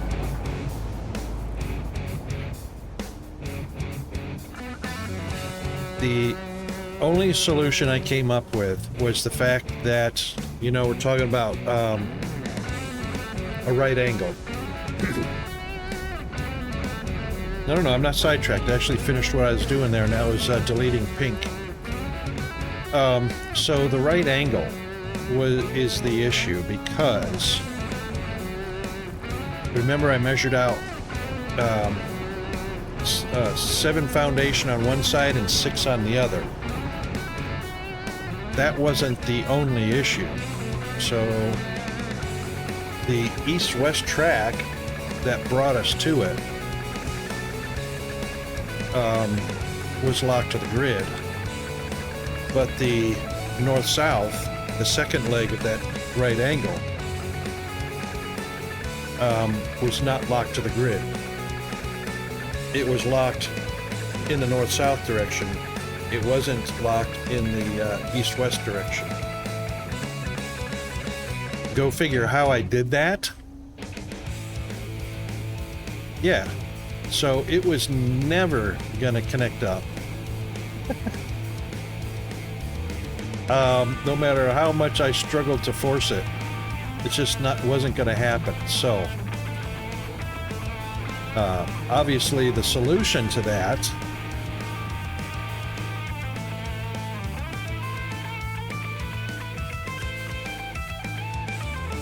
exactly. Solution to that is rebuild that leg of the track, which I haven't done. So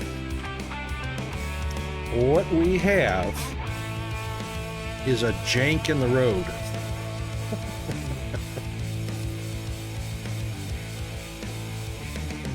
So,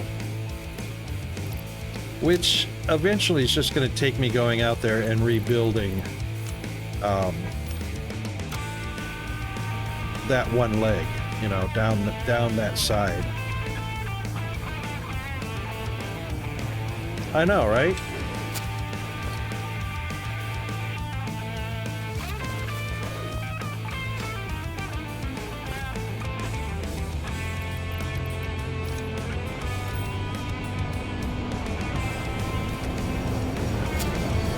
Watch how fast this bad boy goes.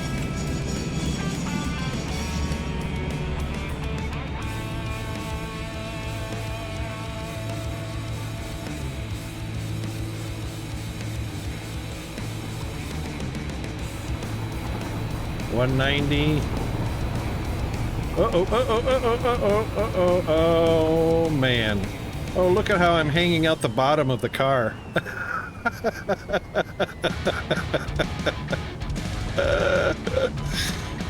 Can you believe it? My legs are out the...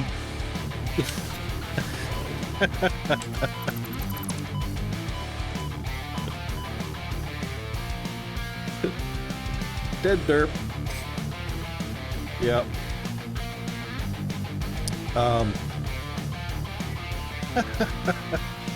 Believe it or not, this thing gets up to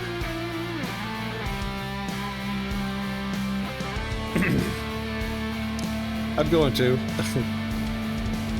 It goes up to 205 kilometers an hour, which is twice as fast as I can fly and twice as fast as the dune buggy. The problem is, guess what you can't do at 205 kilometers an hour?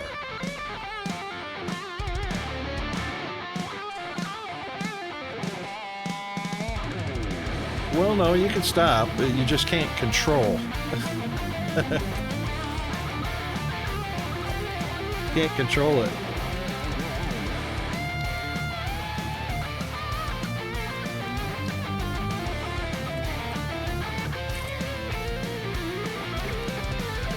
Thank you, autosave. So, apparently the guys over at Coffee Stain decided that at 205 miles an hour, or kilometers an hour, you can't, you don't, well, they got square tires to begin with. So, there's like no grip, right? So there's no steer, I mean, there's a little bit of steering, but you can forget about counter steering.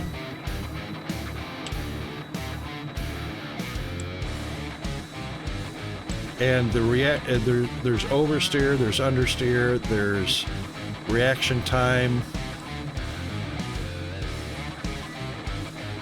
So there's 206, 207, 208.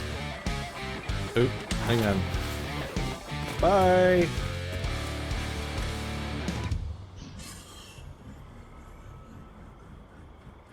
Doesn't even stop on its own.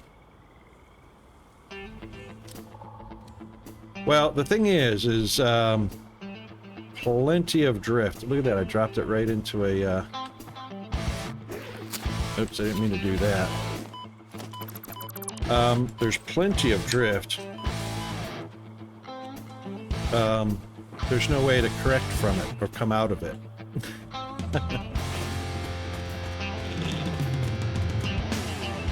Alright, so this is the jank. This is the corner we were at. So, hopefully I smoothed it out enough that you really can't see it.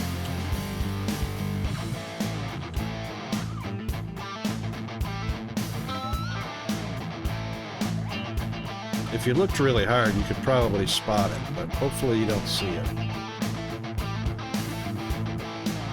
Now, it doesn't match the same radius as the track, which sucks a little bit.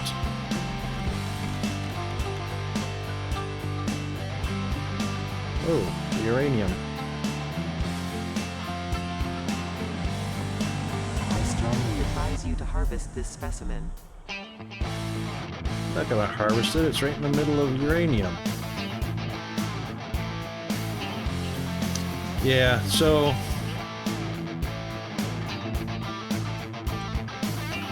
it's smoothish coming on around. About right here is where the jank is.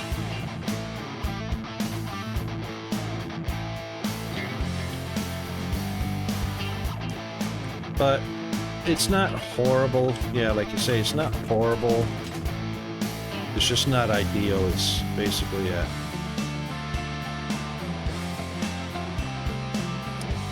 So I also wanted to test to see how the, it might have been the turbo fuel doing that. So what I wanted to find out is if the other fuel, this stuff, biofuel, had a difference in the way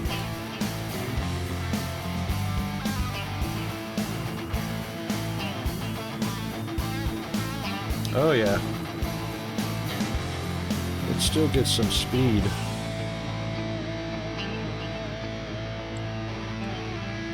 No, it slows down much faster than the turbo fuel did, or much quicker. This is turning hard. Doesn't do really well. Let's see what his top speed is. We got enough stretch here to get to a top speed. 180-ish. 190.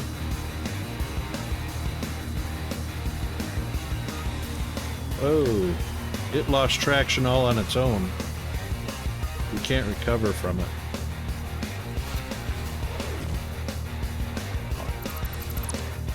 It's basically, it's uncontrollable. I mean, you can steer some.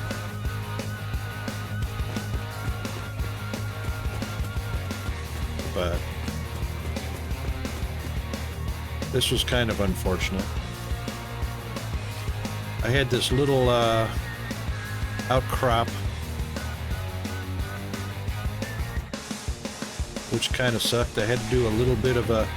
This one was worse of a jank than that other one was, because you can't see it, but right here I had that 1/16 misalignment again.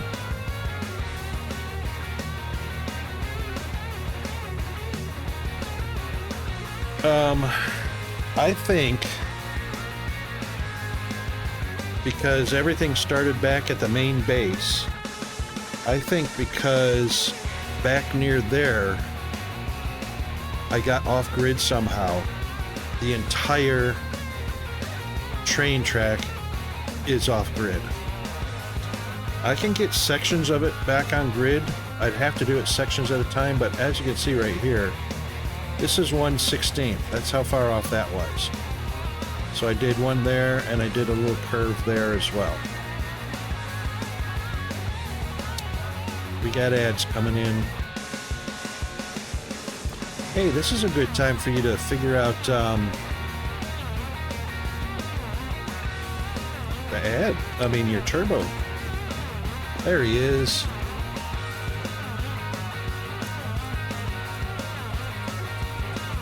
There you are. How are you? Are you relaxing now?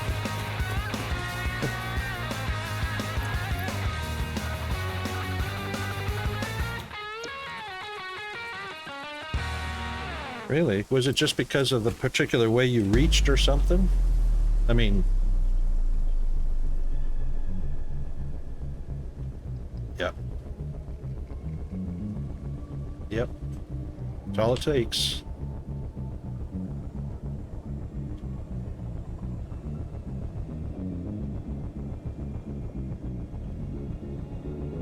Ouch. Oh yeah, because you don't want to slam the pavement.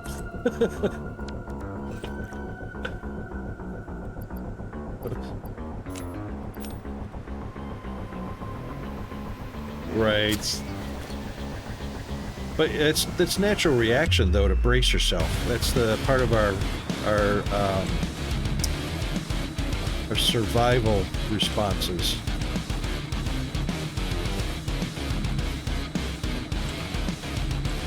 Ouch. Yep.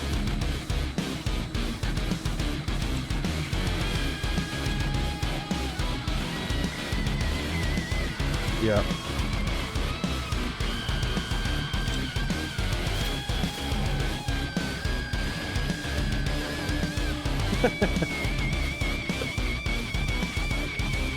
I know, it's like your view is like your you're 10 miles above it and behind it is the view, but your actual from neck down is below the vehicle. It's hilarious. Yeah. Yeah, they did that on fun, just to, you know, have fun with it. So, well, it was rebuilding the track, and I kind of gave up on it because of where I ended. It's just a horrible mess, but like you can see right here, I actually matched the radius, and I figured out how to match the radius. And this one, even though it's off-grid, they were properly spaced apart. So the trick was, you grab,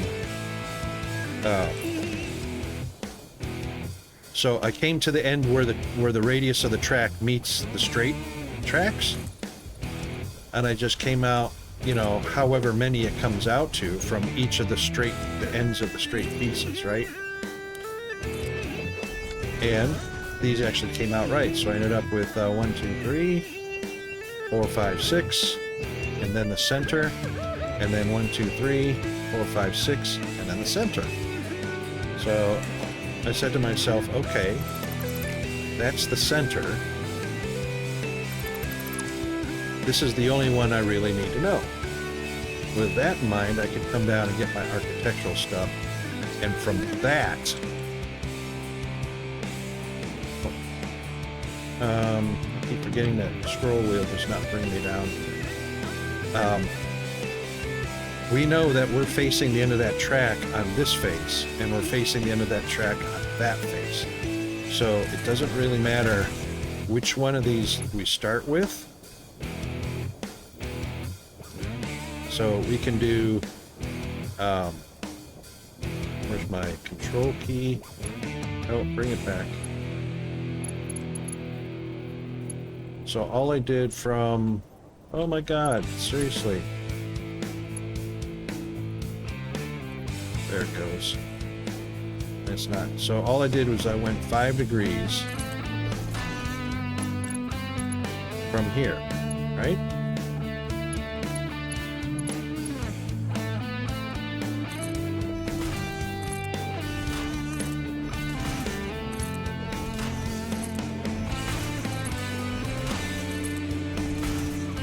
And that is 90 degrees.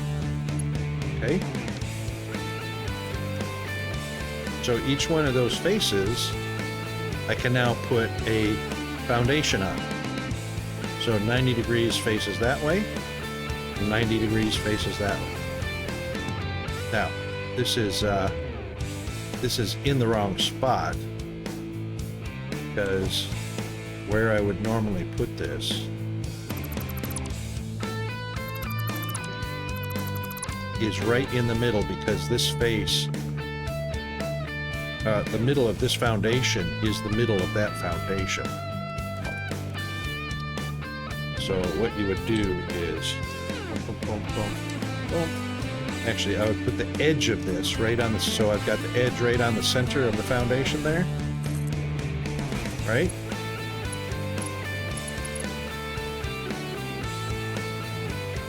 So 5 degrees, 5 degrees, 5 degrees.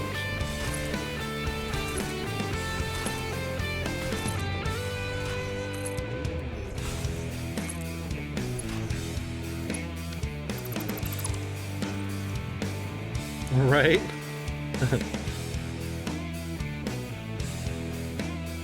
Oops. So I missed one. I left one off of this edge over here. But right. But that's all right, because the first one faces, the first face faces square on anyway. So in essence, I don't need this one, but basically that's all I did is zooped it over. Now you can see it doesn't match, but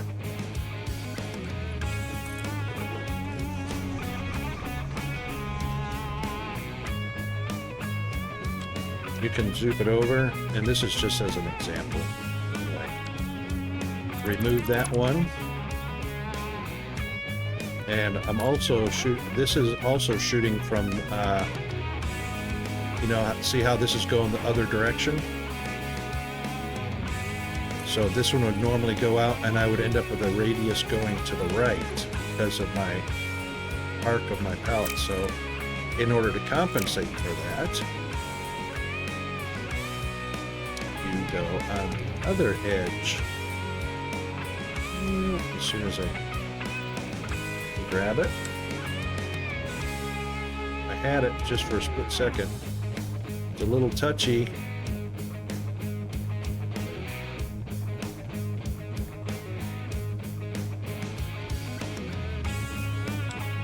No, just pick up, come on down here, and boom, I got it right there.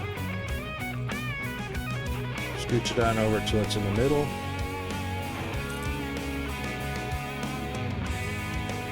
No, it's going to zoop. So it's going to zoop the other way. There you go. That's why that one's off, because I actually started on the wrong edge. But then you just come on around and follow each face all the way around. And honestly, you want to do it from the other side anyway.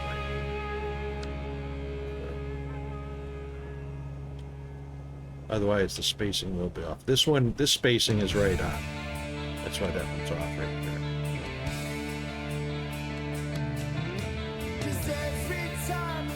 Right.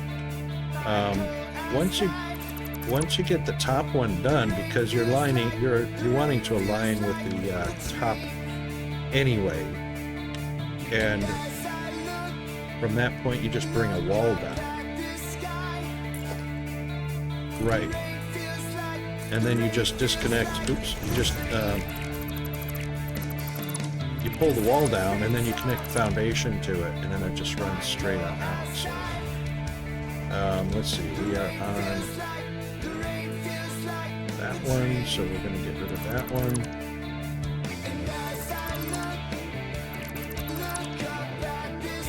Yep.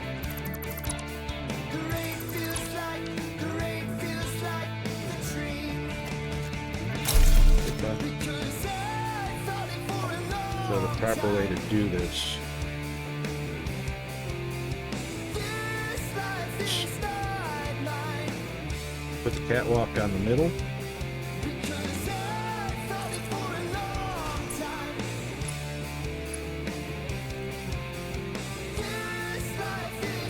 Put that one in.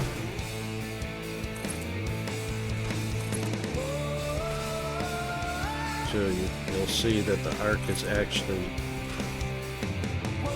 facing in the direction you want to go.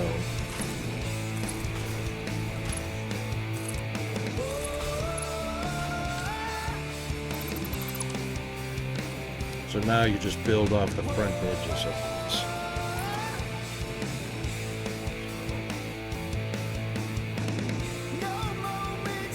That one obviously goes straight across.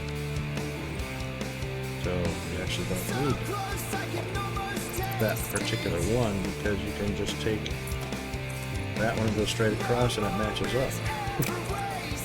So you just want the next one.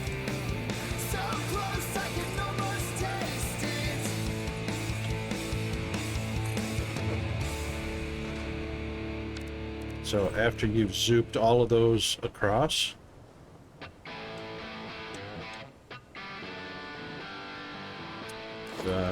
grab a wall section, and I happen to know mine is two walls down, and then I just match a block to the very inside of each one. So each one of these zoops of foundation that you string out, you bring down the wall for each one of them, and then you attach a foundation right at the bottom on one side, and it's the same arc all the way across, and then you don't have to zoop out a whole bunch more for the bottom layer. Yep. Yeah, but it comes doing it that's the fastest way. There's a couple different ways to do it, but this is the least tedious of them.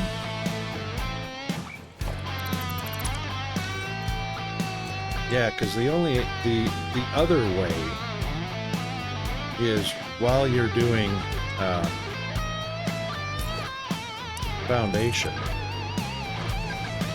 You can do it this way because you can rotate your foundation. And as you can see, the problem is it moves. So you have to be very careful with your mouse. All right, and then you can only place on top of the one beneath it. So because you can only go on top in order to get that rotation, you have to make your angle, place that one, then you have to place another block in front of it, then you have to place another block underneath it, and then delete those two on top. I'll just get rid of this other one. Oop! That's alright. See, that's the problem. So our angle was, well, it was off of this block. Alright. So the problem is you actually have to shift with one click, right? So we'll go 5 degrees. This is lined up. That's 5 degrees. Then when you put this next block here, you'll have to use your nudge, H. Hold control and go 1/8 so that it's 1/8 off. Then you can do your next. Yep.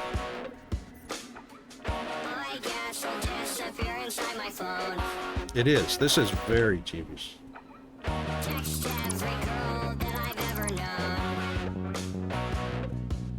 Yep. So then you have to actually put, I didn't have to take that much. Right?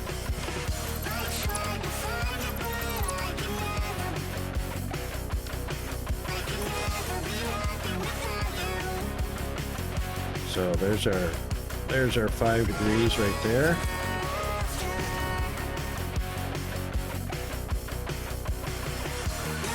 Connect up the next one, go underneath, put it in there, take the top two off,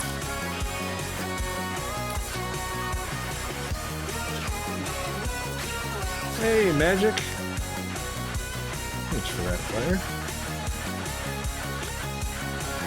and then another 5 degrees on that one, then you put one on the end, then you put one underneath, then you move the two on top,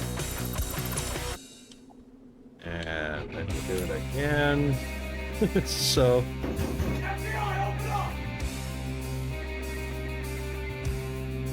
I can't see it from down there, but so now you can see how you're getting your angle now, or your radius now, and that's a 5 degree arc, so that'll be a lot wider than what this one is. So you end up, you place one, you change its angle, you connect one to it, then you connect down underneath it, then you delete the two on top of it, and then do it again. So it can get very tedious. I kind of stopped. I made a lot of progress with. I'll show you where I stopped at because it is seriously jank, and I just need to rebuild and re-envision how I'm going to go through it.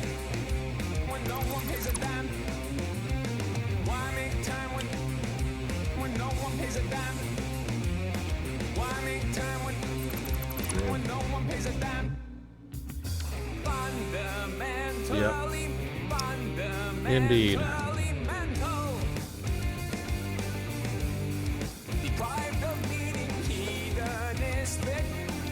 Yeah, yeah. You probably wouldn't be able to spot it unless you knew exactly what you were looking for. But there's quite a few players that would probably be able to spot it.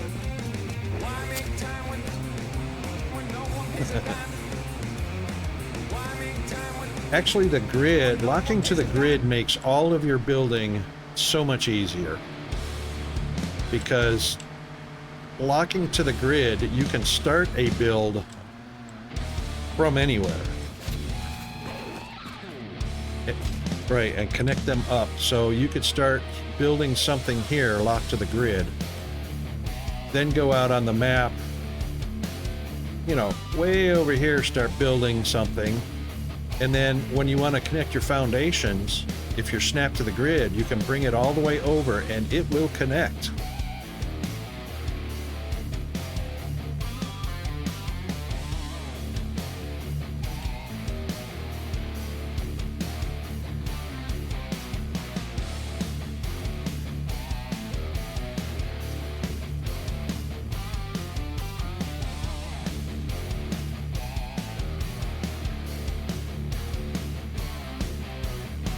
Yeah. So what I recommend is, if you're going to build to the grid, lock to the grid, concentrate on just locking your X and Y, or your X and Y coordinates, which is north, south, east, and west. Lock to that first, and then afterwards worry about foundation. So right now, holding control, this locks to the north, south, east, west grid. Okay? The height of these foundations just depends on the terrain that's underneath, and it is locking to a grid for the z-axis, which is the height. But it's going to be half a meter off based on the fact that your character stands not quite 2 meters tall. So here, let me turn on my debug menu.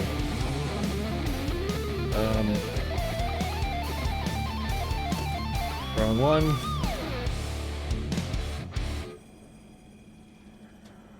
Alright, so my debug menu shows that I'm, hang on, let me stand down on the, alright, now I'm standing on the foundation. So the debug menu is showing me standing at 37.48. It's always going to be 0.48 because that's the middle of your stomach. So the foundation that I'm standing on is actually 37 meters. That 0.48 is just the middle of your body. It's half a meter. So this is locked to the grid, east and west, which is great. Okay?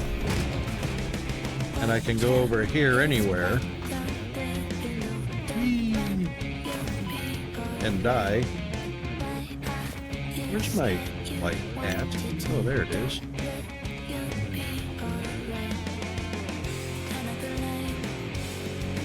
Alright, and I can take a foundation and lock it to the grid. But I'll have to raise it up, and this is the z-axis, so you can do the z-axis later. But because that's locked to the grid, boom. Lines up perfectly. It's tall, it's higher than it was where I started here, but that's just because of the z-axis, which you can adjust later. It's 1 block. So 1 meter. So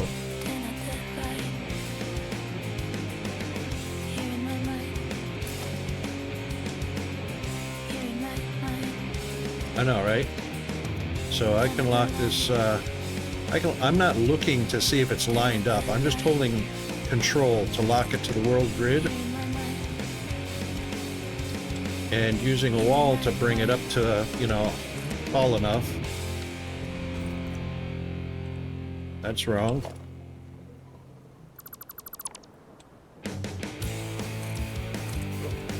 So that I know I'm somewhere up here around 37 meters, which is, you know, right about here. And this will connect up because it's locked to the grid. There you go. Again, it's 1 meter lower because of where it locked to the sand there. But Yeah, well, you don't even need a ramp. You just run it back out where you want it to. You know. But it's still locked to the grid, which is why these, you don't even have to be looking at where your reference was right here. You know, it doesn't matter where you place something, as long as you lock it to the grid, bring it up and over, it's going to be squared up, dead on. So, yep. Yep. Right. Yeah, don't worry about the ramps, just bring it up 1 meter. Right. That's right. So down here, I'm on the world 16 meters above zero. And if you take a look at my elevation, I'm 16 meters above zero, and that 0.48 is my belly button of my character, my pioneer. That's why it's always...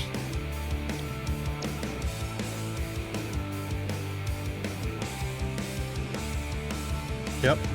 So you can tell from here, because the walls are 4 meters, you got 4, 8, 12, 16, 20, 28. So when you stand on that foundation up there, 28 and 16 is 44, so it'll say 44, 48 when I'm standing on it. Because again, that 48 is to the middle of my body. There you go. 44, 48.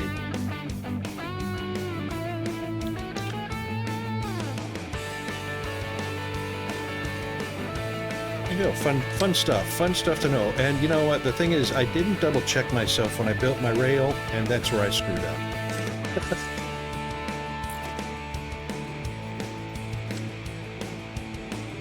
Oh yeah. Actually, my rail system starts down here, goes all the way out here, all the way around the map. It's one complete circle around the map. Completely circumnavigates the map. So, yeah. There would be a lot of rebuilding going on that I'll eventually get to, but I'm going to be doing it in segments, you know. Right now, I just want to be able to get around. Right, because I can jank it over back onto the grid, like one snap over, run the whole thing straight on out, and then just readjust the curve for it, and then it'll be fine. But one of the things I'm running into is this kind of thing where I was so stupid to do a diagonal. So how I'm going to run a road underneath on a diagonal is only going to be based on getting my foundation at 45 degrees. So what are we doing? 5. So you have to do 5 degrees at a time. So 5, 10, 15, 20, 25, 30, 35, 40, and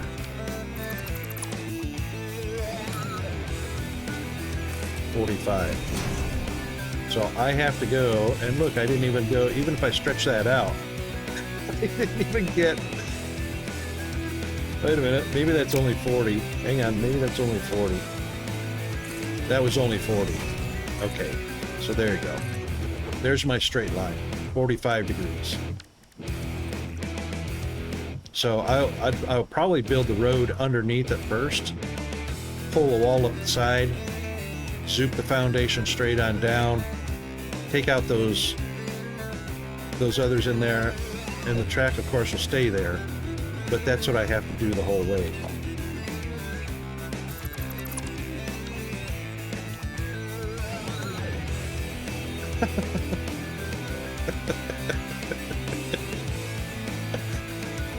Actually, I was saying to my future me, I'm going to get you, buddy. I'm going to make your life as difficult as I can possibly think of. And this is how I'm going to do it. Absolutely. You know, because I got to have something to cuss my old me about, right?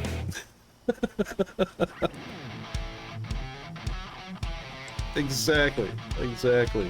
Yeah, so, yeah, you know, live and learn. I don't think I've went to any other school other than the School of Hard Knocks.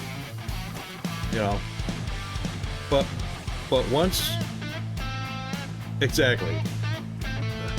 But the thing is, even though, you know, going to the School of Hard Knocks, you know, learning by experience, learning by failing, at least I can say with confidence when I let people know that this is the problem I encountered, this is the problem I, you know, discovered, because I discover lots, and this is how I fixed it. And people go, well, you're sure about that? Or it doesn't look like that would work. I can confidently say, yep, I'm 100% sure about it, because I screwed it up as bad as anybody could think of. That, and right, and then I solutioned it. So yeah, if I've got a solution to something, it actually is a solution. Otherwise, I'm still stuck. But yeah, I really regret having going diagonal. Plus the fact, once again, off grid, the very top of this bridge, this earth bridge going across here, is 1 meter below, or is 1 meter above where I need to be. So, actually, it's 2. It's actually 2. So I actually have to come up 2 meters just to be.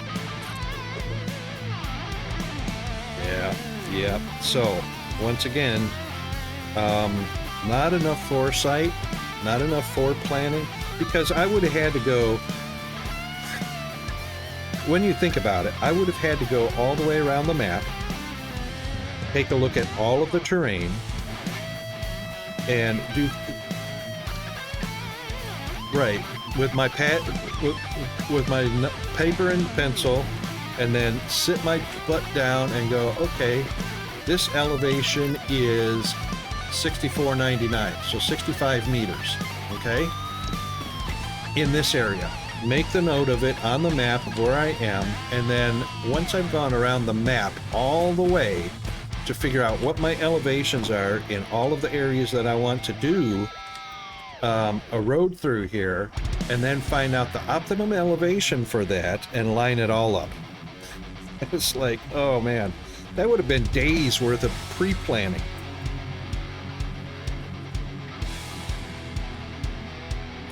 Oh yeah, that's exactly right. So double bridge on a diagonal right through this pass.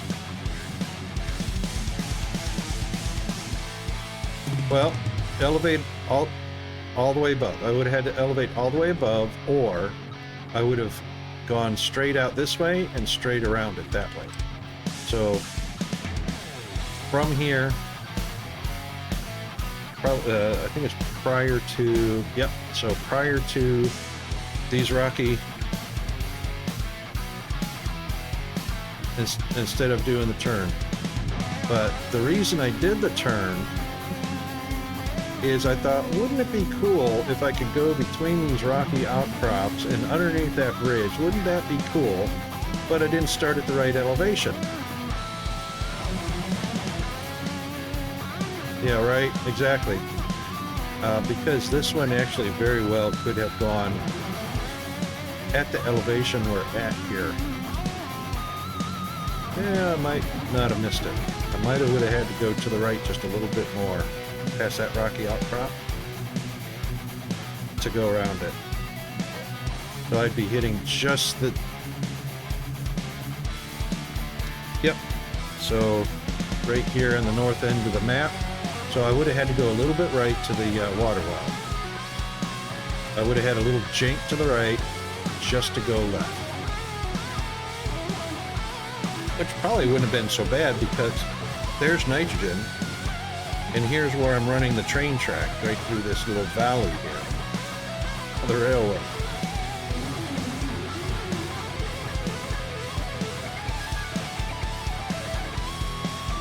Yep. Yep. Well, you know, Magic said the right thing, so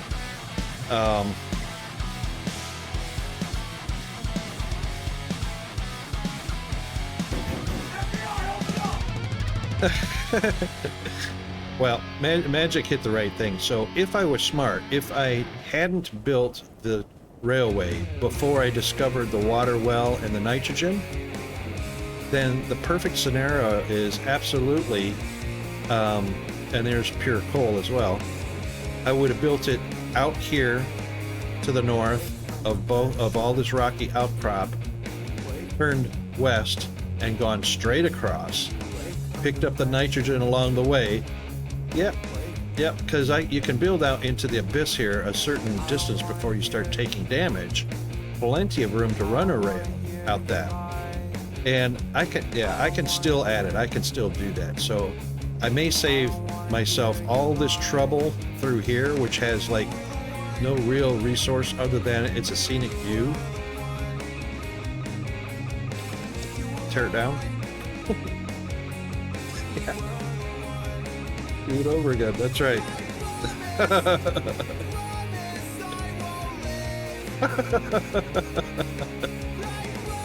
But yeah, that's right. I am the dirt professional. But no, Gamer's right. So the best way to do this is actually, instead of just even doing a switch leg, it doesn't have to be straight as an arrow. I can actually put in a radius out here, a curve out here, anywhere, and go straight on down this way, right between the coal, right over the water, and go out that way, and just take this out, right here in the middle. It doesn't need to be there. Besides which, who likes to drive straight forever with nothing changing? You know, even if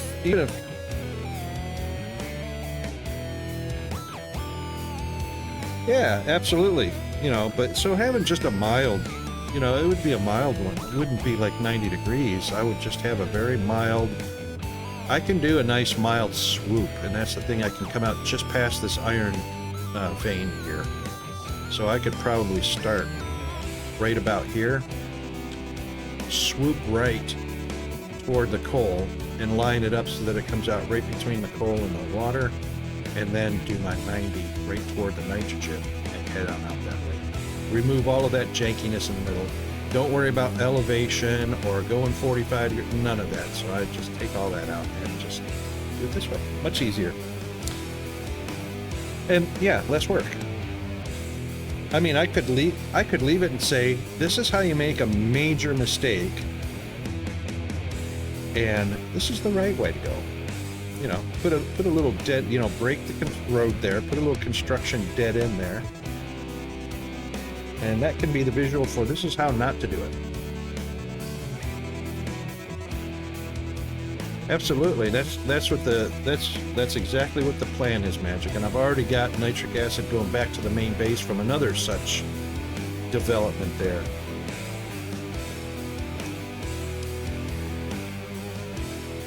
Yeah, I think there is sulfur. No, that's Caterium, but there is a sulfur. I think it's down in this area. So there's lots of limestone, but I think the sulfur is. That's not it. That's limestone.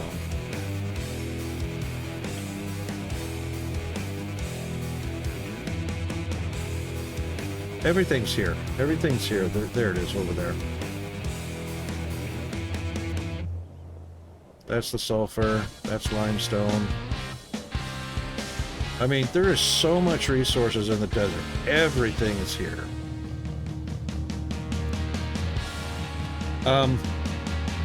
There's another reason why I'm doing road Magic, and I don't know if you've noticed this. I'm going to show in fire. But I still have fuel in the tank. This is why I'm doing a road.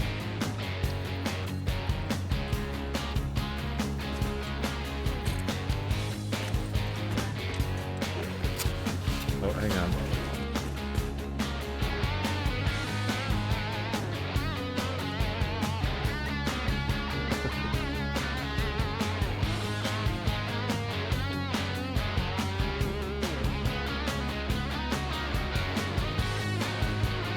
I use the drones. I got 2 drones that are running. I'll probably use a few more, but they take a lot of batteries. You gotta be doing the battery thing.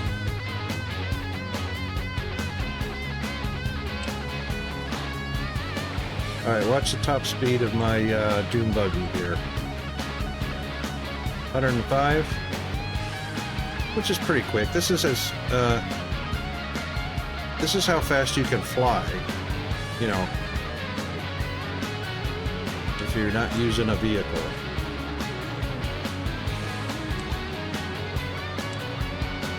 A little bit of drifting here.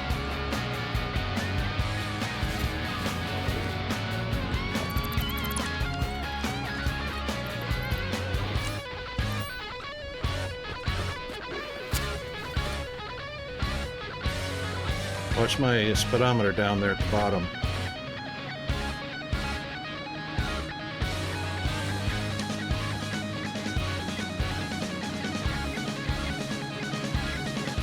$190, 200, 205, 208, 209, 10.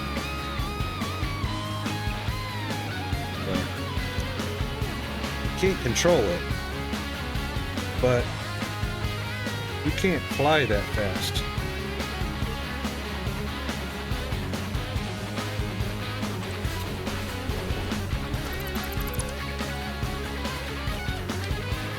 You'd still be coming across the map if you were flying. No, I can't program it. And it's only got 1 slot for cargo capacity. And it definitely burns through the fuel. See, this was my other tank. This yeah, right? That's right. So the train I did a 90-90 with instead of doing a 45, which made it a lot better. But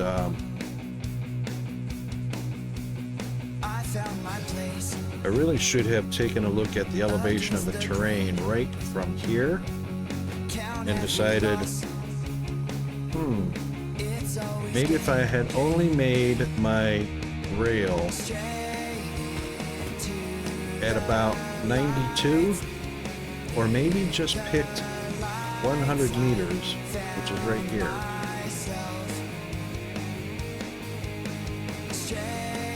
Absolutely. I would have missed all kinds. Absolutely. So 100 would have probably been ideal. And if we stay at 100 and you look across over into that canyon where I did the diagonal, I would have been right smack between the 2 earth bridges. So I would have missed the terrain in both directions.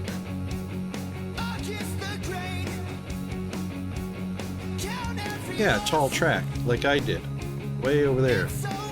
You can't see it. It's something like 300 meters up in the air, but I've got a track and a road that goes from north to south across the entire map. But the thing is, you start up there, so don't start any trains on the ground, which means you build up there, which means you got to pipe all your fluids up. You got to elevate all of your resources up in order to clear all the terrain. So I haven't gone down or up in elevation. I'm still at 100.5 meters, and I'll bet you I make it straight through here just fine.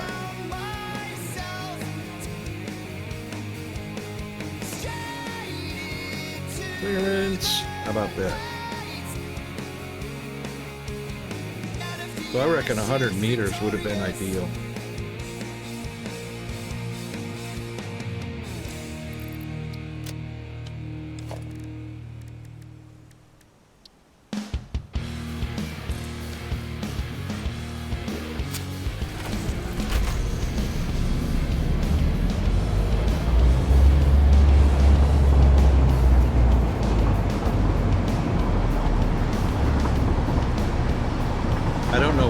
picked 70. But it must have been something at the home base that caused me to pick 70 meters.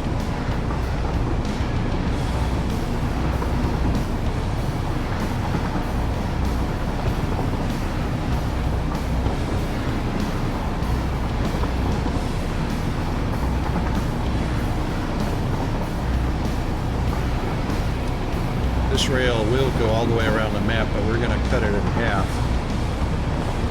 We're going to go down the sky rail.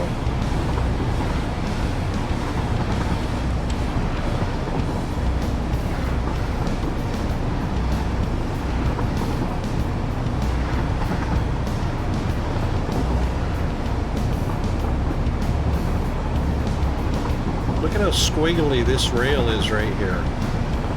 It's got a very slight S squiggle in it. I couldn't get this to straighten out to save my life. Of all the rail I've laid, and I could not get this to lay a straight piece of track.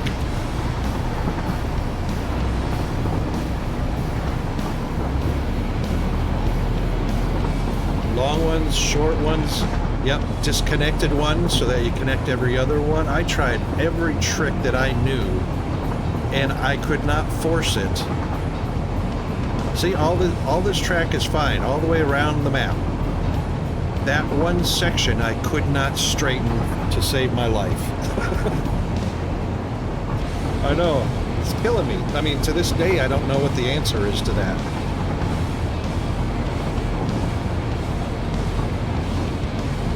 Yeah, it's one I haven't discovered yet.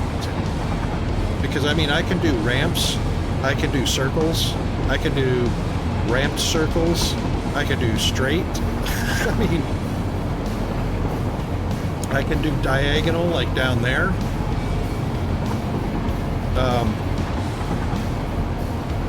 Yeah, I could not get that one section. No matter what I did, I couldn't get it straightened out.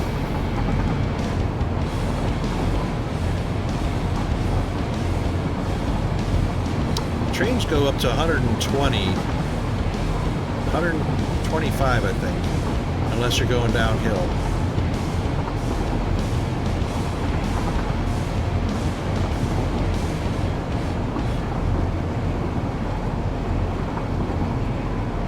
There's my the crater power plant down there. With the bubblegum trees all in it.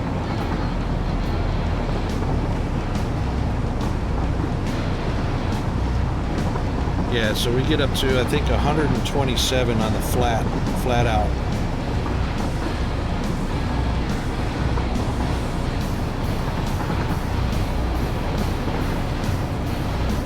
No, 121.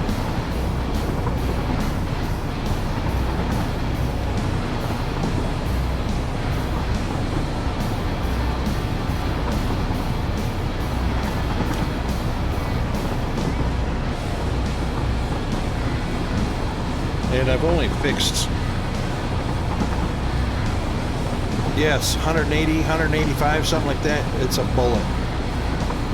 This helix, I only corrected half of it. The first time I built it, it was all kinds of janky.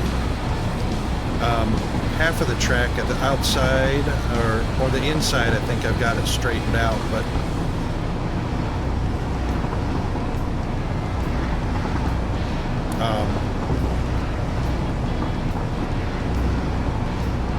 I can't remember if I straightened the inside or straightened the outside, but one of them's straight, the other one's still all over the map.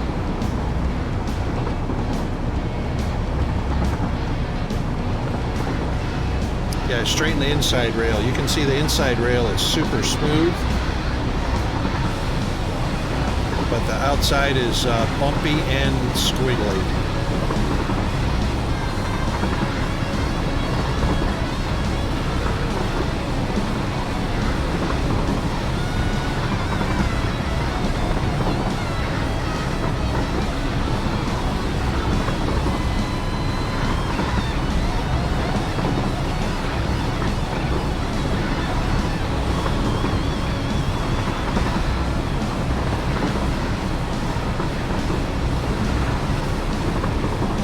Yeah, the new hub is coming along great.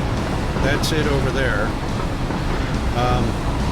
I've got 3 of the 4 main feeds already done. The old hub is cleared out except for 2 boxes, 2 containers left. I'll show you that in just a second. Oh, I'm doing 185, and there is no way I'm going to avoid hitting that train. I was on reverse and brake, and that wasn't enough to slow down because I wasn't paying attention. Which, that sucks. F? Why can't I have that? Really? Dismantle. Oh, you know what? I can't dismantle it unless I re-rail it. That sucks that when you crash a train, you have to re-rail it. Just to get rid of it. Sorry about that, Mr. Green. Ass-ended you. That was completely unintended. There you go, you're fixed.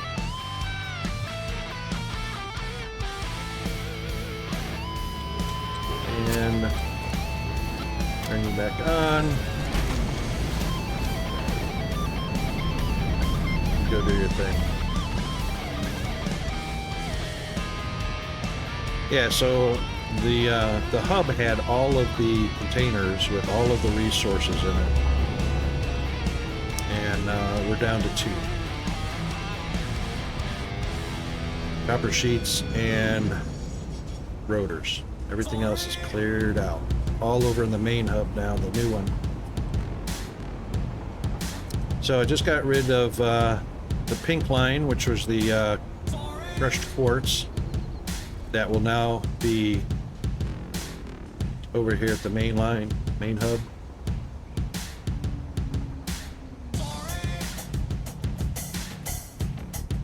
So what will happen is the 10-car trains, they will go around to all the different locations, all the different factories that are manufacturing something, and pick up 1 or more of 8 different products for each line. They'll bring them over. They'll siphon off into individual stations for each of the products. And then when I build a factory that needs something, or, you know, a recipe item, a single engine with a single cargo will go to that location with that product. So in this case, we have computers, rotors, rods, concrete screws, so on and down the line. And each one of them, so there's there's 32 different products in this main line that can get delivered out to factories. And then the big boys, these will go collect them up from the intermediates that are making them from raw materials. The only thing I haven't done yet is the gases. So nitrogen gas, and wasn't there another one? Was it ammonia? Not ammonia.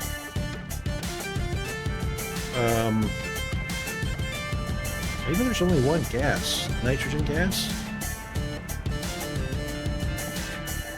I know we've got alumina solution, but that's a liquid. We've got nitric acid, which is liquid. So the liquids are coming over here. We've got nitric, we've got sulfuric, we've got alumina solution. I haven't added the water yet because I'm lazy. So we have a drop-off that goes into storage, and then we have a pickup. Any one of these guys can come and pick up to 2 cars in length. Which one is the purple? Turbo fuel. So there's going to be all kinds. There's going to be the turbo fuel, the regular fuel. Liquid storage will probably... I don't know if I want to do oil. I don't know if I want to do oil, because oil is basically immediately processed into fuel, or what's it? What's the purple stuff called? Heavy refined oil or something like that? Well, there is, yeah. Heavy residual? Maybe it's heavy residual. Is it residue? Heavy residue oil? Yeah. So there's a number of liquids that can make it, but you know what? That's the thing. It's made over in the oil processing. It's all done over at the mill. I don't want to ship anything except for what needs to go somewhere else, like the natural gas geysers, or the nitrogen geysers. There's nothing to process on site. So I'll have trains go pick it up and bring it to the factory that needs it. And then nuclear is going to be a whole different thing. So basically, I have nuclear too close to my factory. It's on land right now. It's inland. So all of this area that's over the void is where nuclear is going to go. So it'll probably go about 75 meters below the world zero, and out here toward the edge of the map as far as I can go safely. So right now that's the nuclear, and I'm well above the nuclear radiation bloom, but it's growing. Yeah, I reckon I'm probably going to do that. So since I'm out here over the void, and depending on how far down I can go with visibility. So see, we already lose visibility and we're at minus 90. I think up here around minus, this is about 75 right here. It's still going to be rough to build in this because you lose your visibility. I'd have to turn off the fog, and I don't like turning off the fog because it adds an element to the game. However, what I can do is I can bring it out here, and my rail goes almost to the edge of the map, or almost to the edge of the danger zone. It's just a shame there's a diagonal here. See, I'm already catching. So where I'm at here on the map, even though I'm not as far out as my rail goes, this danger zone is on a diagonal. So I can hit it, I go right, go forward again, hits it, go right. So unfortunately, over half of this island, this beautiful island right here, is nothing but scenery. It's nothing but cosmetic. You can't get over there to build. Same with out over the water there.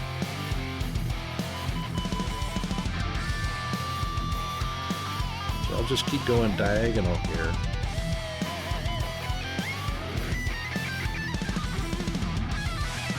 And this is about as close as we could get. Right there. So it comes out to here, and then it shoots diagonally around that way, and then it straightens out again. They're along the south side of the map. So tons of unused area here that would be awesome for building factories.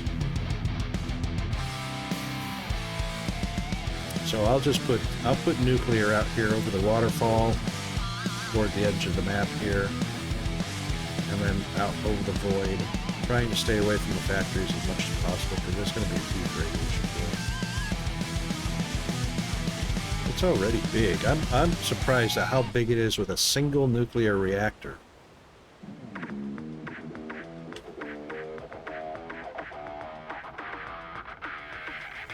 And the other thing is, it's a real shame you can't use any nuclear waste or nuclear products as fuel for vehicles.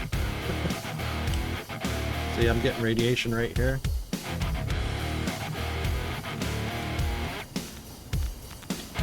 Right here. This is how tall the bloom is. And then I have concrete barriers set out right here. This is the edge of the radiation zone right here.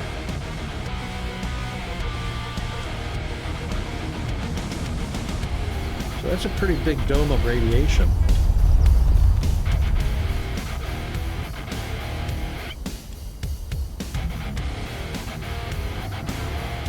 Yeah, really. I mean, even if the dune buggy or the tractors or the trucks could take nuclear fuel for, I mean, it seems reasonable to me. Hydrogen, would be a great fuel source for vehicles. Which may become a thing. I don't know. In the real world, hydrogen is becoming a thing.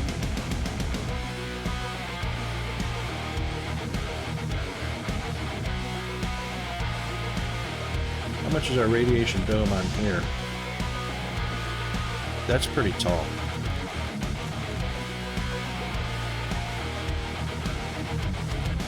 And I was actually going to do something with this, and I don't think I can.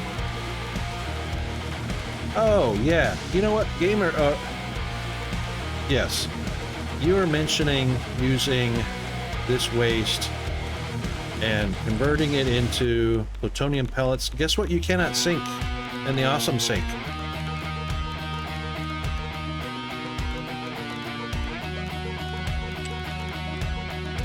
I tried it. It said no.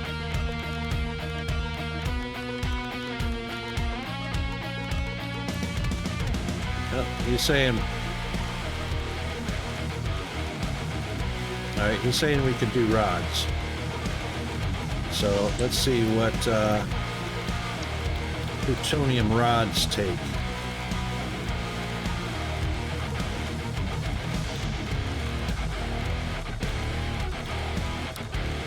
Is this what you're calling a plutonium rod?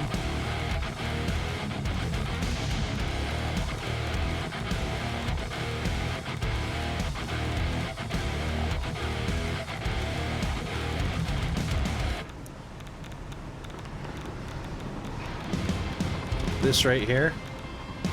Okay, plutonium fuel unit. Hold on just a second.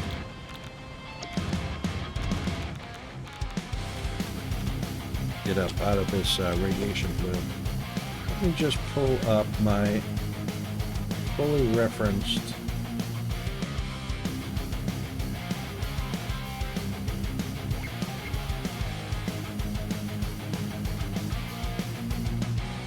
Alright, so plutonium fuel rods. In order to make plutonium fuel rods, I have that alternate recipe.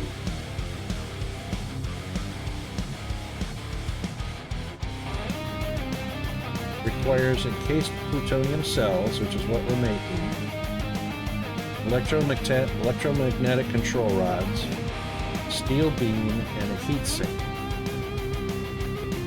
Or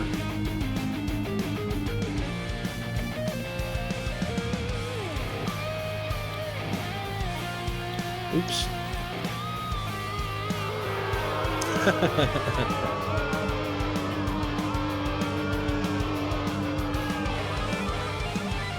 Somebody doesn't like the ads.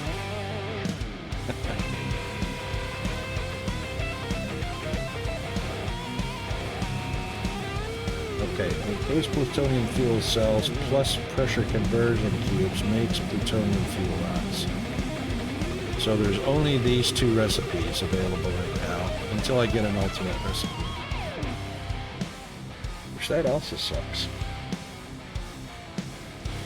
Because I think there's a third recipe out there. Oh, you've played this enough to get it up to nuclear, yeah?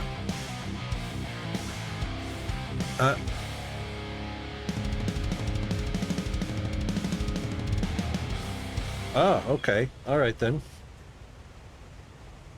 Well, this is...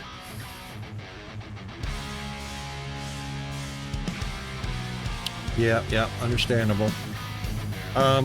This one requires 30. The alternate only requires 20, but it produces it at half a minute. So that's 20 in half a minute. That's 30 and a quarter of a minute. So that's 120 a minute. And this one is only 40 a minute. No, I did that backwards.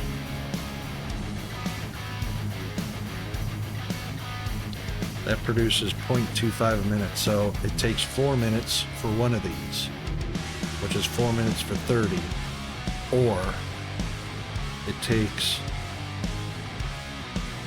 2 minutes for one, and 40 a minute.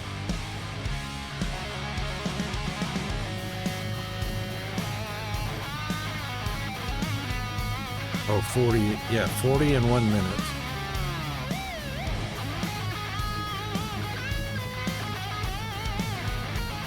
Hang on.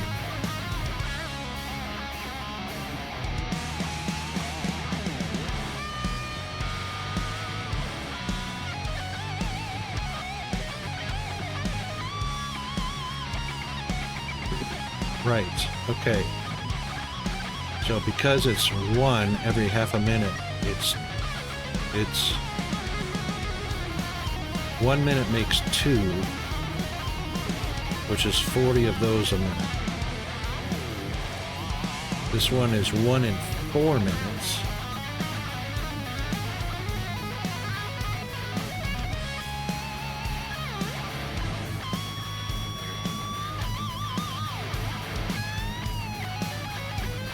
No, it makes 4 and hang on. A quarter of a minute makes 1.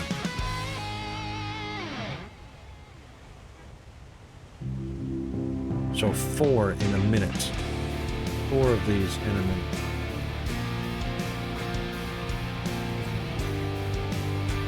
Which is 120 encased plutonium. No.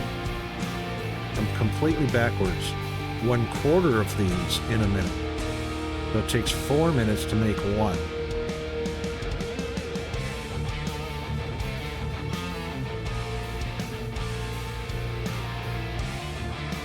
So 4 minutes to use 30 encased.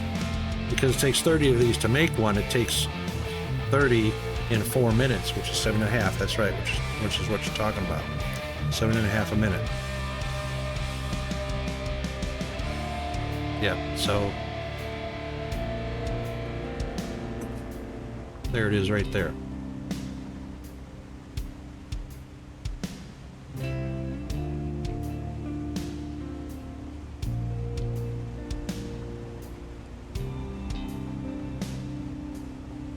So this uses 10 per minute, and the original recipe uses 7.5 per minute.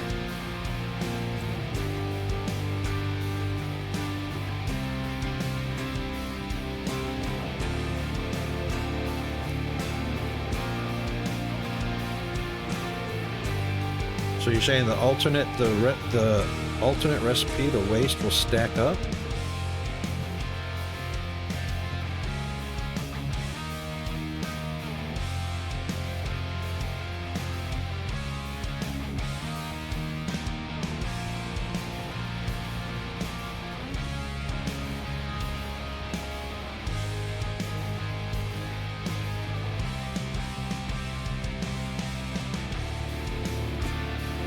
Yeah, so I could do this in an assembler and use 10 per minute. Or I could put it into a manufacturer and only use 7.5 per minute.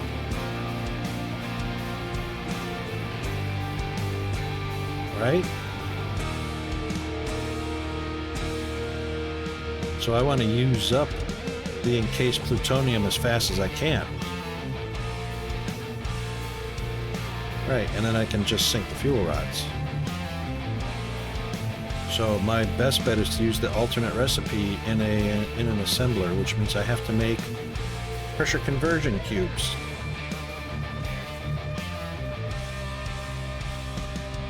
All these other things I've already made. Wait a minute, what's it take to make the encased plutonium? Oh, pellets and concrete. Or I could do both. Pellets and concrete and nuclear fissile waste plus aluminum casings. Which makes 20. Yeah, I could very well do both. So particle accelerator in one and an assembler for the other. Yep, that one I'm going to have to map out a nice little, go to draw IO and map out a nice little, or I could just use a satisfactory calculator, I suppose. Peanut is home. Boy, it's that time again. How you feeling, Fire? That muscle relaxing? Nice. Nice.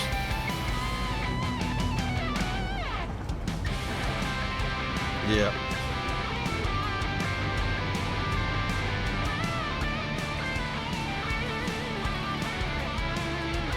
Yeah, that's right. I had a lumbar muscle spasm, which I didn't know was a spasm, but I was working out at Daytona International Speedway one weekend. It wasn't the Daytona 500. It might have been the Daytona 500, but anyway, it was one of the races that was going on out at Daytona International. And I was supervising fellas out at the Fourth Turn Grill. So I went down there to check on how things were going for the fans, you know. And I noticed that the griller, we called him the griller that was making hamburgers, hot dogs, and all that stuff, wasn't in front of the grill, and there's like 40, you know, hamburger patties on the grill. And turns out he was helping the delivery guy with a few kegs of beer that were coming in to the fridge there, and getting those stacked up and pushed to the back of the fridge out of the way. And everybody else was busy, so I snatched up an apron and a spatula to flip the burgers for them because they were fresh on the grill and they needed to be turned. And as soon as I reached over, now you have to think about this grill is about almost, you know, a yard, about 36 inches from the front to the back of this flat solid steel grill, right? So it's a pretty good reach, and it's an arm's reach, and you have to lean over a little bit. And I started to flip the back row, and I swear to God, it felt like somebody came up behind me, snuck up behind me, and hit me with a baseball bat right in the middle of my back. And it literally knocked me on the floor. And I looked around and I was thinking, who the hell? But then it kept going, it kept going, it kept going, it kept hurting and hurting and hurting and hurting and getting worse, right? To the point I couldn't breathe. So somebody had called the emergency number and got one of the infield ambulances to come out to the Fourth Turn Grill, picked me up, got me up. You know, did the whole vitals things, got me up into the ambulance and into the infield care center, right? And the entire time it took about 15 minutes, but it took the entire trip to get there for that pain to start to subside. And of course, I was telling the physician there, you know, what it felt like, where it was hurting, because they were concerned about heart attack and, you know, all kinds of things, right? And I was describing the fact that it literally felt like somebody hit me with a baseball bat. And it was still going, it's still painful. So they were checking out, you know, my back and my muscles and all that. And they said, yeah, you got a lumbar muscle spasm. And I said, really? So how come I'm out of breath? How come it was stopping me from breathing? And he said, well, your lumbar muscle reaches all the way around in the front and around your chest. It's not just a single muscle in your back. It's an entire network of muscles. And it all went into a spasm because of that one little reach. Yeah, exactly. You'd think it's like, right, and you'd think it's like it's in this one spot and that's what it is, right? But it's not. It's so much more. It's like, wow. Because, you know, it was, the muscle was around my diaphragm. It was keeping me from breathing in. You know, it was suffocating.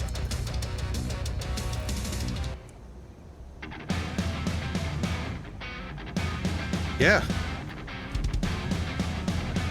Right.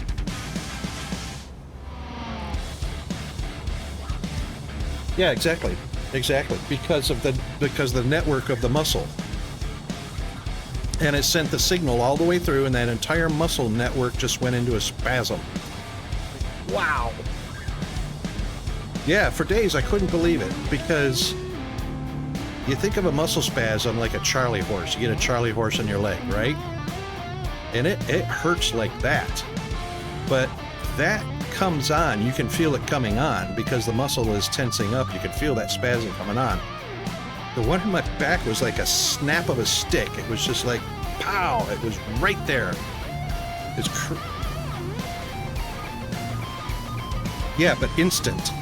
I swear to God.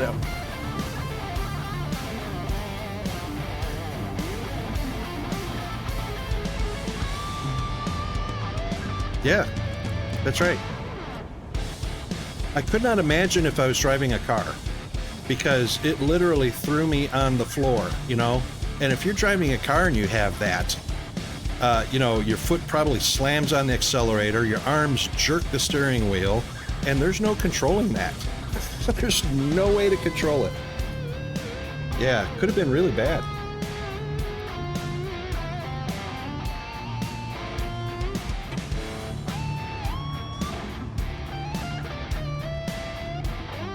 Yes.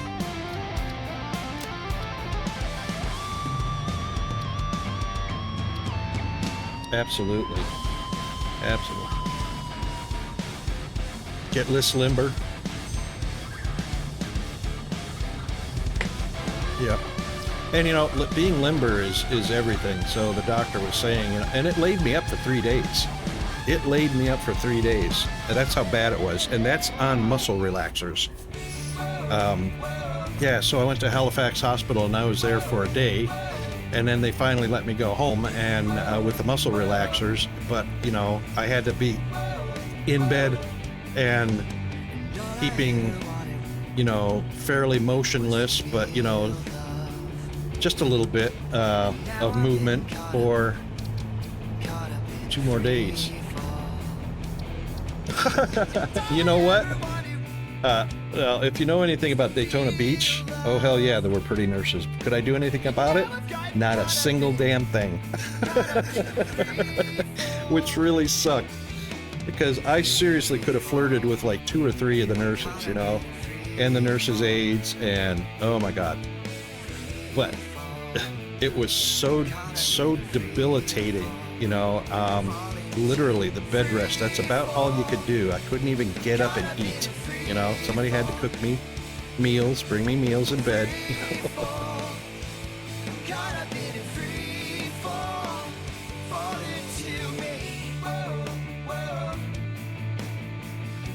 Yep. You know, and you know what?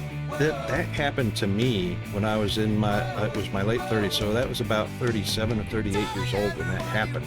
I was in pretty good shape, but I had apparently done some sort of strenuous exercise that actually started the chain of event with that lumbar muscle a day or 2 previously, and all it took was that extra little reach to finalize it, and that's when it hit me. Yeah, that was a learning experience for sure. I know, right? Let's see, who's anybody in our list that's doing some more Satisfactory?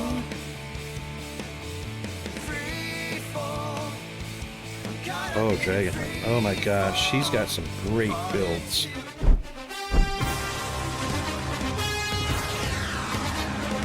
Yeah, he was working on a fuel build the other. Oh, my cam is off. Or it's off, is off, was off. I don't know. Yeah, Magic. Unfortunately, we are, gosh, a little bit extended from our normal schedule. Who is? Who's this? Oh, actually, I think he's at work. So coming up on 4 o'clock will be his 5 o'clock quitting time. Sometimes he gets to get out of there early.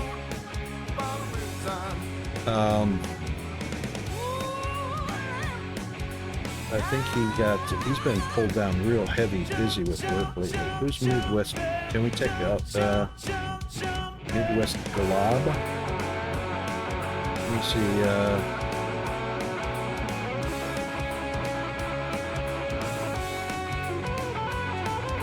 Is that all one word, Midwest Glob? See what Midwest Glob is. Oh my God. Yeah, no, I can't send my family.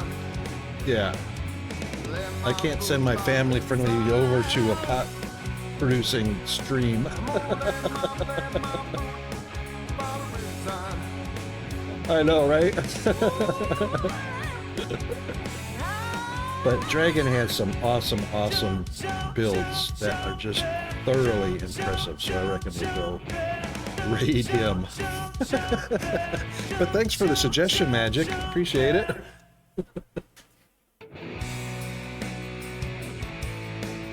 And then today's Thursday, so tomorrow for...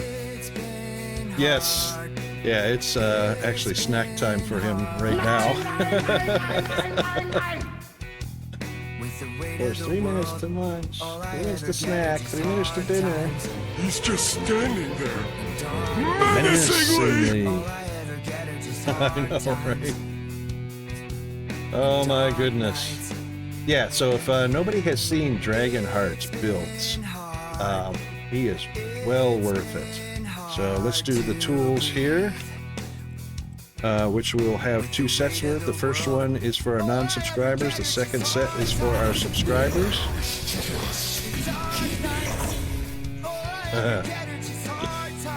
Indeed, it is a nightmare, isn't it? Just copy and paste what you like there. And let's see. Tomorrow is our TGI Friday. So we'll see what kind of trouble we can get into there. Thanks, Fire, for coming by. Thank you for the thank you wishes, the anniversary wishes. GFA, same thing. Thank you for the GFA wishes. Magic, thank you for the GFA wishes. The anniversary wishes. Thanks, everybody, for that. I can't believe it. Hardly believe it's been a year. But that's exactly what it has been. Yeah, that's right. We're very close, aren't we? Indeed.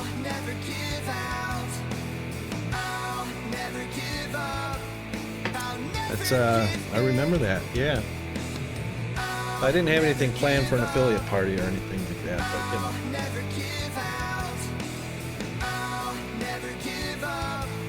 I know, right? 24 hour, right?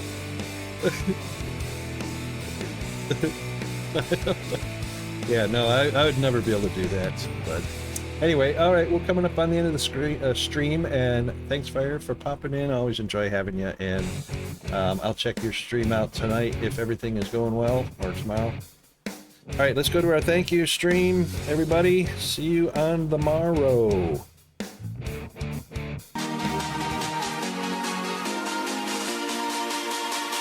All right, Fire, I do have to go check on Peanut, so I'll see you tonight, mate.